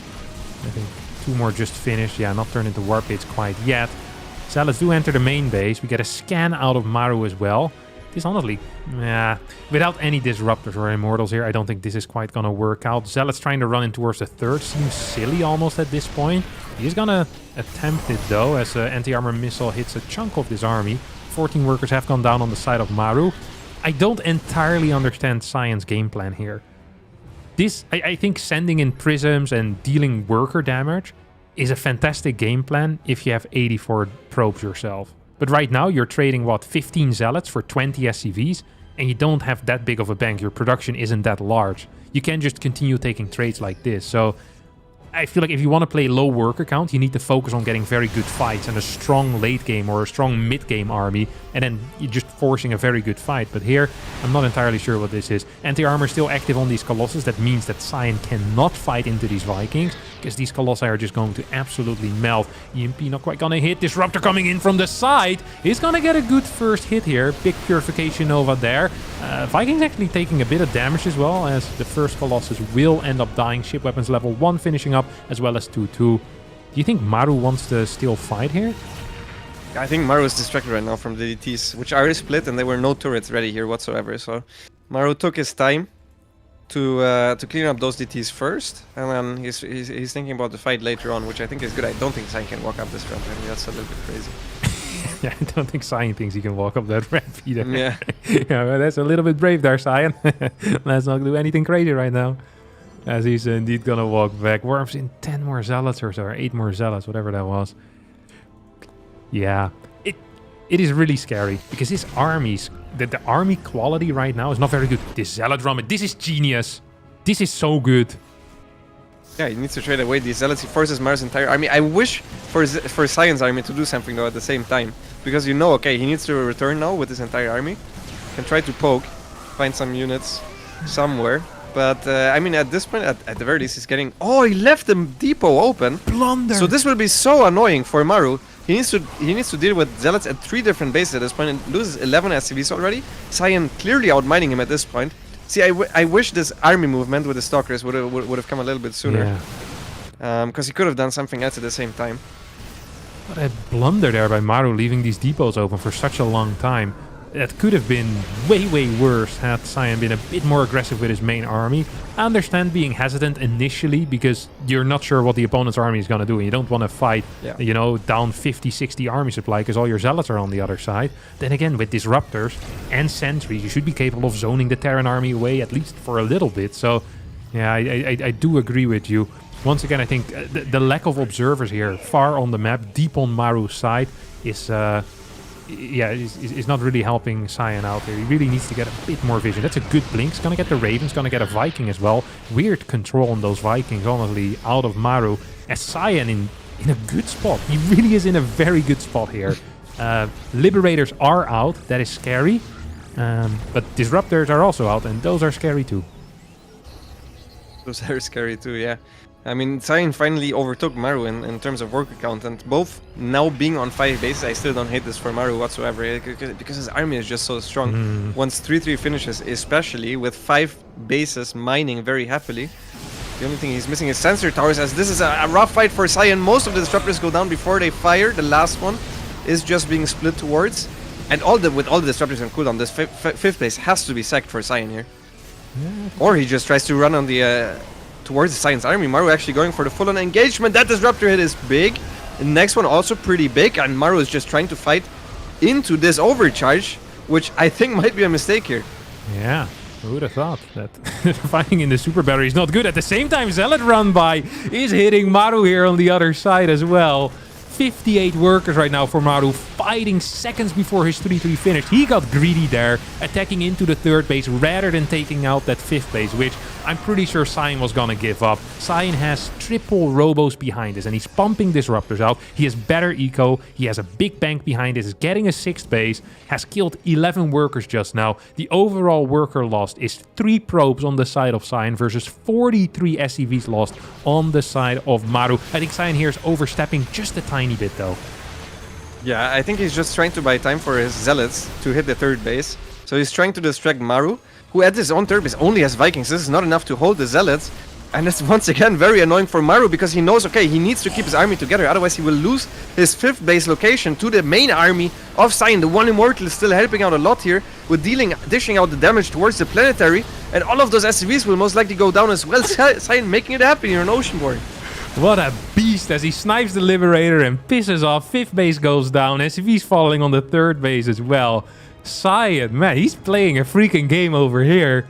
Holy crap. 6 Disruptors still alive. +3 armor is on the way. Liberator count is fairly high. I think that... Oh! That Disruptor almost hit big. That could have almost been game ending. The base rate is correct, right? I mean, if he gets in between his own bases and Maru's army, he can also just keep trying to buy time. Maru right now deciding to get liberated range, trying to wait for extra liberators. But Cyan's going towards 7 bases at this point. Cyan heavily outmining Maru. And as long as he keeps trading, as long as he doesn't let Maru max out and get to a big army, I love it for him. Oh no, a missed rally here for Maru, costing him big time. Now down 50 supply as the Zealots run into the entire army, not taking the best trades, but any trade at this point is really good for Cyan as he works towards the natural, tries to zone out his units. Good disruptor hits once again. Not perfect micro here from Maru by any means, and Cyan is taking it here. Yeah, needs to be careful though. Can't afford to lose every single unit without killing too much. Of course, still has very good reinforcement capabilities behind this. Tries to recall out with a couple of units. Army supply still in favor of Cyan, and this seems to be the death blow to Maru's eco. Good lord, I can't even speak anymore. I can't believe that Cyan is winning this. Advanced Ballistics about to finish up. That's great, but the bio with it isn't big enough, so just libs aren't good. There's also no ship weapons level 2, which is a huge upgrade against Stalkers. Right now, I think Cyan, he needs to give up one, maybe even both of these bases, although that does sound a little bit scary. Can't just throw away Zealots for free anymore though, buddy. You need a big army at some point. You're gonna need to max out and then go for it. He's gonna engage into it. There are no ghosts with this army. There's no ghosts at all on the map. Oh, Cyan actually missed the freshest base from Maru here, because this one could have been a huge kill. As he leaves the Liberators alone, Cyan doesn't quite think he has enough Stalkers. I don't think he even needs to engage here. He has expanded towards the other side, and I think he can keep expanding as he's counterattacking with Zealot DT, and Maru just can't keep up with these counterattacks. Cyan just can't afford to use so many more units than Maru has. And Maru is struggling really hard right now to deal with these constant run-bys. Let's face it, Maru's getting outplayed by Cyan in this game. He can't keep up with the multitasking, man. This guy's a beast. Zealots are everywhere. DTs are everywhere. Yes, Cyan just lost the base on the right side, and that sucks. But he still has, what, how many? He got 6 bases in total. Maru is mining from his 5th, but is about to lose his natural here. Orbital command's gonna go down. How many orbitals do we have left then? 2, so that's not too many scans remaining either. We have 2 Colossus at home, as well as a couple of Phoenixes. We have a cannon and a battery. These cannons and batteries can't even be killed. There's not enough damage output from the bio, or almost not enough damage output from the bio. Cyan is completely committing to a base trade. I think that is overdoing it a little bit here. I wouldn't have minded seeing him just go home and clear up all of these libs. I'm also not entirely sure about the shield upgrades at this point, but oh well, it is what it is. Cyan, he just needs to take out these planetaries and he's fine, right? Can he do that with his army? I think you should let the man cook, because it's so...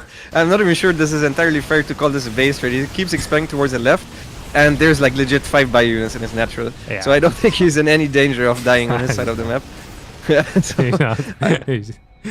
I just don't want him to give it away, Lambo. He's so close, man. He's freaking gold in his hands. As Shadow Stride's about to finish up here, and once these DTs can blink onto this Marauder, what is it, the 3.5 Marauders and the half Marine in there as well. Here comes Cyan, he's gonna blast his army, as mentioned. Ship weapons level 1, Cyan ties up the series after a phenomenal game number 2 here on Oceanborn. And I'd be surprised if Maru is gonna open up game number 3 here with a double gas opener into a triple mine drop. Because this felt like a disrespect to Cyan. After that game 1 doing the exact same build again, I don't think Maru's gonna go for a repeat.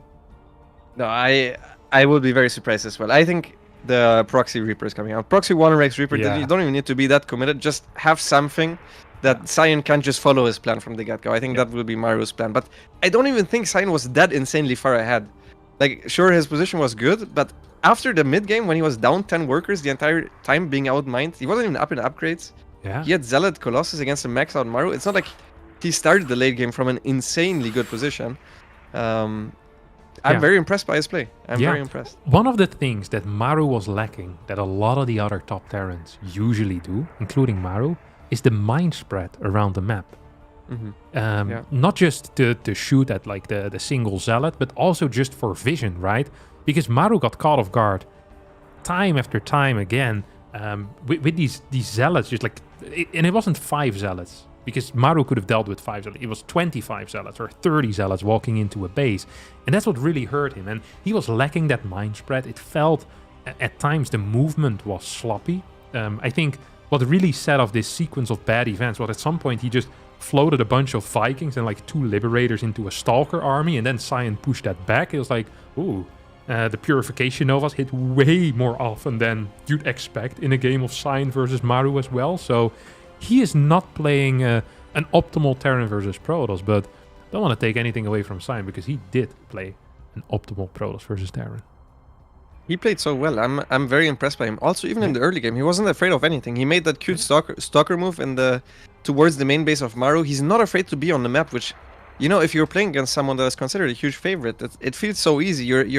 You're overthinking it. You're like, okay, what if the mine drop hits me there? What if the Raven hits me there? He's like, no, I'm just gonna stay on the map. Try to make it hard for Maru to move out, and it worked out perfectly here. And we'll see how Maru adjusts, because I doubt he will play the same once again. As Cyan actually was the one who requested a 2-minute break here, which is cool to see. He's like, okay, Maru, you sit down for a second. You think about what just happened. You just got owned, and then he wants to go again afterwards. Yeah, we cook for a little bit. Yeah. Maru is sweating as well. You can feel it. It's like, oh, this is a bad lose to have. If you're seed 1 against a seed 6, that is not nice. That is not nice at all. Just losing a map there is frustrating for sure. But yeah, I mean, the series here is on the line, and map number 3 is going to be Alcyone. I'm so curious what Cyan is going to bring. You know what I would love the most here, Lambo? You know what I actually would love the most? If Cyan opens up with like a proxy Stargate or something, or takes like the double gold, like a map-specific banger in there as well. That would absolutely make my day, because he did the same thing twice in a row. Look at our calls, by the way. Like, yeah, you said it. It's just gonna be a proxy Rex because you cannot afford your opponent to just play his own game once more. I think Maru realized, he was like, okay, you had a good time executing your crap that you practiced at home versus the AI. Very cool. Let's see how you deal against the proxy Reaper, because from what I can recall, the AI Easy does not do a proxy Reaper. And if they do, I doubt that Reaper is going to be micro as well as Maru does it. Yeah, 100%. I like the decision here from Maru. Yeah. And Cyan so far not scouting once again. We will see if he scouts for the last time. He just scouted the very closest proxy Rex location. So in this case, it would not be this. This is a very obvious one though. Like this is probably the one I see the most. So we'll see if he scouts it. If he goes to the very top of his natural, will he see it? It's a good question. Oh, he scouts for it. It's lined up. That's the next one he goes to. It's too late to cancel it, but it's still nice to know, you know? Yeah. No, I mean, it's good information. Otherwise, you're in serious trouble. Yeah, he's gonna find it. Ooh, SEV actually moving incorrectly there is once again gonna be exposed. That is some serious delay here. It's still possible. Oh, no. Oh my god, it's going the wrong way every single time! Does he have to go manually to the other side? He's gonna get the SCV, no? Yeah. Oh no, he barely doesn't get the SCV, but there's a lot of delay on the Reaper, which is very important. He starts the Nexus. Do you get a Zealot here at this point? Pylon. No, you Pylon. You just Pylon. Yes, this is genius. Oh, I love it. Oh, Pylon, core into Nexus, because you know that the SCV is damaged, so a bunker is unrealistic. Maru also realized and already sent the second SCV here. So that is something at least for Maru.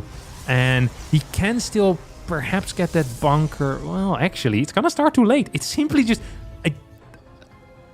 It's 20 seconds for an Adept, and that Adept also was 5 seconds in already. Bunker takes 29, right? Yeah. It's gonna be tight. I think you're gonna need one hit of a probe on it, and then you probably can deny it. You need to ignore this Reaper, though. I think you need to ignore the Reaper.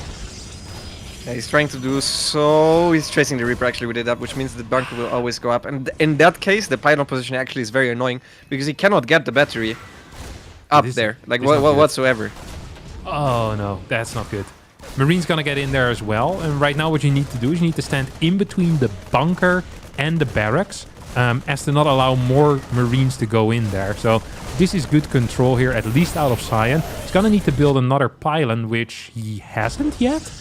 He needs to try to defend it with an Immortal, no? I think he's gonna wait for an Immortal. I think he's gonna wait for an Immortal because this bunker... But the bunker doesn't actually cover the mineral line. Like, he can mine from this.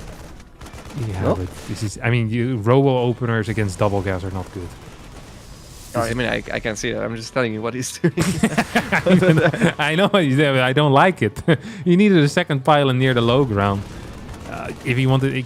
getting an Immortal is so expensive. He's gonna Immortal all in behind this. Oh no, the Cyclone's actually gonna catch one of the adapts. The second one will zone for it, so that's nice. I'm very surprised he's not just mining from the natural. Like, you have a Reaper wall in the main, no? Yeah. How come you're rallying your probes to the main? I'm not sure. I am not sure. I mean, 2 extra gates. It's gonna be just a War Prism after this Immortal, isn't it? Yeah, it's just an Immortal, and he's cutting workers pretty hard as well here. He's hoping to get something with this Immortal. He shouldn't. We have a medevac on the way out already. And if the tank starts, which it will, I'm having a very difficult time to see how this is going to work out for Cyan. Yeah, man, if only he would have gotten the bunker. Oh, yeah. Well, either way, the way it is right now, there's 2 Cyclones on the map for Maru. Starts with a medevac, goes Viking second, which is really good against us as well.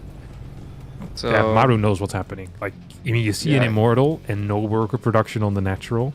Like this. Yeah, the entire time as well. Like he had vision on it the entire. I would have loved to see him just constantly make a probe and then cancel last second. So at least it looks like it's worker production. As Maru is going now for the double Cyclone drop. Cyan trying to, I guess, to have heavily committed harassment. I'm gonna call it towards the other side of the map. As this is obviously not gonna kill Maru by any means. And at this rate, he needs to watch out that he doesn't die at home to the 2 Cyclones that are now entering his main base.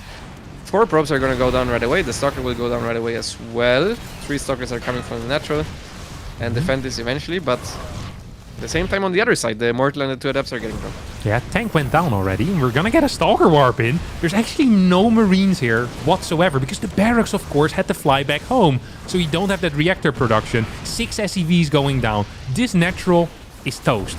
No stim on the way quite yet. Yes, it's only 31 workers, and these Cyclones are coming back home. The moment you can see those Cyclones here, by the way, as Cyan, that's a pretty freaking big deal. Because then you know that everyone can move across the map. He was already doing it before he was allowed to, but now he got the confirmation that his move was somewhat safe. He's gonna try and jump here on the tank. He's gonna get the tank. Immortal stays alive. Maru in a world of trouble. Maru in a world of trouble. The one saving grace for him here is that the War Prism went down, but he just doesn't have the units. The one more tank sieges up, and I think Cyan needs to watch out now. I don't think he should overextend, because the moment he stays there, he will lose the Immortal. He has full vision of the tank and sieging. He's gonna go on it. Maru can drop it back. Okay, he didn't siege, which was very important there. The moment he sieges, I think he's just dead. He's dead, yeah. And he's still warping in units. He's still reinforcing. The War Prism rejoins. He needs to make sure that the Immortal is not in range of the tank. He starts charging. Cyan smells blood in the water. He's like, I'm not playing a macro game against you for a second time, buddy. I'm playing two-base charge. And there's no stim on the way. There's no combat shield. Medevac here is moving in forward as well. He's warping in 3 adepts. He's gonna shade on top of this. I mean, there's nothing stopping him from just going into the main base as well. Maru knows it, which means he's retreating with the tank. He's trying to cover both bases at the same time now. He's shading on top of the tank. He's unloading on top of the tank. The Immortal is firing at the tank. And I think Cyan is doing it here as... Oh, did the War Prism go down though? Yeah. that is very bad as a new tank is popping out as well. I mean, he's still trading very well though. 5 SCVs are going down, only 1 tank is here. There's no stim to speak of whatsoever. There will be another wave with stim, although I do think he needs to retreat at this point. I don't think you can shoot down that tank, buddy. He lost 2 Stalkers there. That wasn't great. He's gonna get a Nexus. I would have loved for that Nexus to be at the gold, but I don't think he has the clarity of mind for that right now. This Medevac is gonna scout... Why? I guess to see if there's a gold? Gold, yeah. I wouldn't even mind him going like a Forgas and Archon instead of the Immortal that he's starting and just attack again. Like there's never going to be a stim ready whatsoever. Yeah, he's gonna go with a charge attack for sure. Like he's attacking here. He's not gonna be sitting back. And don't forget, once you have charge, you have 2 serious options, right? You have the option of going in towards the main base and towards the natural. And I don't really see how Maru is gonna defend, honestly, either, but definitely not both at the same time. Yeah, I mean, there's 4 Stalkers ready in the War Prism. There's no tank siege in the main base. Maru right now thinks the Observer is dead, but Maru has vision on the tanks, which means he knows, okay, there is nothing here.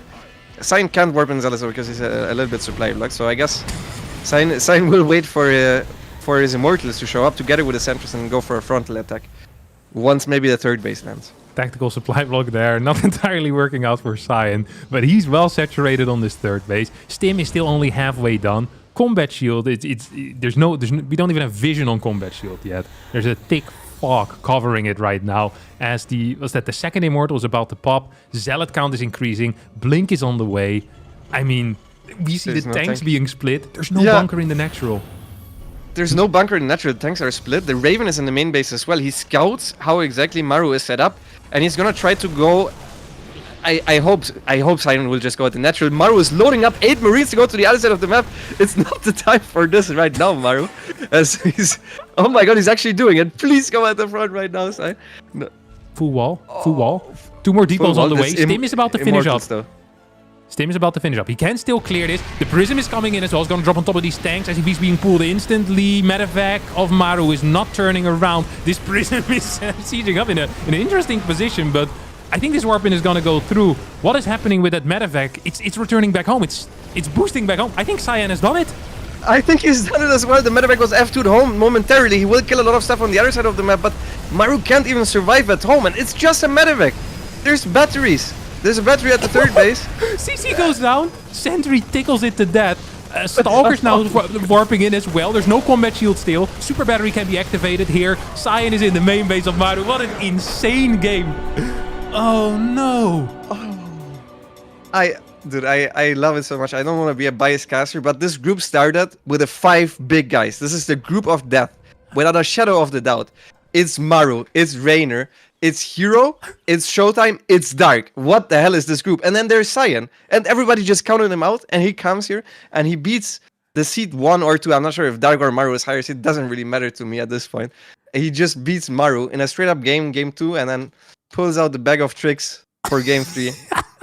I love it. I love it. This was, you know what this was, Lambo? This win was 100% improvised. There's no way that Cyan set it home. you know what I'm gonna do once the bunker goes up and kills my pylon? I'll get 3 gates, an immortal, a prism. I'll snipe the tank with 2 adepts and an immortal, and then I barely lose the prism twice. I go into a charge all in from 2.5 bases. Like I don't think he had drawn this plan out in paint at some point in his life. No, this happened in the moment. And Maru, man, oh no, sending out that 8 marine drop as he did. That was not the optimal play. He had no clue what his position was like. Maru was completely in the dark from the very start. And Cyan, he knew everything. He knew everything, and he used everything as well. This was the perfect game. This was the perfect series. The perfect series. Honestly, I couldn't have wished for a better series here. Huge upset, great games as well. Super entertaining. Yeah, this was good. It was awesome. It was awesome. Perfect start for the group for Cyan. Obviously, terrible start for Maru because he has to play against the other players that I just mentioned. He has to still play against Dark, Rainer, Hero, and Showtime. So it's a rough start for him. But I mean, all the best to him for the rest, anyways. Good luck, brother. This was yeah, the seed good 6. luck.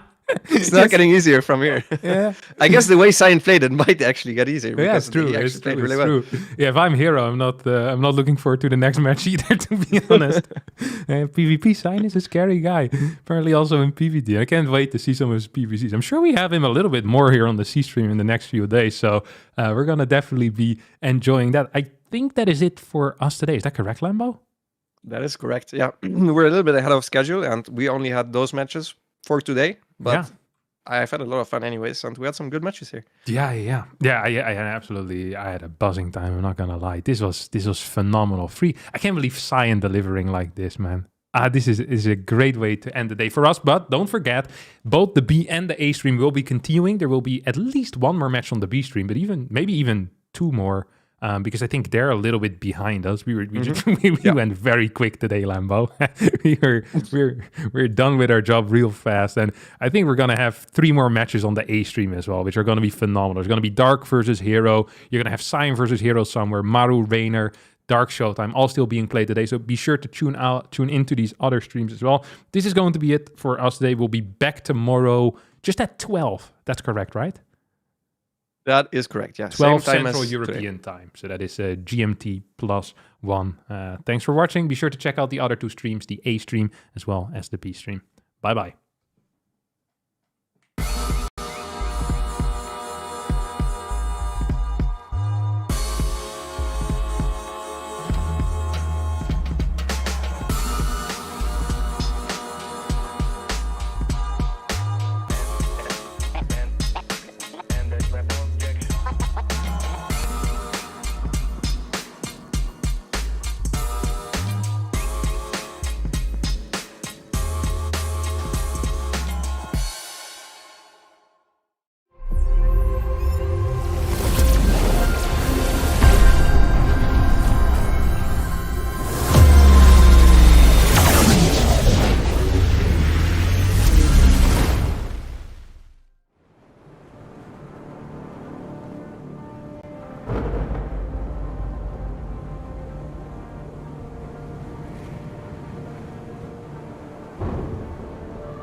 Making history. Absolutely phenomenal. And Ace is the champion of the Intel Extreme Masters World Finals. Storm's still not quite done. MC is going to take this fight, though. 3 seconds left. Last 2 rounds of passion's got to start it well for ESC. And this is a massive move for Zez, but he's not content with just a Nexus kill. He wants to win. GG! And it's all done. A flawless win. Unbelievable.